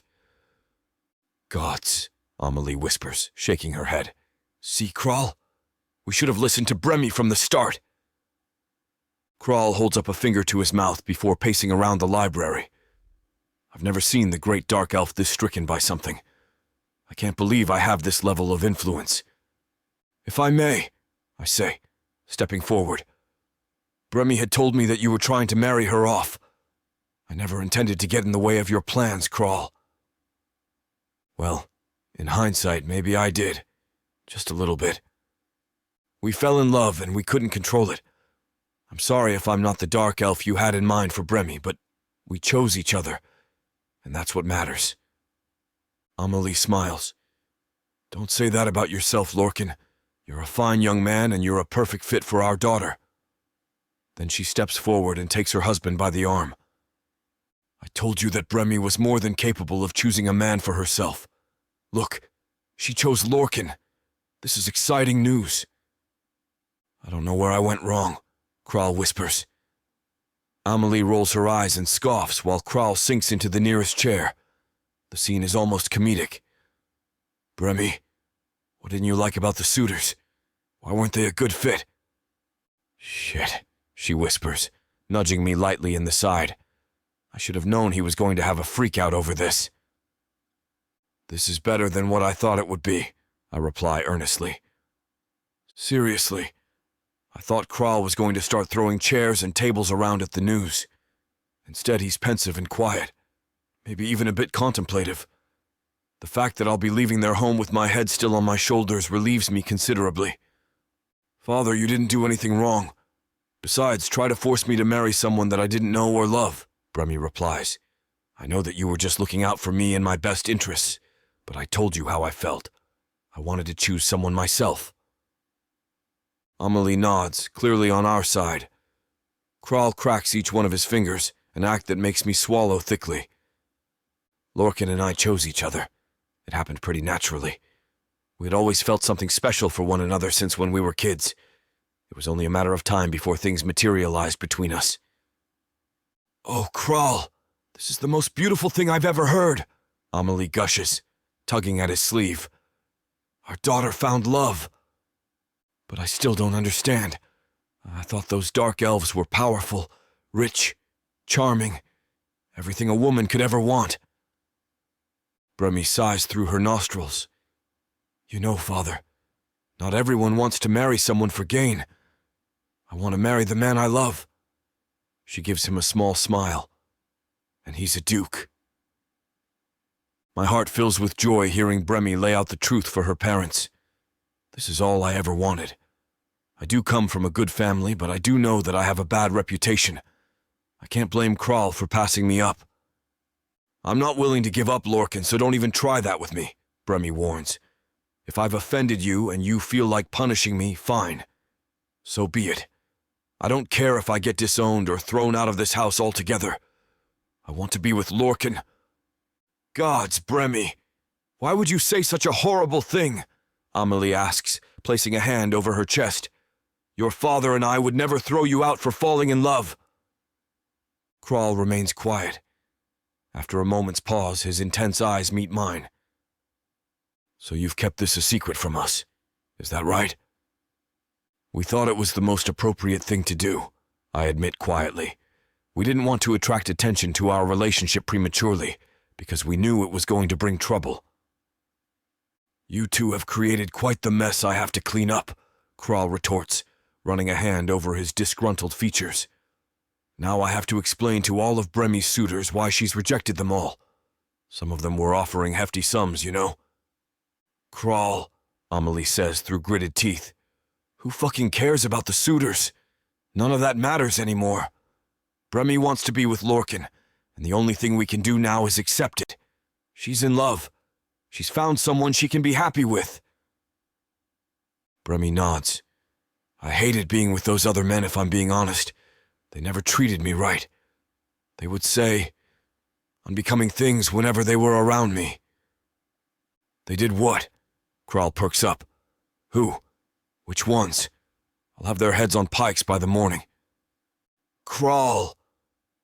Amelie steps in front of her husband as he rises to stand. Just drop that matter, okay? It's done. Part of the past.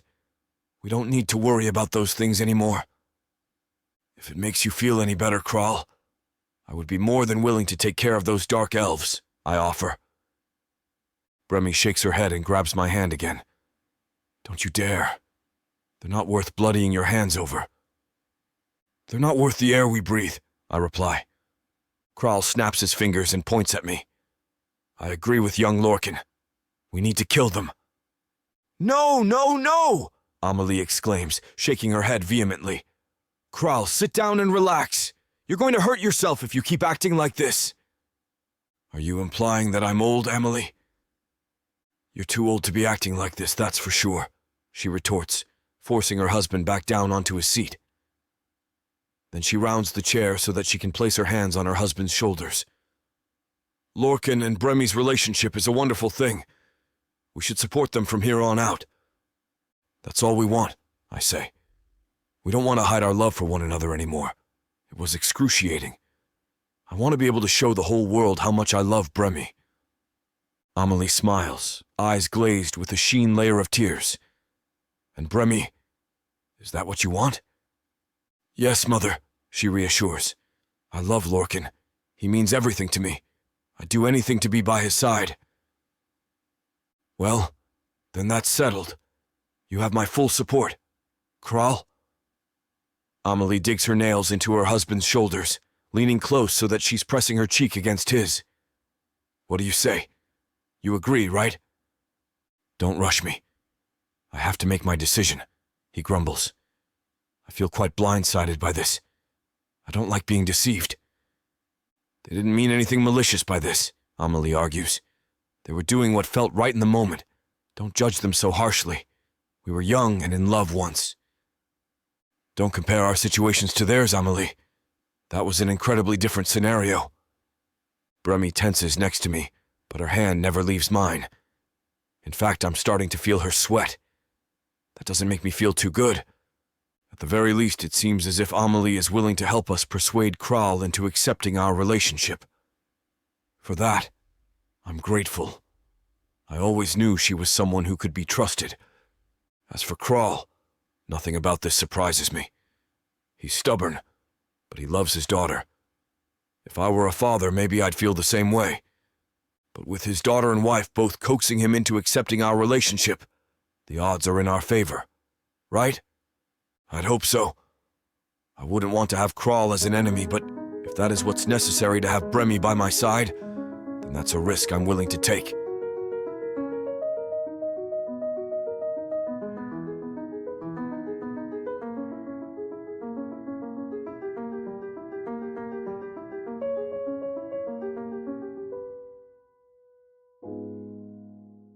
Chapter 27. Bremy. My jaw clenches, watching as my mother tries her best to persuade my father into accepting Lorcan and I. Honestly, how dare he? Why does he think that he can impose rules on me? I'm far too grown to follow his wishes, especially when they don't coincide with my own. Kral. Stop it, Amelie, my father says, holding up a hand. My mother perks a brow. The look on her face makes me wonder what kind of furious words she's holding back on saying. I'm trying to understand this. It's pretty simple, actually, Lorcan says. Bremy and I fell in love. There's not much more to explain than that. My father could easily throw Lorcan across the room with his magic, but I hope he realizes that I would never let him injure the man I love. That would create a wedge between my father and I, one that I don't want to imagine. I doubt I'd want to face him ever again if things got to that point.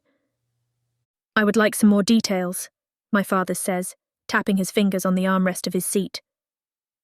My mother flashes a winning smile from behind him, which reassures me that things are going in the right direction.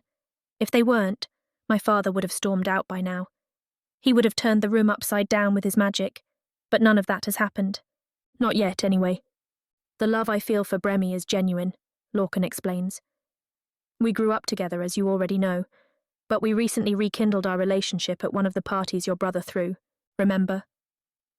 Refer to him as the king, please, my father grumbles, as if searching for any little detail to snap at Lorcan over. I sigh, but bite my tongue to prevent myself from lashing out indiscriminately. The tension in the room feels precarious enough. Right, of course, Lorcan corrects quickly, bowing his head. We rekindled our relationship at the king's party. We struck up a conversation, and things flowed easily from there. She was complaining to me about a certain suitor you paired her up with that night. What was his name? Dali? Damo? I shake my head and wave a hand. He's not important enough to remember. I agree.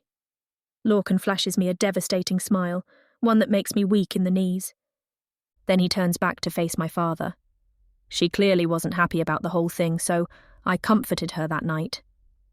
Comforted her how? My father perks a brow, but my mother is quick to placate him. Gods, Kral, the same way any two friends comfort each other over a difficult situation, my mother replies. There's no reason to look further into that statement. Thank you, Lorcan says with a grin. After that, we couldn't help but continue seeing each other. I don't know how to explain it, but that meeting between us sparked something. I felt myself falling in love, and I'm sure Bremy felt the same, but she didn't want to anger you.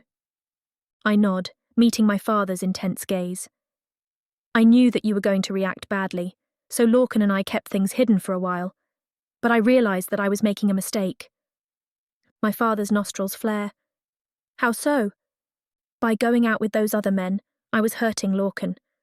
I thought I was doing the right thing, but I wasn't. I was pushing away the man that I loved, and I don't want to do that anymore. That's why we're here, I say confidently, feeling a load falling from my shoulders. I love Lorcan, and I want to be with him. My mother smiles graciously as she listens to my explanation. My father, on the other hand, still keeps a hand over his mouth. His half-lidded eyes stare holes into Lorcan and me, but that's to be expected with a father like him, always suspicious of everything. Are you sure you two want to do this? My father asks. He rises from his seat, towering over us both.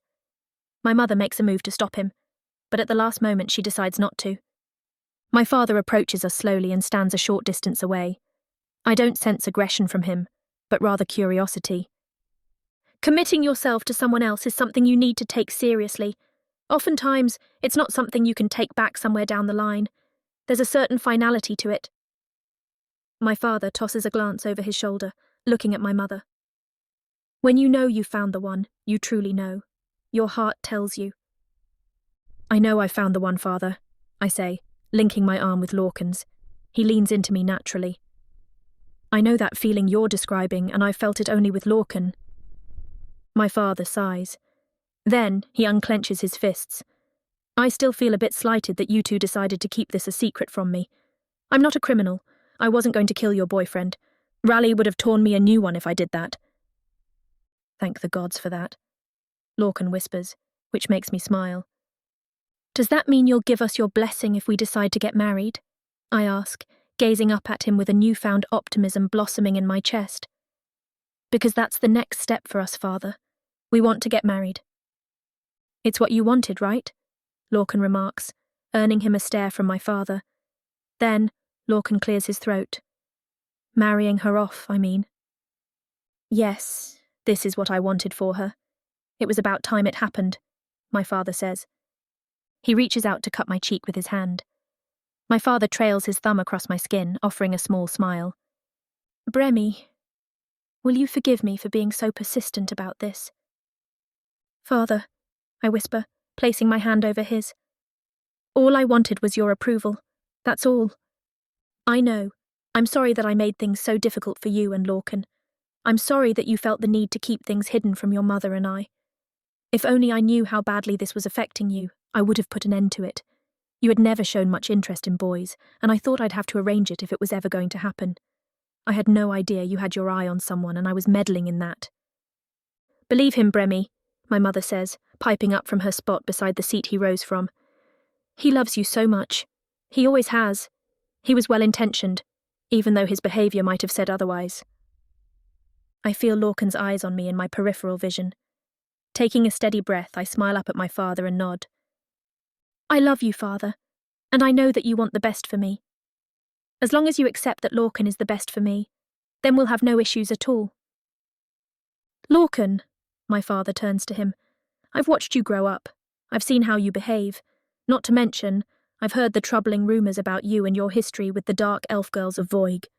I understand, Lorcan replies. I know that my reputation precedes me in an unfavourable way, but ever since rekindling my relationship with Bremy, I've changed for the better. I've left my past behind. I'm sure you'd be one to understand that we all deserve a second chance at romance. Indeed. One day you'll understand me, but a father never wants to see his daughter in harm's way. I vetted the suitors, and I believed that they had favourable pasts and dignified personalities, but I was wrong. They were showing me a mask. I nod. They certainly didn't act dignified with me. My father tilts his head. Are you sure you don't want to give me their names? I'll deal with them swiftly. No one has to know a thing. Kral, you've just expressed your homicidal desires to all of us, my mother points out, placing a hand on her hip. Just drop it, my love. There's no use. She's right, Father. I don't care about them that much, I reassure. I just want them all out of my life. Granted, my father replies. Then he lands a firm palm over Lorcan's shoulder. His eyes widen considerably. Welcome to the family, my son. I suppose your father will appreciate the fact that our houses will be united as one. Believe me, he'll love this news. Lorcan looks at me. My parents will love Bremy. She's beautiful and kind, powerful and smart. Who wouldn't fall in love with her? I'm glad it was you, my father says, bowing his head and returning to my mother's side. I suppose I wasn't imaginative enough to see the possibility here, but I do now. There's something that feels promising about this. I suppose this means we'll have to think about marriage arrangements soon. Is that correct? Yes, please, I reply with a firm nod. It doesn't need to be extravagant, we just want it done. Who do you think I am? Of course, I'm going to give you the best wedding this continent has ever seen, my father says. Then he beckons me over with his hand. Now come and give me a hug, you silly girl. Oh, Kral, my mother says, shaking her head. She's not a girl anymore. She'll always be my little girl, no matter what you say. At that point, I run into my father's arms and embrace him with a hug. It feels as if I'm a child again, running to him in excitement. Back then, he would lift me up in the air and twirl me around as I squealed in delight. Things are different now that I'm older, but that's a good thing. And he's right. I'll always be his daughter, his little girl, no matter how old we get. Thank you, Father, I whisper, pressing my face against his shoulder. Thank you for accepting us. You've made a wise choice, Bremi, he responds. Your mother was right all along. I should have trusted you from the start.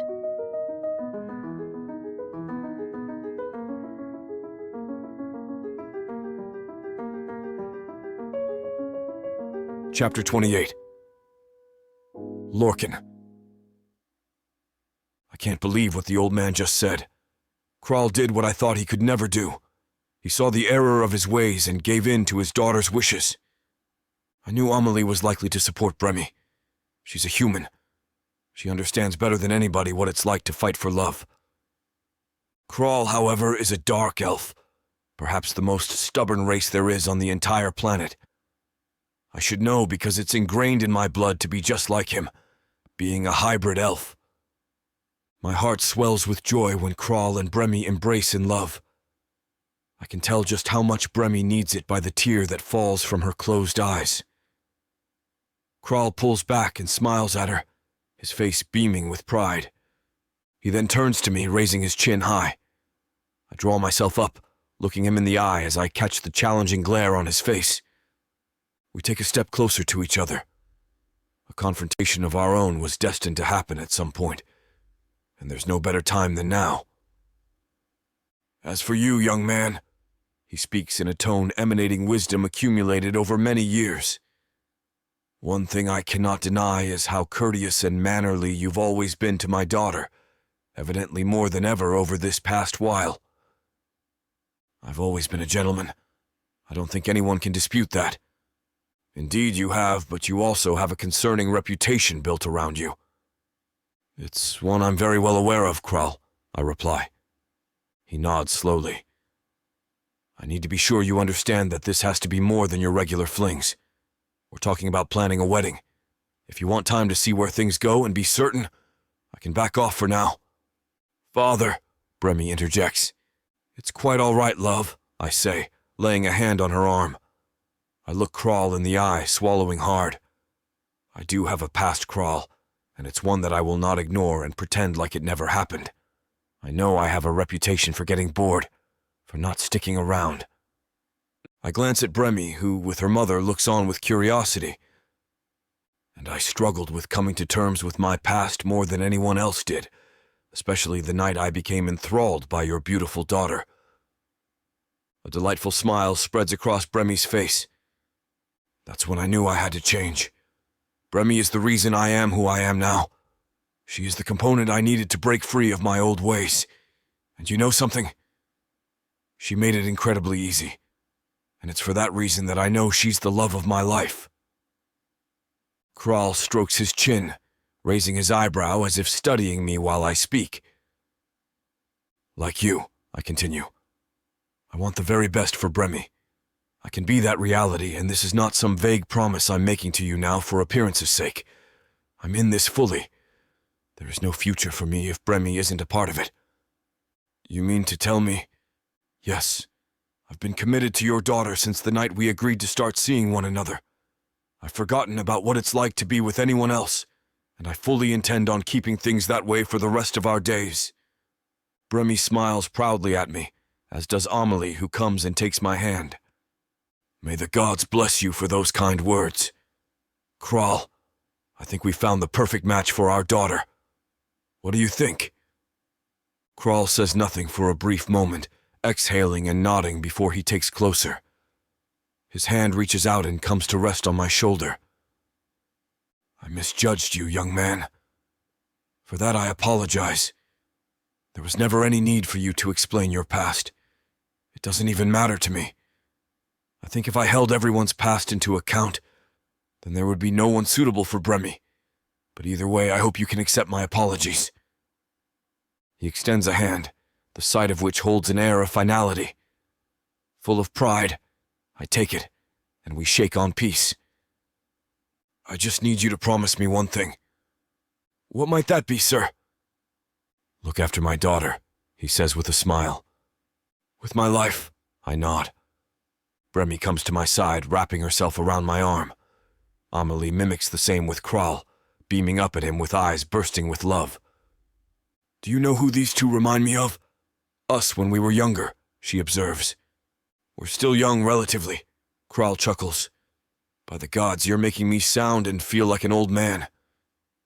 If only he knew that's what I've been thinking of him as. I think to myself with a devious smile. Have you decided what to do for the ceremony? Amelie asks. I was thinking we could hold it here, Bremy says. If of course that's all right with you two.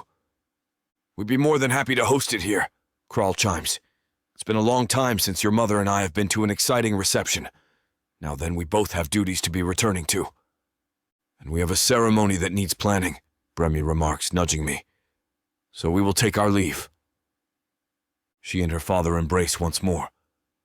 Thank you for listening to me, she says to him. Thanks for putting up with me and my idiotic list, he jokes. And you, Lorcan, it may be unexpected, but that doesn't take away from the fact that it's a pleasure to call you family. An overwhelming sense of pride overcomes me as I nod in excitement. We shake hands once more and bid farewell to Bremy's parents, waving goodbye before we leave the library. As soon as they are out of sight, Bremy and I throw ourselves together in a passionate kiss. When we pull apart, her face is beaming brighter than I've ever seen it before. She takes my hand and we run up to her room. Can you believe it?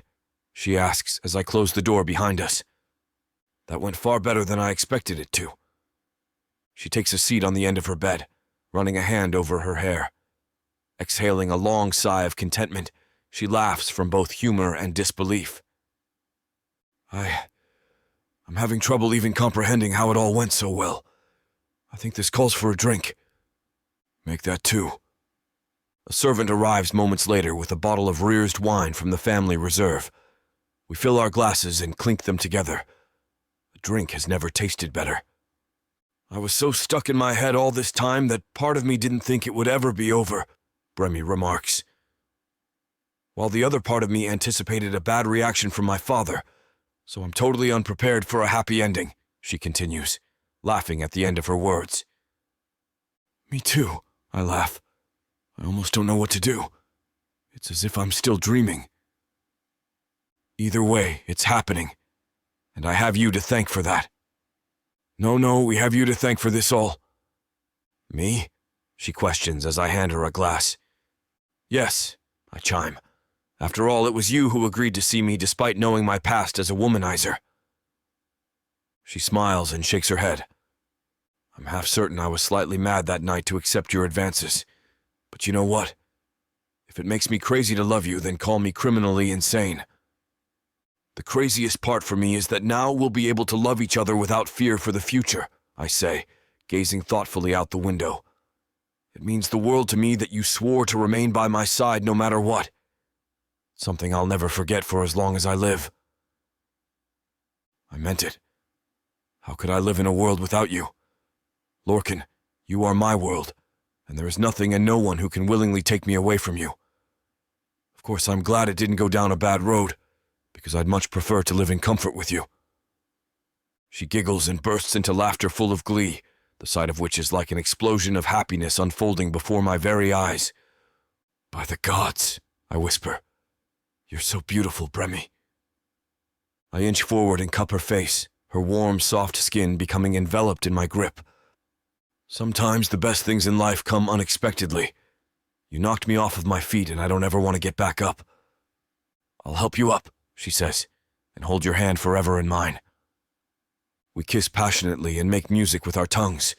We share the night together, and eventually, she passes out in my arms.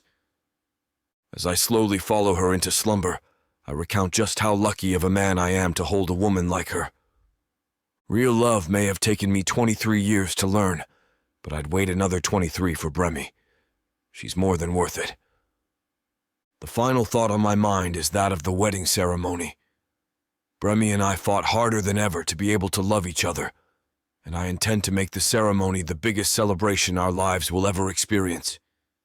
I fall asleep with a smile on my face, knowing I can rest easy for the remainder of my life.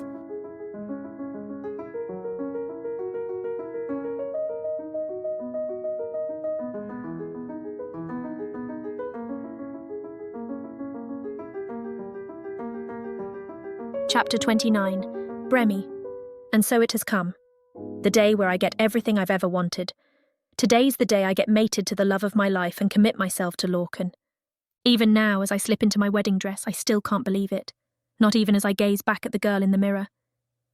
Part of me expects to wake up in bed every time I blink. For this all to be a wonderful dream. But it's real, and I couldn't possibly be any happier. I'm so overwhelmed with shock and awe that I barely take notice of everyone else in the room making my final fittings and adjustments. "Hold this for me," Fiona says, hanging me a bobby pin. "Let me just arrange your hair like so. Okay, I'll take the pin and secure it. There, your hair's done." "But your dress isn't," my mother says. "Let me just secure it at the waist here." "All right, all done here. You'll have plenty of bachelors looking your way this evening. Take a look for yourself." Admiring my dress in the mirror, I run my fingers along the puffy shoulders and down the fitted sleeves. I turn sideways and check my figure, feeling the fabric warmly hug my skin. My skirt stops just past my knees and shows off my lower legs.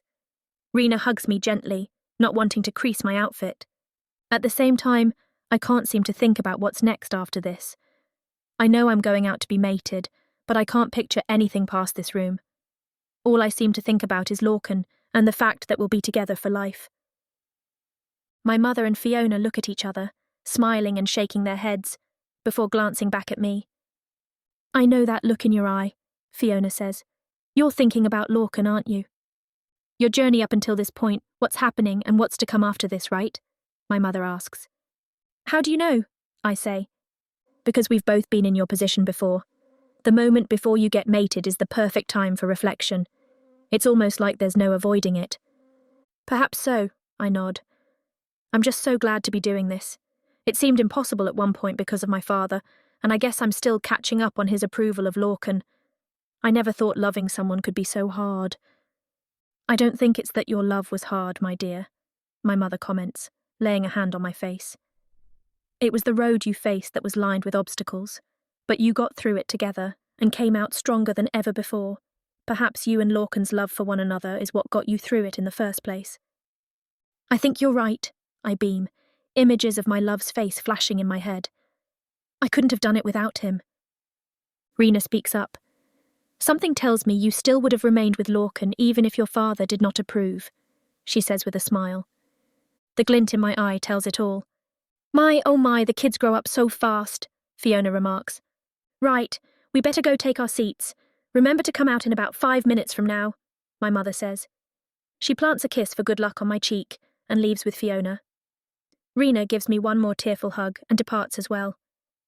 Soon comes the time for me to make my entrance. The halls are empty as I stride through them, making my way to the gardens behind the mansion. I come to the door, my heart beating faster as I become aware of what's waiting for me on the other side. "Come on, Bremy, you can do this." I step through into the beams of the glaring sun, squinting my eyes. My vision clears, revealing rows upon rows of guests turning around to face me, wearing warm and welcoming smiles.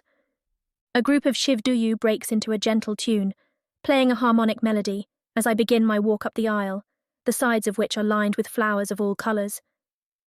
I peer up ahead at the altar, where there stands an archway with more flowers hanging from it. Waiting there for me is an elderly high priest by the name of Shonak, and of course the love of my life. Lorcan has never looked more handsome in his royal blue epaulette. I fight every urge to rush over and kiss him, knowing I'll get the opportunity to do so later. The gods have blessed us with amazing weather for the occasion. Not a single cloud is there to spoil the morning sun, and with the whole day ahead, we have plenty of time for celebrations.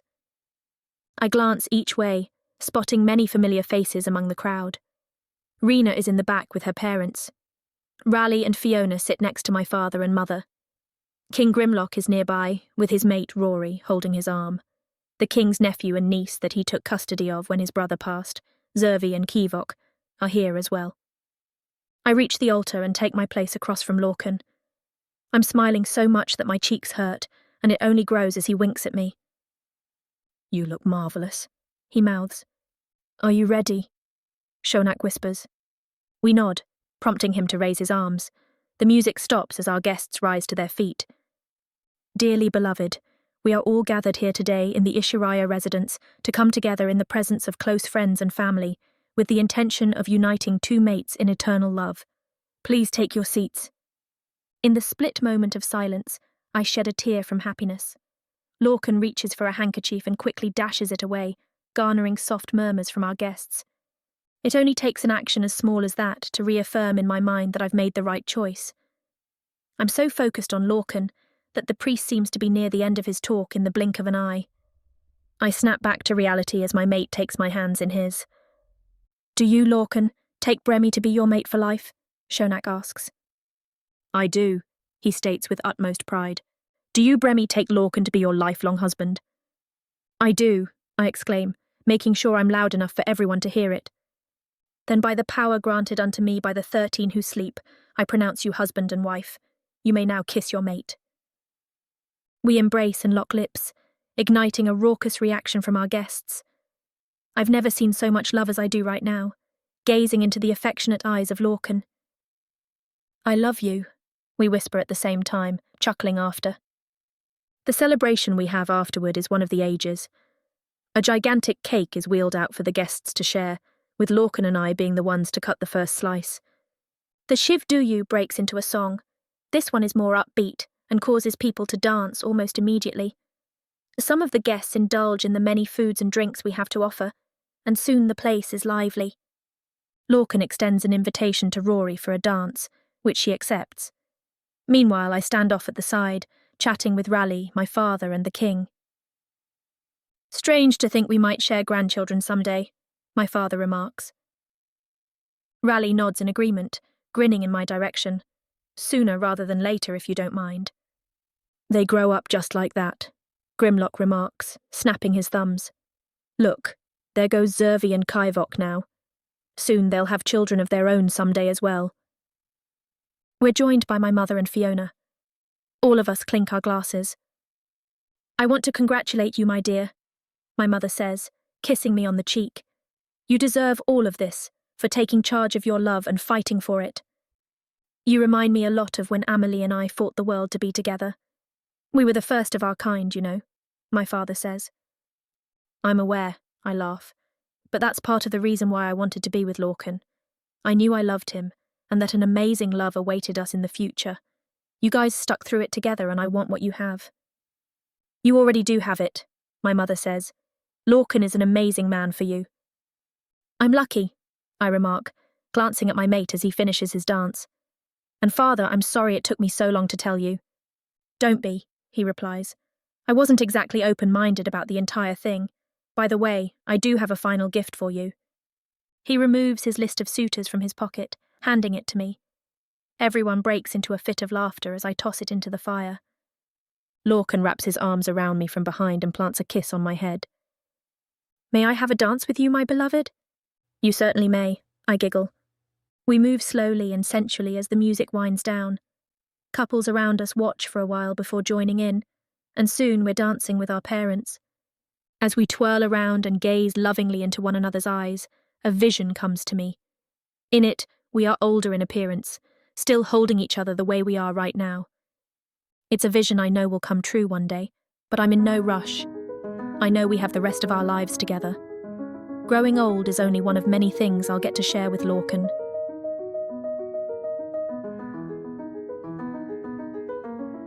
Thank you for listening to Crowned and Corrupted. If you enjoyed this audiobook, please like and subscribe. Enjoy this preview of Lich's Love, available now on YouTube, Kindle Unlimited, and uncut on worldsofprotheka.com. Chapter 1. Bremi. Foig is so beautiful this time of year. I turn at the sound of laughter, and my long hair floats behind me. The sunlight dances off my platinum tresses as I turn to see Rena, my friend. She walks up to me, her eyes sparkling with happiness, and I lean down to hug her. The gardens are so beautiful this time of year, Rena says, and her words echo almost exactly what I was thinking mere minutes ago. Well, your father is the head groundskeeper, so, of course, the gardens are looking beautiful, I tell her as we walk towards the house I grew up in. Rena smiles unaffectedly. Her father is a talented Zagfair who has always managed to manipulate the gardens to reflect what my mother and father want. My parents aren't gaudy or extravagant with their wealth, even though they're part of the royal family of Voig, Kral and Amelie Ishiraya. The first dark elf and human pair, at least publicly. I'm lucky, I know, to have grown up with such a loving family. Like how my mother, instead of ordering Rena's father to plant the most exotic blooms, asks him to keep things simple so their resources can go to their servants, their people. But that still doesn't change the life I grew up with, the pressure. I swallow back the emotion building as I enter the living room on the ground floor behind Rena, and we pass the enormous mirrored wall as we walk towards the library. I pause for a minute and listen to Rena's chatter as she disappears into the library, and I look at myself in the mirrored wall. A young woman who I am not quite familiar with, but who I grew up with, stares back at me. A young woman with long, bright blonde hair and pale grey skin. A young woman with bright blue eyes and a tall, slender frame. "I'm coming!" I call distractedly to Rena, who peers at me from around the library door. I wait until she disappears before I take a moment to get reacquainted with myself. It seems I grew up overnight. I mean, I knew I was growing up. I knew I was becoming an adult. But it happened so quickly. There was virtually no time between my childhood and young adulthood. Now, when I pass mirrors or reflective surfaces, I turn and look at myself, and I expect to see a child, an adolescent. Get used to it, I think to myself almost harshly. And then, as I shoulder this new burden of age and adulthood, I go to join Rena in the library. Rena and I have been friends since we were both children. Luckily for me, my parents did not insist on me spending all my time with other noble children. "Are you ready for today's lesson?" Rena asked me excitedly, and I cannot help but smile at her enthusiasm. "I don't know." My voice is wry. "I think I'm still quite exhausted from yesterday." Rena pouts and rolls her eyes. "We barely did anything yesterday, and besides, the more you practice, the less tiring it will be." I know she's right, and I also know that I need to practice using my magic as much as possible. This is part of that burden of adulthood, I think grimly to myself. Rena opens the large floor-length windows that line the library walls, and I inhale deeply as fresh, sweet air flows into the room. I know that in a way, Rena lives vicariously through me. All Dark Elves have magic abilities, even Zagfers, but she can only wield a very low level of magic. Unlike me. My father is the most powerful Dark Elf, they say. As a child, he had to have his emotions sealed away to protect himself and everyone else. But that all changed when he met my mother. I inhale again and summon the elements to me. I shudder slightly at the rush of power that wells up inside me, and when I exhale, I do so in the direction of the fireplace. Rena squeals and claps her hands when a fire bursts into life in the fireplace, even though there wasn't even a piece of wood in the grate a second ago. Starting the fire is just a warm-up, and we move on to more difficult tasks as the afternoon progresses. "Your tutors are going to be so happy about the progress you've made," she gushes, and I cannot suppress my smile at the unadulterated joy on her face. The thing I love most about Rena is that she doesn't feel any animosity towards me for being royal or wielding more powerful magic than her. Instead, she's just happy for me. They aren't going to be too happy about the fact that I've just focused on elemental magic, I tell her, although that is what we've spent so much time focusing on. We can start on the arcane tomorrow, she reassures. The afternoon passes sweetly, slowly, and ends with Rena and I sitting on the floor with a feast of sandwiches and pastries spread out in front of us. Practicing my magic always exhausts me, and right now there is a pit in my stomach from all the exertion, so I shovel the delicious food down until I lean back, finally full. We should take a walk, Rena says slightly sleepily. I will need to get back to my duties soon. I need to get some fresh air before I go back to the kitchens. I nod in agreement. I also need the fresh air. I'll probably be spending the rest of the night poring over old texts. My tutors are nothing if not thorough in my training, and seem to want me to learn every language, every form of magic, and every fighting style. We walk languidly onto the terrace, and then down the steps. I see them then. My parents, Kral, and Amelie, the Archduke and his wife. To everyone else they are a symbol, either for better or worse. They mean something. To me, they are just my parents, and something I aspire to. I want a love like theirs. But sometimes, I don't know if the gods have planned it for me. They stand at the far end of the gardens, underneath a bough of flowers that is always in bloom. They are in a half embrace, and the scene looks like something out of a fairy tale. My mother wears a long pale blue gown, and her hair is piled on top of her head. My father is bent towards her, wearing his typical tunic and pants. Both pieces are embroidered with a fine thread, the colours the only thing showing his royal status. He's never been one to flaunt it, just his love with my mother. They are surrounded by bushes of rosed herbs, and the colour of the purple-blue flowers is bright and almost harsh in contrast to them. I pull Rena to the side quickly before they can see either of us. My parents are quite aware that if Rena is around, I am close by, and vice versa. They must have been at some kind of royal meeting, I say to Rena as we hide behind a tall hedgerow. Your mother doesn't look happy, Rena comments, and as I glance through the greenery, I think she's right. My mother's face is twisted unhappily, and it is clear that my father is trying to placate her. I need to know what they're saying, I whisper. Rena looks very uncomfortable about this, but I don't care. Something that I have learned over the past year is that, while I may be an adult now, my parents confide in me less than they did when I was a child. I wouldn't mind so much if they weren't talking about me, but lately, all the private conversations they have are about me. And it isn't fair. The anger of my thoughts shocks me. Rena and I walk up close to where my parents are standing. We are almost in earshot of them, and I listen closely. Can't let her keep flirting with everything that walks by. My father's voice, trying to be reasonable. Can't force her either. My mother's voice, upset and indignant. Do you expect? She's beautiful and powerful. We need to get her settled down before every bit of riffraff comes around. The argument continues, but I cannot hear much. I inhale deeply and summon the elements to me again. It is time to use my magic.